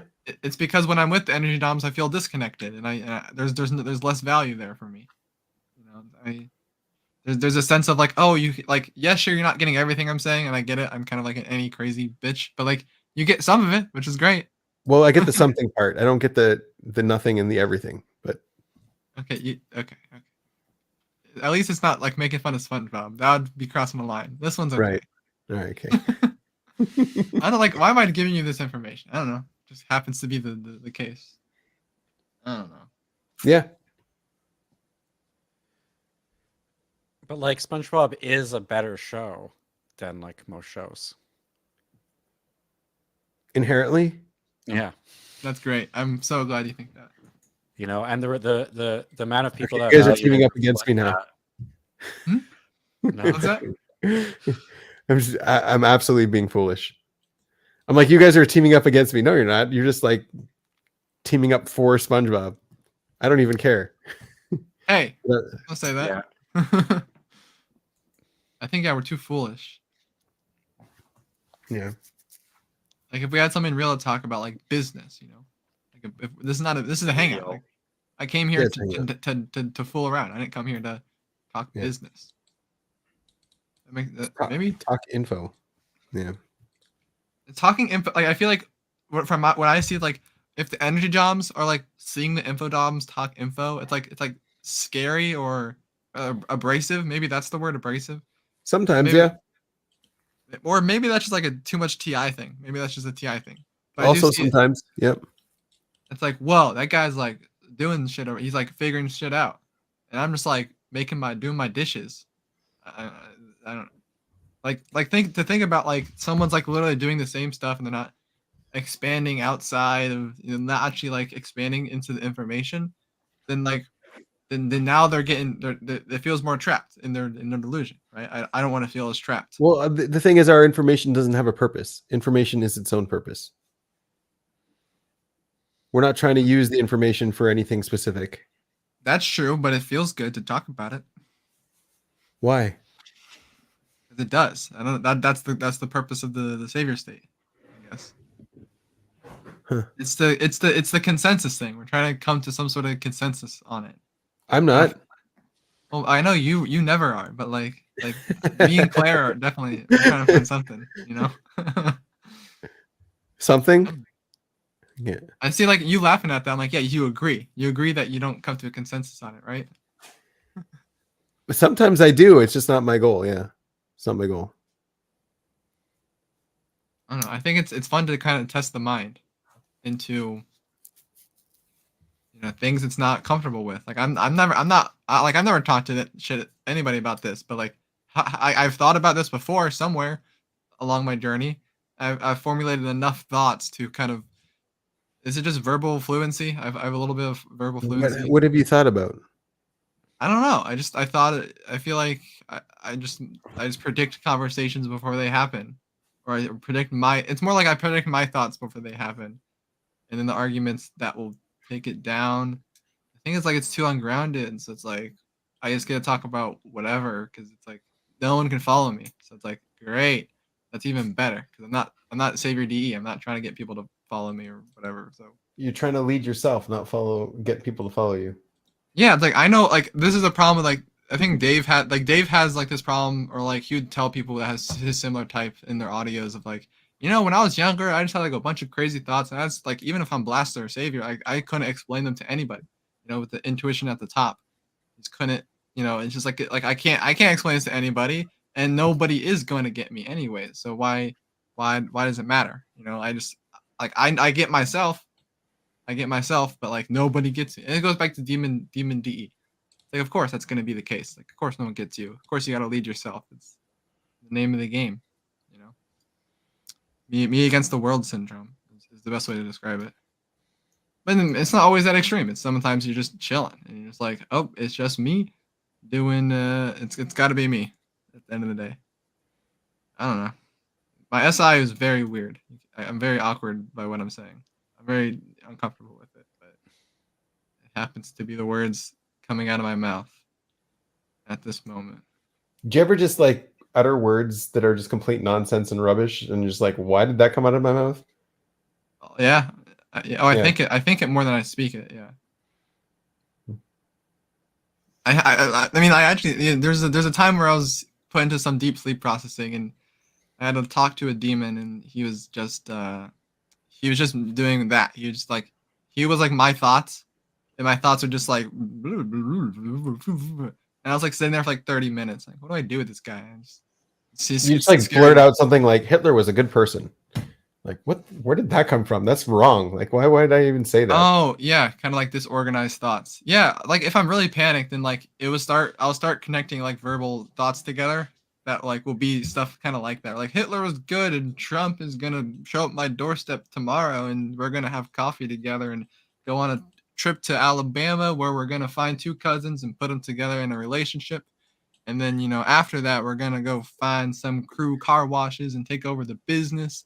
And after that, and then we're going to order some Chinese food. And the Chinese delivery lady, she's going to be so annoying. She's going to be saying, and then, and then, and then, and then, and then. And I hate people that just have these run-on sentences that just go on forever, and they just won't shut up. Like, what is that about?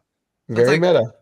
You know what I mean? It's very meta. It is like, I see what's going on. In the middle of a run-on sentence, saying you hate people with run-on sentences. There you go. There you go. Yeah. So yeah, that's what I hate about any. It's always meta. It's always meta. Especially with any TI. That's like meta. Fucking A. You know what I'm talking about. NTPs, back me up in the chat. We're always about meta. The metaverse. Yeah. Where you can buy. Yeah, you called it the metaverse. My God. Yeah. You can buy a suit in the metaverse to go to your business meeting with your avatar. Yeah, which true. When it doesn't matter because everyone in the business meeting is going to stick a pig's face on the pig's nose on your face because they don't like you and devil horns. Oh no, a pig nose. But you're not even going to know it because it's only on their screen. It's only on their screen? Yeah, so you're not even going to know that like the skins that they're throwing on you. You're going to be at the meeting. They're going to make you look like. They're going to give me hair. Yeah. They're going to give you a bald person They'll give hair. you fur. They'll turn you into a donkey. I'm gonna have hair, guys. They'll make you Shrek. You'll look just like Shrek. Okay, honestly, that stuff's never gonna work out ever. Like who's gonna it's still gonna be Discord calls. Like, bro, who's gonna want to be a virtual assistant? It's still gonna be like Skype calls or Zoom calls. And Jared's gonna be a flying furry beetle. No, I'll make him a beetle, but he probably doesn't want to be a beetle. He does. Look at him. That's what he did. Oh, we can't make fun of Jared behind his back. Don't offend the tribe, man. Get out of here. Here he is. Okay. I'm getting a bit nuts here. It's all right. Yeah. Wow. I'm the most detailed thing is like the fur of the beetle. I just can't get around He really took his time with that, eh? He's really like, what is that? Like 5,000 different strokes for just the fur? Probably more than that. Yeah. That's like 1, 2, 3, 4, 5, like all the way up to 5, all the way up to 5,000. A lot. And then like one eye is smaller than the other, and one horn is shorter, and it's got the wave between the two. Yeah, the wave. Mm-hmm. Something about that, right? Yeah, about the what? Just the drawing itself? Yeah. It's got the right amount of texture. I like the longer I look at something, the more like this it becomes. It becomes more like textured around. Like I can see the textures as they kind of. It takes me a while to process the sensory. That's what I'm trying to say. I don't quite get it until later. I really want an NPC that's just like David saying run-on sentences. Hey, I can make that happen anytime, any day. That's where my mind is always just doing that. It's so annoying. Just gotta get the audio from these videos. I was processing that earlier in the shower. I was thinking to myself of like salad fingers. salad fingers is gross as fuck. Oh goodness, I hated that. I wasn't thinking about that. I was thinking about like the relevance of any. Like 99% of the time, I'm thinking about something that's not relevant at all, and it's so horrible because I'm just thinking thoughts that like I don't need it. I'm never gonna get the chance to tell this to anybody ever. So like, okay, it's just me. I'm the only one that gets it. I'm being very meta. Like I'm attacking myself. You know, I'm attacking like, oh, I'm saying run-on sentences, but I'm in a make-believe scenario of somebody else running on run-on. So I'm complaining about them. So it's not like exactly me. I mean, everyone does run-on sentences, but like, I was thinking about like, yeah, how irrelevant it feels. You think any just feels very irrelevant. Like why? Like it's not even infodom anymore. It's just like, the intuition is not grounded. So what's the point? You know, it sucks. Yeah, being- like I could see a point. I want to walk around Skyrim, and then there's like an NPC walking by, like saying what you're saying, and then just like passes me. It's funny, right? Just I mean, like walking around just saying it's like stuff. it's foolish. You know, it's foolishness. You know, it's sickening. Yeah. It's really weird that there's like a straight connection between the random thoughts you have and your mouth, and they just like flows straight from the random thoughts to the mouth. It's like nothing in between, no filter, no. There's no sleep processing. Okay, you caught me. This is what sleep No, lasts. it's not even. It's like everyone with like Savior NE. It's just like there's no stopping point. It's just like goes from random crazy thoughts to mouth. Like Like what did I even say earlier? I literally, it's like what for me. I look at it like visually. So like I'm just trying to describe the visual as best as I can. And like the thing with visuals for me is like I don't get to like see a visual for more than 0.1 of a second. Like it's literally just like that's how fast something is changing. It's like it's like I'm just trying to describe at least one of those things. Please, there's so many. I can't do them all. I like try to like describe one of those. I'm like, okay, it's good luck. But yeah, it's like you're taking like I would do practices like try and do like more SE in your visual world where you start small with like a block and then do 2 blocks and 3 blocks and then start to expand it out. Where now you can manipulate entire worlds. You could start destroying. You can start doing this with your hands and thinking that means something to me when it means nothing. So like you could just be like saying anything. there's no break. That's what I'm doing with my hands. It's like from the head to the mouth. There's no break. It's just going straight there. It's like what's the break? What are you breaking for? Why wouldn't you need to slow down the mind? I really want you to make a YouTube channel and just talk for like 30 minutes and just like upload that, because everything you say is all fine. Like it's all appropriate. Like there's nothing about right. it that it's not like I would offensive. say, like, yeah. There's nothing about it I would say like, oh no, don't post that. Like, you know? No. Except oh my like God. but if you put it into a context where it's like it's just you I'm doing sleep processing. This 30 sucks. minutes. Nope, that's basically my life. Yeah, just thinking for about 7 hours a day straight. Just like okay, here we go. I mean, there's nothing wrong with it. Like at least we're not in dead air. We're not just like sitting here. Yep. Yeah, I include. This is the infodom. It's like I'm including you here. Like that's what's important about it. Is you get included into the thing, or like whatever I'm talking about. Like I can see what you can kind of see, and like our consensus is that like you can not like you lie to me and say yeah, but like you're like yeah, and then you get to say your own thing because like I'm saying something close enough to your worldview that you're able to accept it and move on and be able to say something about it. I don't know. Like I didn't see like any. Yeah, there's no breaks from the mind and the mouth.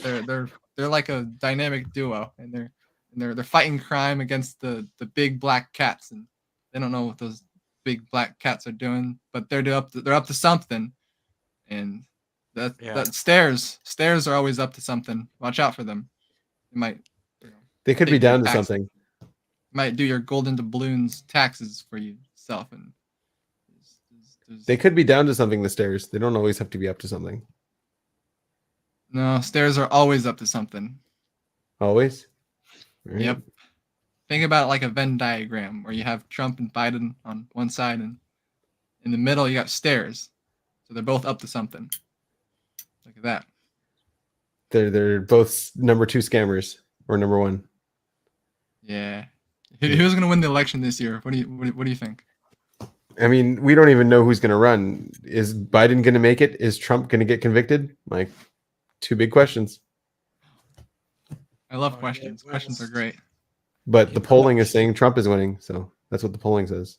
Yeah. Does that mean he's more valuable? Does he have more inherent value, or is it just perceived value? Perceived value. It's like this banana. It could be a mustache. That's valuable. It could be a smile. Look at that. Okay. I don't know. Political stuff is hard for me. Do more possibilities give more value? More possibilities, more value. Yeah, where's my pretzel stick? Like, I had a pretzel stick, and we were doing the cognitive psychology stuff. I'm like, the alternative uses effect. You know? See? No one gives a shit what I say until I bring up Trump. It's so annoying. Like, who gives a shit? I don't know. Oh, Trump! I know that guy! Yeah! Everyone has their own opinion. There we go. I see Trump supporters everywhere on YouTube comments. I mean, the other thing is like Tiago? how much of that is you know, the silent majority versus the loud few. Oh, because if you're on a keyboard, then you know. Oh yeah, that is Tiago. He's in Europe. It is Tiago. Sorry, I was just trying to, you know, I'm not dismissing it. I'm just trying to see. That's the thing. I gotta like know where it fits in the box. I'm seeing any more and more clearly, just because I get some like blast back about it, and so it's like it's more to, you know, the more it's harder for me to process the blast. If I'm by myself, I'm like I don't have to believe everything I'm saying, but if it's like coming from someone else, like that's the any is obtrusive, or like the masculine is on the extrovert. You have to believe everything you're saying? What? If you're by yourself, you don't have to believe everything you're saying? Are you still saying? Who are you talking to when you're by yourself? That was just a very confusing sentence. How does that sense, like, so many? It makes sense to me. I don't know. So many implications to that. When I'm by myself, I don't have to. What did you say? When I'm by myself, I don't have to believe who I'm talking to. You know? But if I'm with other people, I have to believe a little bit more of what they're saying, because it's like there's an outside perspective there. You know, when it's myself, it's like, you know, it's like I don't believe it as much, because like I gotta hear from somebody else. You believe yourself more when you're with other people? Yeah, maybe. Possibly. More words to find to make it less concluded. I don't know. I wish I had sleep processing, but I'm not that conscious yet. It's just a one-way street of neurons. Are you really aware? Are you aware of not having sleep processing? Does that make sense to you? Way too much so. Yeah. I mean, it's like it's like an unknown. So how does it make sense? Like, how do you know what you don't do? It's like literally that's like what Annie's doing all the time. It's looking at what's not there, and like what's not there. Oh fuck, it's sleep processing. Like that's what's not there. Like I can see everything else that's there, but what's not there, you know, that's what I'm calling sleep processing. Now it's not the same sleep processing that you would do or that an INFJ would do. It's the sleep processing that I see in my life, and it's really freaky and creepy and pretty much impossible to explain because I'm always not talking about it and not doing it. Yeah, I mean. It's something, and then it happens to be nothing. But then, really, in reality, it's actually everything. Yeah. Right? Mm-hmm. It is everything. There you go. You just what's up, did it to yourself, so now no one can do it to you. See, Tiago, he's got my same demons. He's got demon ST sleep. He kind of gets it, but I don't know. There's too much double observing that I do. That's just like the double observing is what really helps me see it and see that I can't see it. Yeah, we got him. Sorry, Jared. Boom. OCD. What are you kicking Jared for? I want to make it like a two by. All right, No. Yeah, I can't hear you now. All right, what's up, Tiago? Sup, bro? How did your project go? Can you tell me how your project went? It's delivered and shitty, but delivered. Guess what I gotta we do actually made it work. Like one of my colleagues had like an idea to make it much simpler, and we delivered a very concise work, but out of a much more simpler idea. And we did it mostly in like the 3 days before the delivery date. Oh, sorry, goodness. I'm actually. I mean, yeah, I'm kind of sick. I just non-stop coughing. So sorry about that. Oh man. Yeah. So when do you get your grade back for it? It might take a while. Could be next week. Could be next Monday, because we have because we still have to like we call it project defense. Like we gotta have a meeting with the teacher and talk a bit about the project. I'm sorry, Benjamin. I drained him I started ramping up when he ramps down because like that's our time zones are Oh, different. oh, It's he's like he's midnight for going. him, but for me it's like 6 o'clock. Like it's like dinner time. Time to talk at the dinner table for me. So yeah, Yeah, it's a bit late for me too, but I couldn't right. go to sleep. You're European as well. Yeah. Yeah. I Yeah, mean, yeah, yeah. what do you think you'll get on the project? What do you think? What if? Sorry. Your project. What your grade? What do you think you'll get? That's a good question. I'm not sure. Out of 20, I'm really not sure. I'm not used because I joined this master's recently, and I don't know how these teachers usually create this kind of stuff.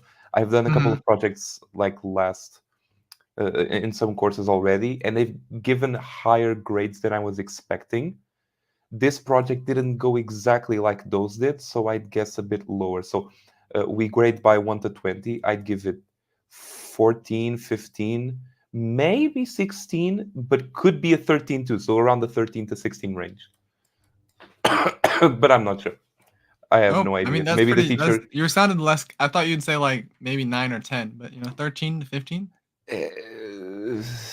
Could be. It's a probability distribution, man. It's not like a you You're can't so be right.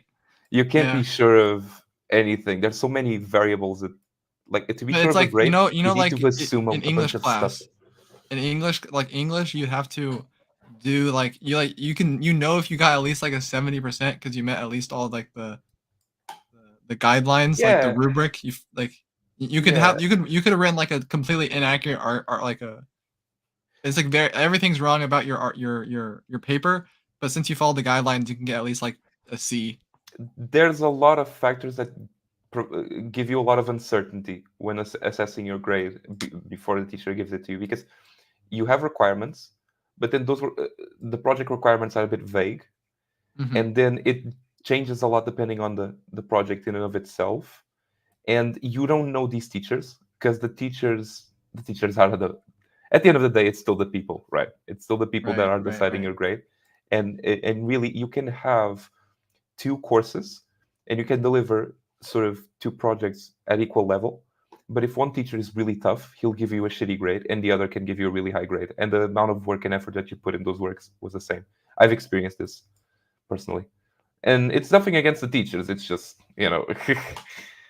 the way that the teachers grade it, it really at the end of the day it's up to them a lot of the time. Now there are things that you can do to minimize that uncertainty, but the amount of time and effort that takes is just too much in face of all the work that you got to do for other shit when you're for other courses. So yeah, you're just, I mean, a lot of the time you're trying to survive. Sometimes you actually get a bit more time and you're freer. It depends. It depends on a moment. But my range, if I had to put a range, because I don't think I could ever say a grade unless you want to average out that range, but it would be between 13 and 16 out of 20. I think. Okay. I Okay. don't know. I don't know, man. Claire, I got a question for Claire. Did you when was the last time, that you did school stuff? 5 years ago. 4 or 4 years 5 ago. years ago. Wow. Do you remember what you did? The last thing I did was first year calculus because I needed it and I held it off to the very last possible moment. It was Okay, awful. and do you remember all like the drama, the school drama with like, like the class drama? You know what I'm referring to? Well, my class was on Microsoft Teams. Not like for the people, but like the how it was laid out. Laid out. Like the syllabus. Okay. Yeah, well, I'm gonna have to go a bit further back for that, but yeah. Well, why? What do you mean, or specifically? I mean, like, what was your like? I feel like you would have a good perspective on it, if it was like 5 years ago. It's like, like me, like look at like me and Tiago, we're doing school now, and so it's a bit more. Using the word drama because it's more like dramatic to us. But I feel like you'd be like, it's not that bad. There's Well, maybe it was that bad. I don't. The drama of the syllabus? Do you mean drama? But when you say drama, I think of like other people making I drama. know. And not the best word. I mean, you mean like if like I get the syllabus and then I get frustrated, I have my own drama with it. Is that what you mean? yeah, like my drama with the syllabus is like there's no like accuracy to it. Where like you could just BS your way through the class if you follow the rules on the syllabus, and you don't learn anything from the class. But if you follow the syllabus, That's what you're talking about. yeah, and like you are past that point where you're like I don't need to do school anymore. So like, do I just keep BSing my way through the syllabuses, or do I take it more seriously because it'll be beneficial later? Yeah, I mean every time you get a syllabus, it's like you just have to calculate like so I have to like this essay is going to be like 30% of my grade or whatever, or it should be less than that. But this project's gonna be this percent, that's gonna be this percent, that's gonna be this percent, and then you look at and you're like, okay, so that's gonna require this amount of work, and that's gonna require this amount of work, that's gonna require this amount of work, and then like the more you can like just kind of look at it, like break it down like that, then you could just you break down all of your courses at the beginning of the semester, and then you're just like, like do whatever you want to then get the mark that you need. So you're saying like just keep doing the calculations. I mean, yeah, like if you're gonna learn, you'll figure out how the best way for you to learn. Like you'll figure that out as you do it more. If you haven't figured it out, like for me, it's like having 5 courses at the same time is completely just ridiculous for me. It's like, batshit insane. I agree personally. Oh, because you can't. You get no time to like actually focus on one of the courses and really like learn something, because like you're always running off to the next course. Yeah. Yeah, you're always doing everything at the last hour. It's almost that feeling, right? Yeah. Yeah. Oh right. Yeah, before the test, last hour. Yeah, like I would want to spend I would want to spend a semester on one course. And then that's all I do. That one semester is like this one course. Me too. They in my university, they in 2021, they changed how they do courses. So initially it was 5 courses, 4 or 5 courses for an entire semester. And they changed it so that they split the semester into 2 parts. And so we have trimesters. It's what it's called now. And so for example, an entire year would have 2 semesters. Now an entire year takes 4 trimesters. Each trimester has only 2 courses. So at a given time, you're only doing 2 to 3 courses at a given time. That's like, you can do more if you're crazy, because it's you who's signing up for the courses. You choose what courses you do. But like the average, the sort of what most people end up doing and what's expectable of people, it's around 2 to 3 courses at a given time. It's more intense. It's like you gotta do an entire project in like a month, which is a really small amount of time, I'll be honest. But it's also like I'm not bothered with other courses, so I really don't need to have my brain sort of hop between courses. There are a lot of people in my college that are against this model, actually, because of the intensity. But honestly, people also complain about the previous one. So I think it's just like an OI versus OE thing. Mm-hmm.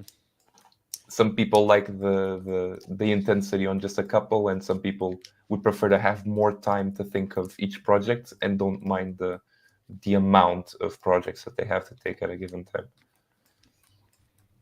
Yeah. Anyways, I'm about to get into another class in 10 days. So on the 10th, I gotta start summer school.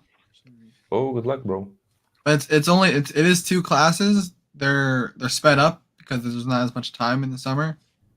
But yeah, I think it's good. I think it's nicer to have 2 classes where I don't have to completely BS my way through, because I don't have to deal with 3 other classes. It's just 2 classes. Yeah. Well, yeah, one of them is I've already done. I'm retaking it, so maybe I don't know.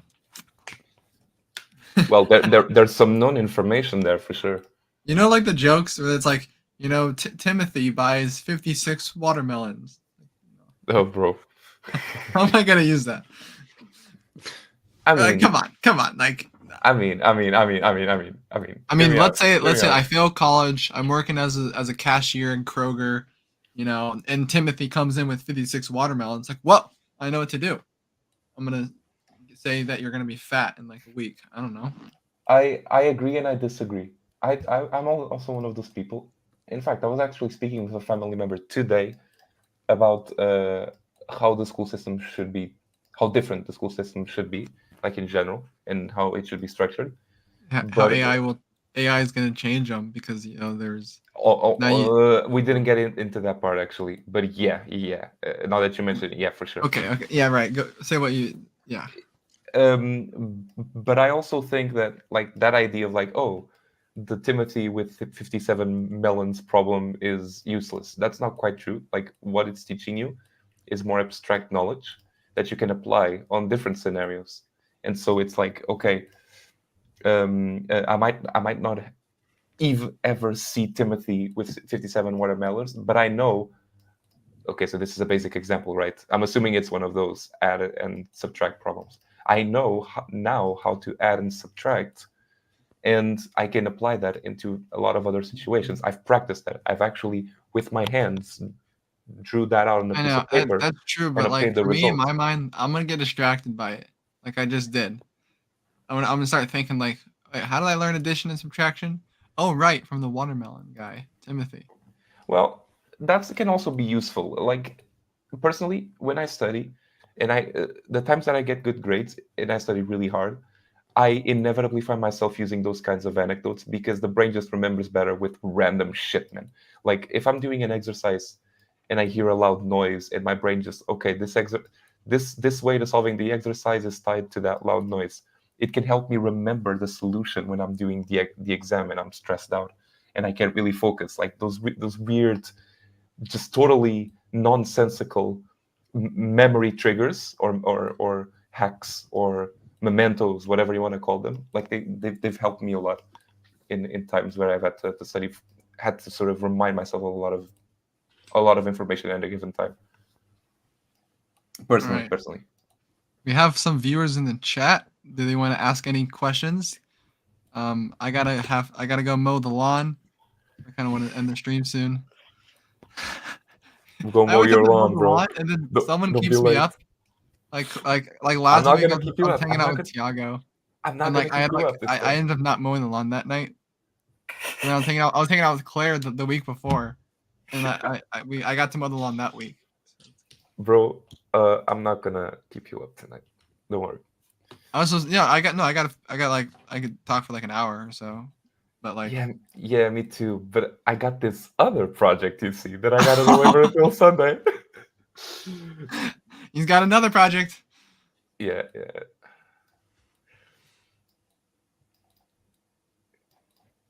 Anyone? So are there Any questions on YouTube? We have 3 viewers. Maybe one of them's Claire, one of them's Tiago, one of them's me. So, I am is not there on anybody YouTube. watching? Yeah, I've been doing it. Yeah, Tiago, do you have the stream open? Nope. Oh, so we actually have 3 viewers. Would they like to ask any questions to us children? Sorry. What do you? How's your? What do you think? What do you think is the best way for you to learn, or like what do you do when you're? Are you autodidactic in any way? Whoa, what? Autodidactic? Yeah. Do you direct your own learning? Ever? Oh, like as maybe like as like school for a while. I'm sorry, I'm looking it up. Autodidact. Oh, it's self-taught. Yeah. It's more like what is it called? You know the Poindexters? Like a boring studious person. Poindexter. Yeah. No, not the enemy that appears in Sonic the Hedgehog. Not that. It's Yeah, it's like I like to do my work by myself, and I have a harder time like trying to do the collaborative stuff with the group, or like with a small like doing homework with a team. It feels slower. It feels like I don't get it as much, and it feels like we goof around, so we don't get work done because we're goofing around. I feel the exact same. Right, yeah. So like I'd say like autodidact. I mean that's kind of a fancy word, but yeah, self-taught, or you can simplify into TI. I like to do my work by myself. Me too. Me too. You know, yeah. Tiago's got TI too. I don't know, Eh, Claire. I it's do very see people that intense. actually do benefit. They do. They get they're heavily benefited from talking out, problems with people and doing homework with other people, doing the figuring out of stuff with the tribe.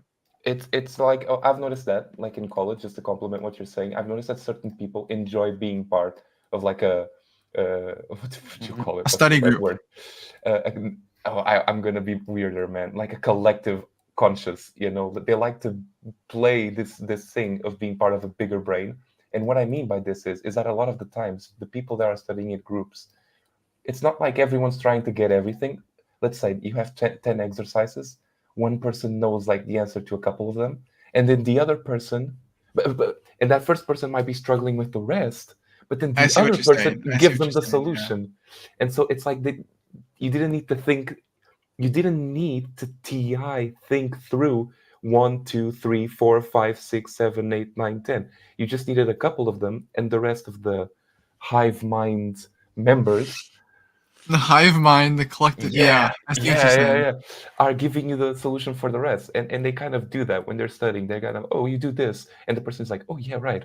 I see this a lot in college and a lot in the people that are studying in groups. It's like they just nail a couple, and then the feedback from that group of people that they're interacting with leads them to know what they need to know for most of the problems, just because people are collaborating with each other. As a TI, I struggle with that because I hate studying with people. I need to get everything by myself. I want to say it's just TI. Specialist also contributes a bit to this, I think.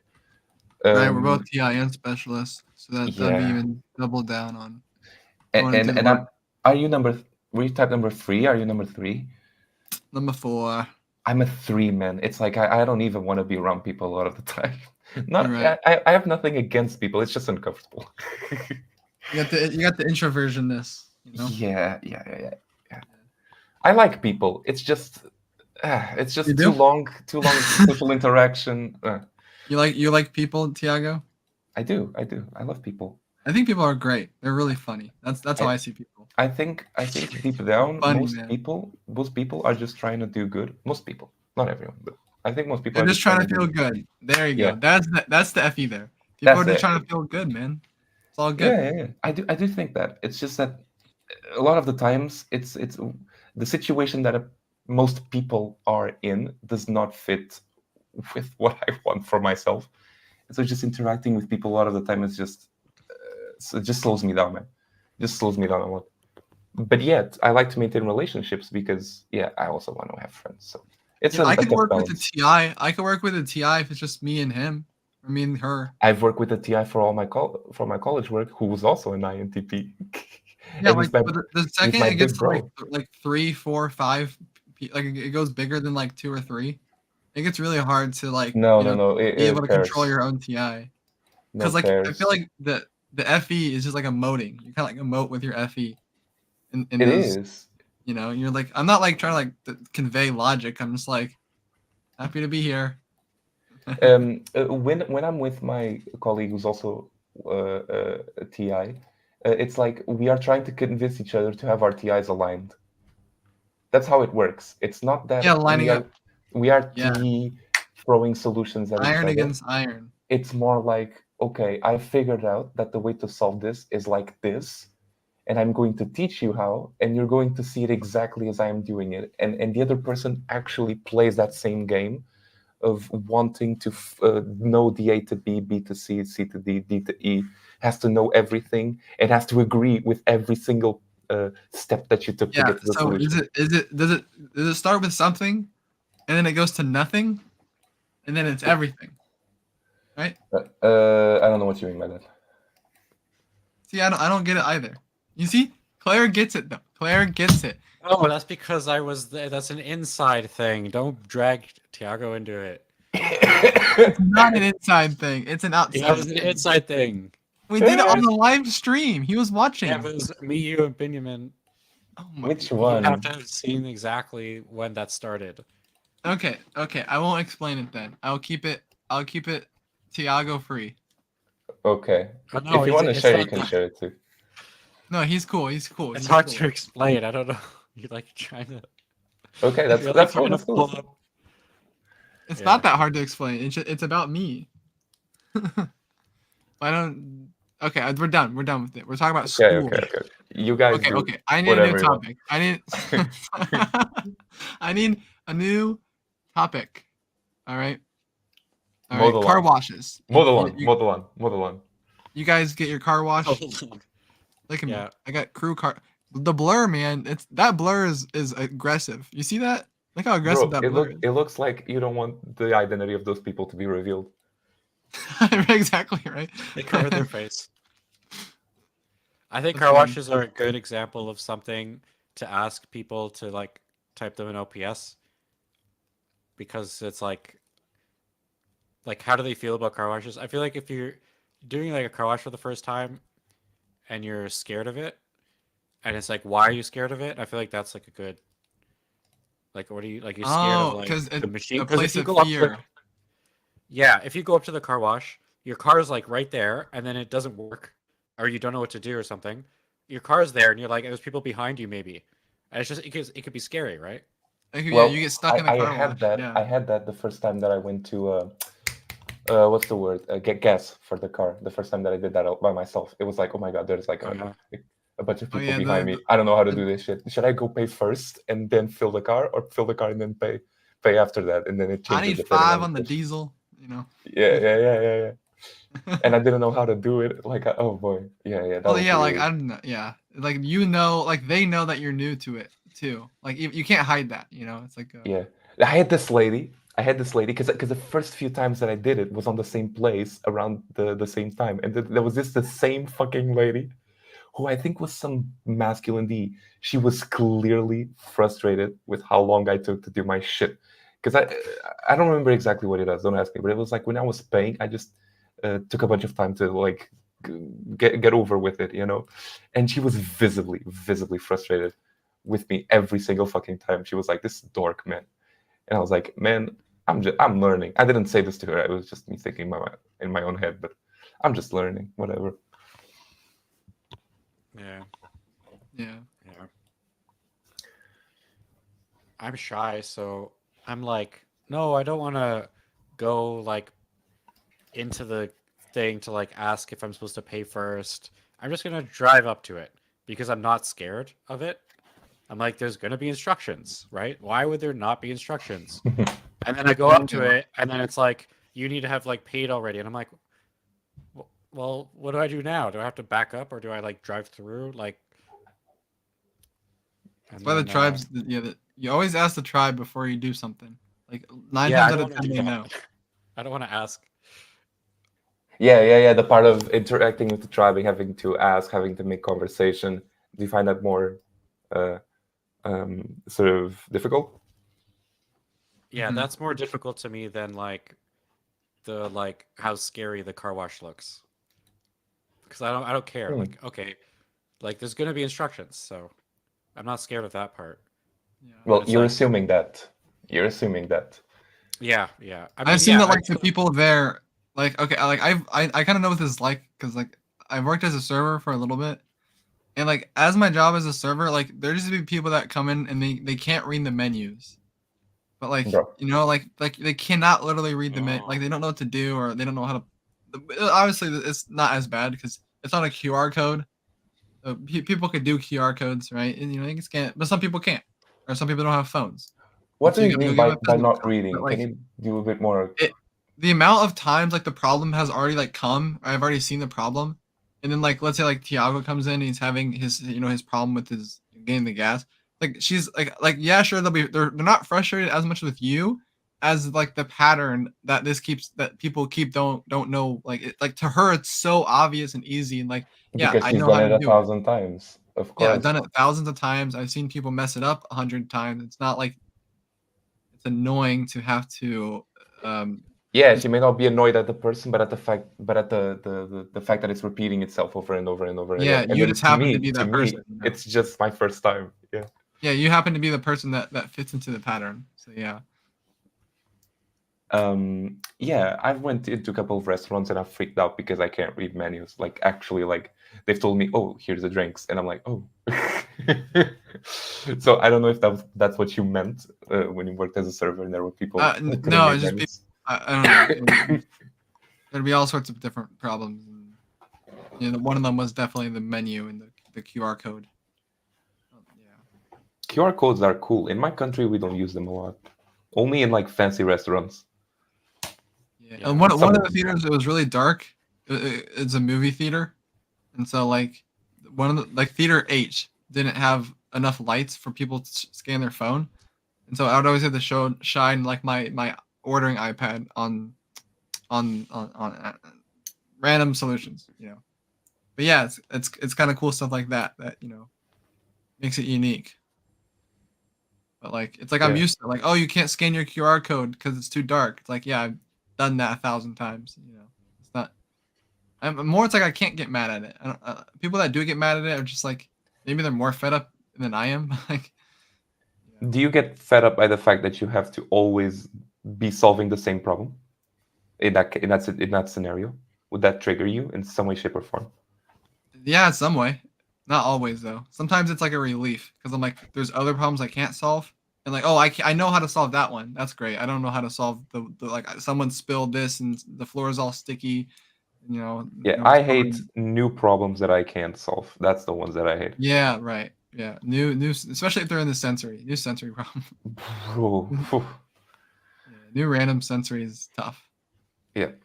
But I do like the thrill of it as well. Of like, I don't know what to do, and like I get like I get charged up by that. I don't, unless it is really obvious that I can just use some solution or method that I already know. Unless that is really obvious, it's like I get the panic of the new problem, and then oh wait, but I can just do this.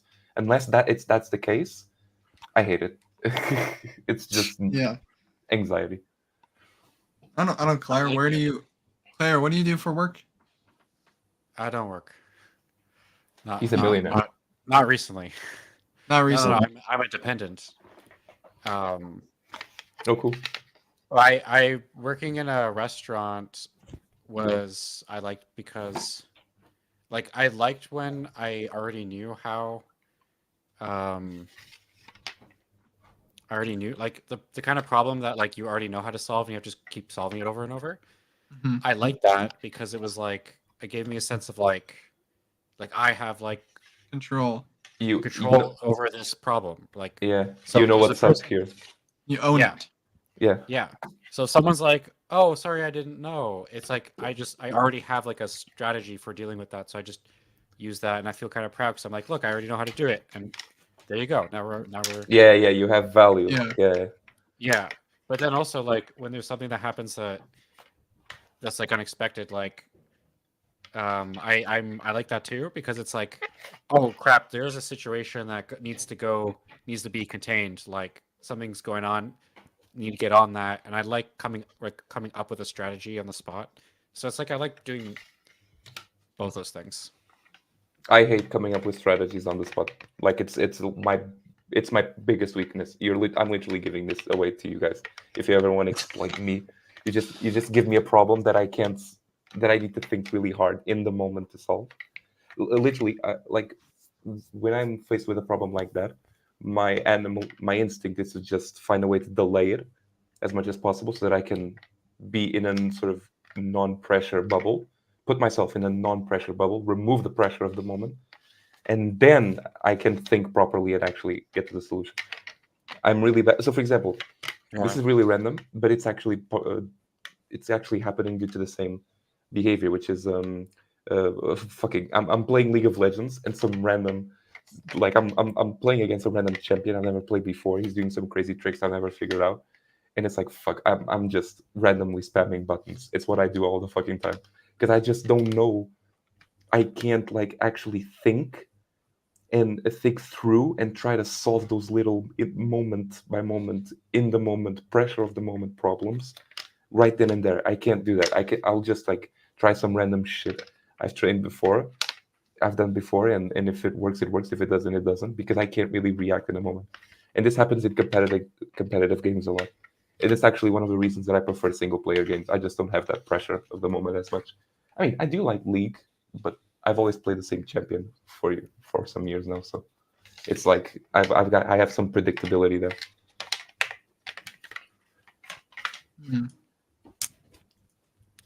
Yeah, I feel that way about competitive games as well.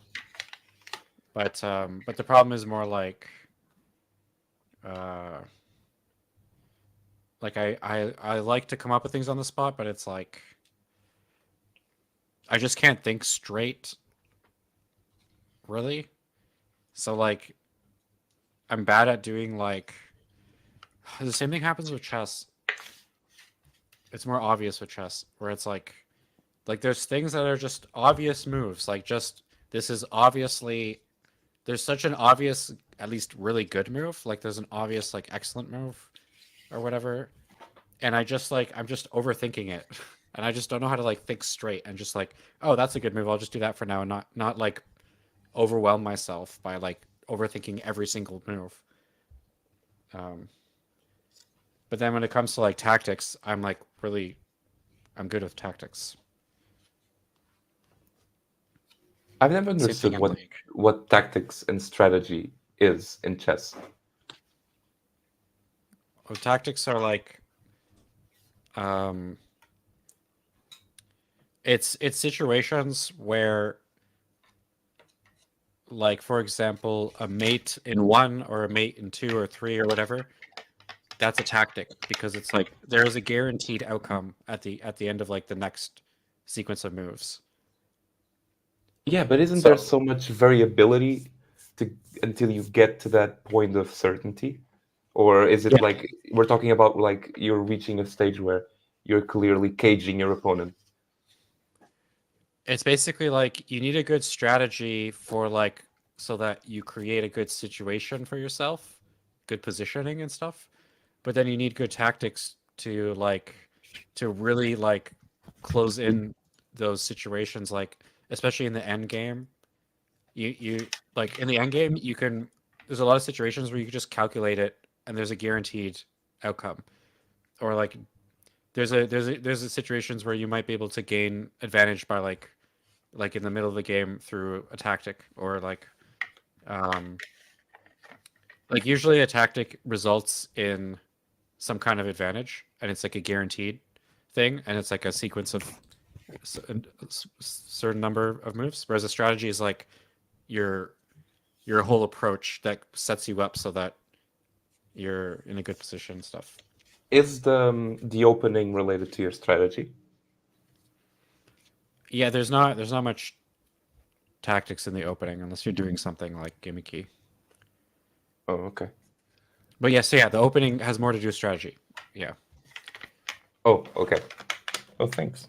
I have a bunch of friends that, like, when chess really got popular all over again some years ago, like they started playing it a lot, and I never joined.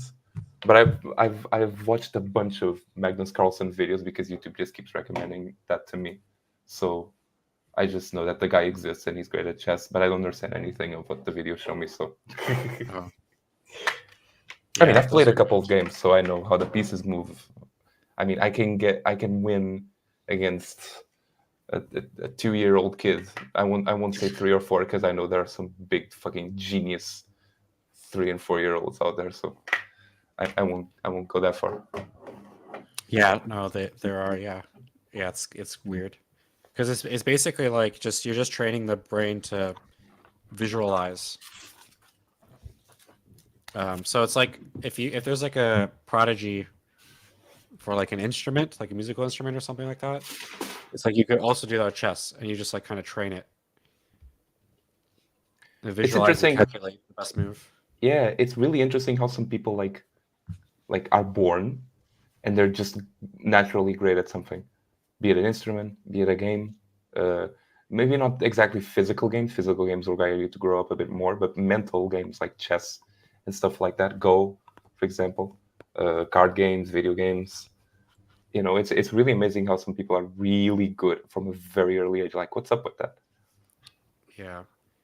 There's a good example. Apparently, there's a family where both the parents are chess like masters or whatever. And they had two kids, I think, that also became like chess prodigies or something like that. Something like that. And it's basically like, I think they're an example of like how, because like in the family, that's what's valuable is being good at chess. They grew up trying to They, achieve that. yeah, they valued it and they felt proud when they were good at it. And they had to, like, parents who were able to teach them. So, and give them all the opportunity to get the best at it. Yeah, but it's also like, isn't IQ a thing? Like, okay, what I'm trying to get at is there must be because some people deviate from what their parents want. That also happens. You know, it's all there must be some set of variables that's making sure that they also stick with that path that you describe. And if you change it up a bit, like people maybe they're not as good at chess, they might have that same value, but they might not be great at chess. So they grow up interested, but maybe they don't set out as much as their parents did. Or they're just not plain interested in chess and to change what they do with their lives, you know, maybe avoid it altogether. There must be something that's keeping them, that's setting them up to be that thing that you just described to me. I recently searched about because I was curious, man, who were Einstein's children? And I never heard of them before. Have you guys heard of Einstein's children? He had like four children. Like two or three of them are completely fucking missing. They act no, sorry. I think it's one of them. It's a girl. Like literally, no one knows where the fuck she is. Her records were lost, like just plain up erased from like existence or whatever. It's like something really weird. You'd expect Einstein, out of all people, to have like his children be known, but he really has like one children that there are just no records. I think the other three, on the other hand, I think one or two of them died, and there was one that lived to be older, and he was like also kind of a prodigy on I'm not sure if it was physics exactly, but it was some science related thing. It's really vague. My memory is really vague right now. Sorry, but it's something like that. Huh. It's really interesting how, like, okay, you have your dad. And that he was that kid that I'm talking about, which I think is you can find him stuff on him better. He had like a terrible relationship with his dad. I think his dad didn't give him any attention at all when he was younger. So he was bright, but he didn't exactly love his dad. So he kind of did the same thing, but there wasn't that same. Okay, maybe there was. I don't know, man. These things are more complicated than I might think. Maybe he got interested. He wanted the approval of his dad. That's why he got good in a realm that's similar to what his dad was on. But I'm not. But I'm not sure. But he was smart too. He was really smart too. Yeah. Yeah, there's always gonna be some variability, but like generally, like the IQ is gonna be similar to the parents, and then like the family values are gonna generally make someone want to do the same. It's like, yeah, my family is all, everyone's a consultant in my family. Really? Oh, yeah. So in some way or the other, but yeah. And are you a consultant? You don't have to share if you don't. But I'm probably, that's probably where it's going, because I'm going down the psychotherapy route. So that's where it ends up. Yeah. So I'm so my yeah. There's like, but it's like finance and then like psychology. But ultimately Psychology. consulting. Consulting. Okay. Yeah. Okay. Yeah. Yeah. Because psychology. Yeah, I never connected that. Yeah. Going to an appointment is a form of consulting. Yeah. Okay. Yeah. Yeah. Yeah. I mean, yeah. It's different. Like, but yeah. Yeah, that's But cool. yeah, there's like a sales thing, right? Like that's like the family values is like salespeople kind of values. I think that's actually if I'm more specific, it's like that. And then so I feel like I'm going away from that because I don't want to do anything that resembles sales. But at the same time, I'm still going. I still can't. I still have a hard time finding myself doing anything other than something like consulting. So something like consulting. Yeah. Yeah, I'm being very it's vague. probably what you were exposed to. Yeah. But it's Yeah. still like that general idea. Was still what you were exposed to, I guess, and that's why you're more structured to feel like that's the path to tread, because that's the path that was built from you and around you as you were growing up. That's really interesting. What the hell? Yeah, it's like you feel proud. Yeah. When you do that. This is the way. Yeah. The other day, I just remembered this. The other day I was on YouTube, and YouTube recommended me a video of just this young dude, man. Probably my and your age, David. He was like an entrepreneur, probably some number one kind of dude, you know.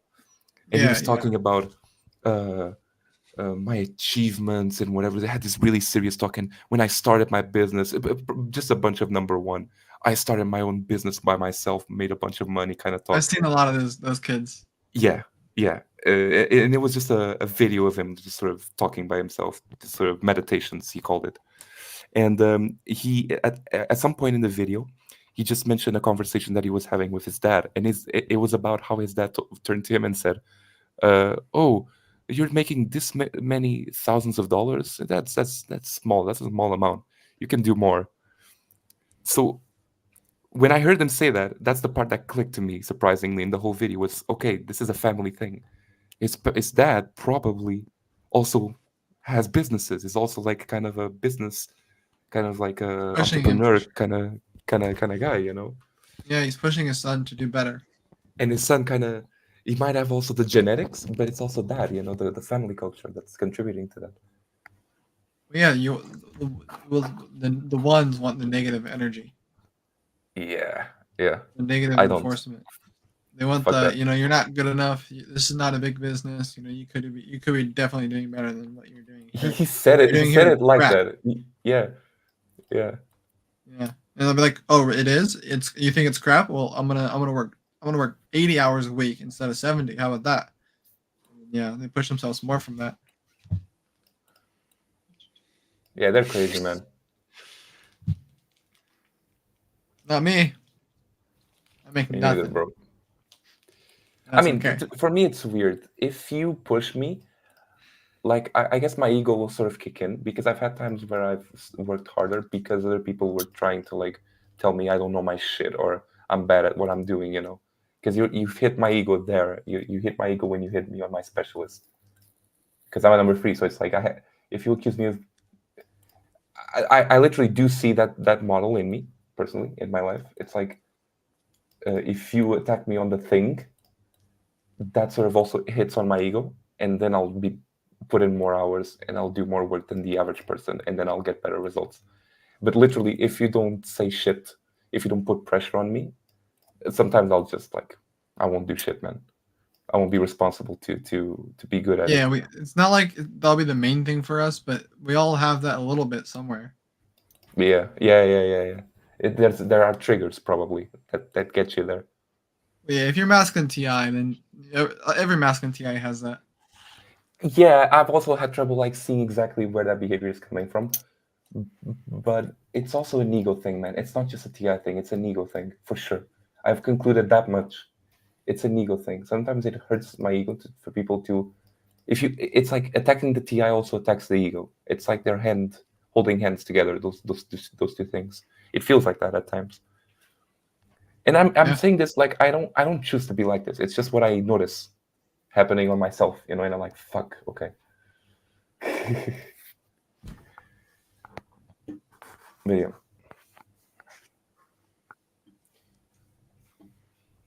Mhm. Yeah, it's, about nor- like it's normal. It's normal. yeah. Sorry, I was gonna say that we have like maybe 5 more minutes.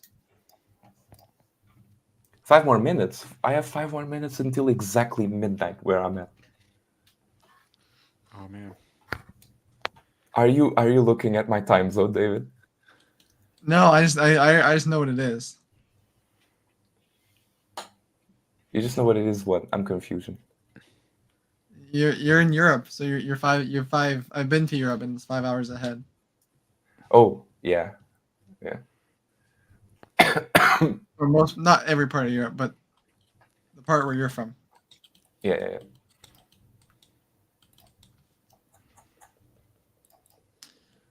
I don't know. I don't know what to say. I feel like this has been a very entertaining live stream so far. Yeah, but you gotta mow your lawn, bro. Come on. I know. I always why is it always on Thursday? That's like, today would be the best day to mow the lawn. It's like You can mow it one responsibilities. day before. Yeah. You can mow it the day before. Come on, bro. Come on. I didn't mow the day Make more before. I time. don't want to mow it the day after. I want to mow it today. No, you gotta do it another day. Come on. Change it up. Okay. But I don't know. I'm trying to recap the stream. I'm stuck here doing OI. I'm like, how did that stream go? Did it go okay? It's trying to recap. Okay, I joined in on the last few minutes. Sorry. I'm just diluting. It was pretty interesting for the most part. Yeah. It was fun. There was I thought there was less people watching. I didn't check that often, but way less people. Yeah. We didn't get anybody had a new. lot of fun. Yeah. Like I found it to be the most overall fun. Like the most amount of I thought everyone was involved in a good way, and then I left because I had an appointment. But Oh right, yeah. You left and you came back, and we thought you were a troll. Yeah. Because like in that second, I'm like, all right, they could be impersonating somebody, and then Claire joins right then. Claire, hold up 2 fingers. Yeah, okay, we got. I waited for that moment. That was fun. That was such a good moment. That was perfect. Perfect timing. Yeah. That's cool, man. I wish I could have joined. I was away for most of the day. Yeah, the thing is, if you're on this panel, you gotta find something to argue about with Benjamin. You just. Oh, you got it? He's an argue machine, you know. Oh, let's just say I have some lead masculine TI in my family, and I know what that feels like. It's not a bad thing. It's not a bad thing. It's not a bad thing. It's fun, you know. At times. Sometimes it. I mean, I know. I'm speaking on the side of masculine TI. Me too. I also have it. It could feel Like, abrasive I know how. to the feelers. It could feel just like we're arguing because we like it, right, Claire? I'm used to it though because, yeah, I'm used to it in my family. Yeah. It's just how it be in the world. Yeah. I feel like with not Benjamin, but a lot of the ISTPs is if you play devil's advocate, they really fall for it. I don't know why, but they have no defense to devil's advocate. You know? Yeah, there's one moment where I was actually trolling him. Yeah, I thought you knew I was trolling him, and then I was like, I'm not even gonna say that I was trolling. It's like, yeah, so like it has. I thought when it was the second time you said it had inherent value. Yeah, like the second time you said that, I'm like, he's like, why is this working? You know? Yeah. Bro, I gotta get me some of those arguments, man. You gotta get on here earlier then. I gotta get it on here early. I got. I'll do it next week. He gets tired. When he gets tired, he drops his guard a little bit. But yeah. Oh, cool. Before we go, I just want to ruin the FE here. Tiago, do you have any pissing stories? Any stories about piss? You know, you pissed your pants or pissed on somebody while you were sleeping, or? I remember very distinctly once that I like basically wet my sheets when I was very little. I remember once that happening. Probably happened more, right? Yeah. Why does it? Everybody has a piss story for some reason. And I actually remembered very vividly. So I got out of my bed, I got in, and went into that direction of my window because I don't know what was happening with me. Don't ask me to describe it. I genuinely don't know. I was just confused, like in a weird state, and I just was like, okay, I am too. I really have to go to the bathroom, and I don't have enough time to go to the toilet, to go to the bathroom, and so I'm just gonna do it in the bedroom, and that was the dream. That was a dream, and so I woke up, and the bed was like that. Oh wow. That was like Oh, you have a I was dream about. really, Yeah. I was really little. I don't remember what age, but really little, and that was one of those like core memories that just stuck with me. Now that you mention it. I wonder how common that is. I wonder if that's happened to people before. Like, because it makes a lot of sense. Like, you have a dream because you have to pee, and then you end up peeing in the dream and in the bed. Instead Yeah, of that's exit, happened to me before. Has it happened to you? it has happened to me. It's happened to Yeah, me. that time. Hmm. I've had a lot of dreams, more in recent years, of like just wanting to go to pee and taking a piss in my dream and not feeling that comfort that you get after you empty your bladder. Oh. And you just okay. So in the dream, I went to the bathroom, took a piss, left the bathroom, and felt the exact same. And so that repeated itself throughout the dream. I've had a bunch of fucking dreams like this actually. Like in terms of quantity, this shit has happened a lot. But then I wake up eventually, and then I go to the bathroom. But it's like fuck the dream. Why does this shit keep happening, right? All right. Yeah. Yeah. Why don't I just wake up immediately? Like what the fuck? Yeah. Oh. Yeah. Sorry, I just wanted to ruin the FE there. Get everybody thinking about piss again. 'Cause that was kind of fun. That was really funny actually. I don't mind revisiting that. That's a. I was really little when I did that, so I don't really give a shit. Good. Good. Okay. Yeah. Well, I'm gonna end the stream here. Say bye to everybody. Bye everybody. So Benjamin says bye. We Bye, tired everyone. him out this time. Damn. Anyways. Yep. Bye. Bye guys.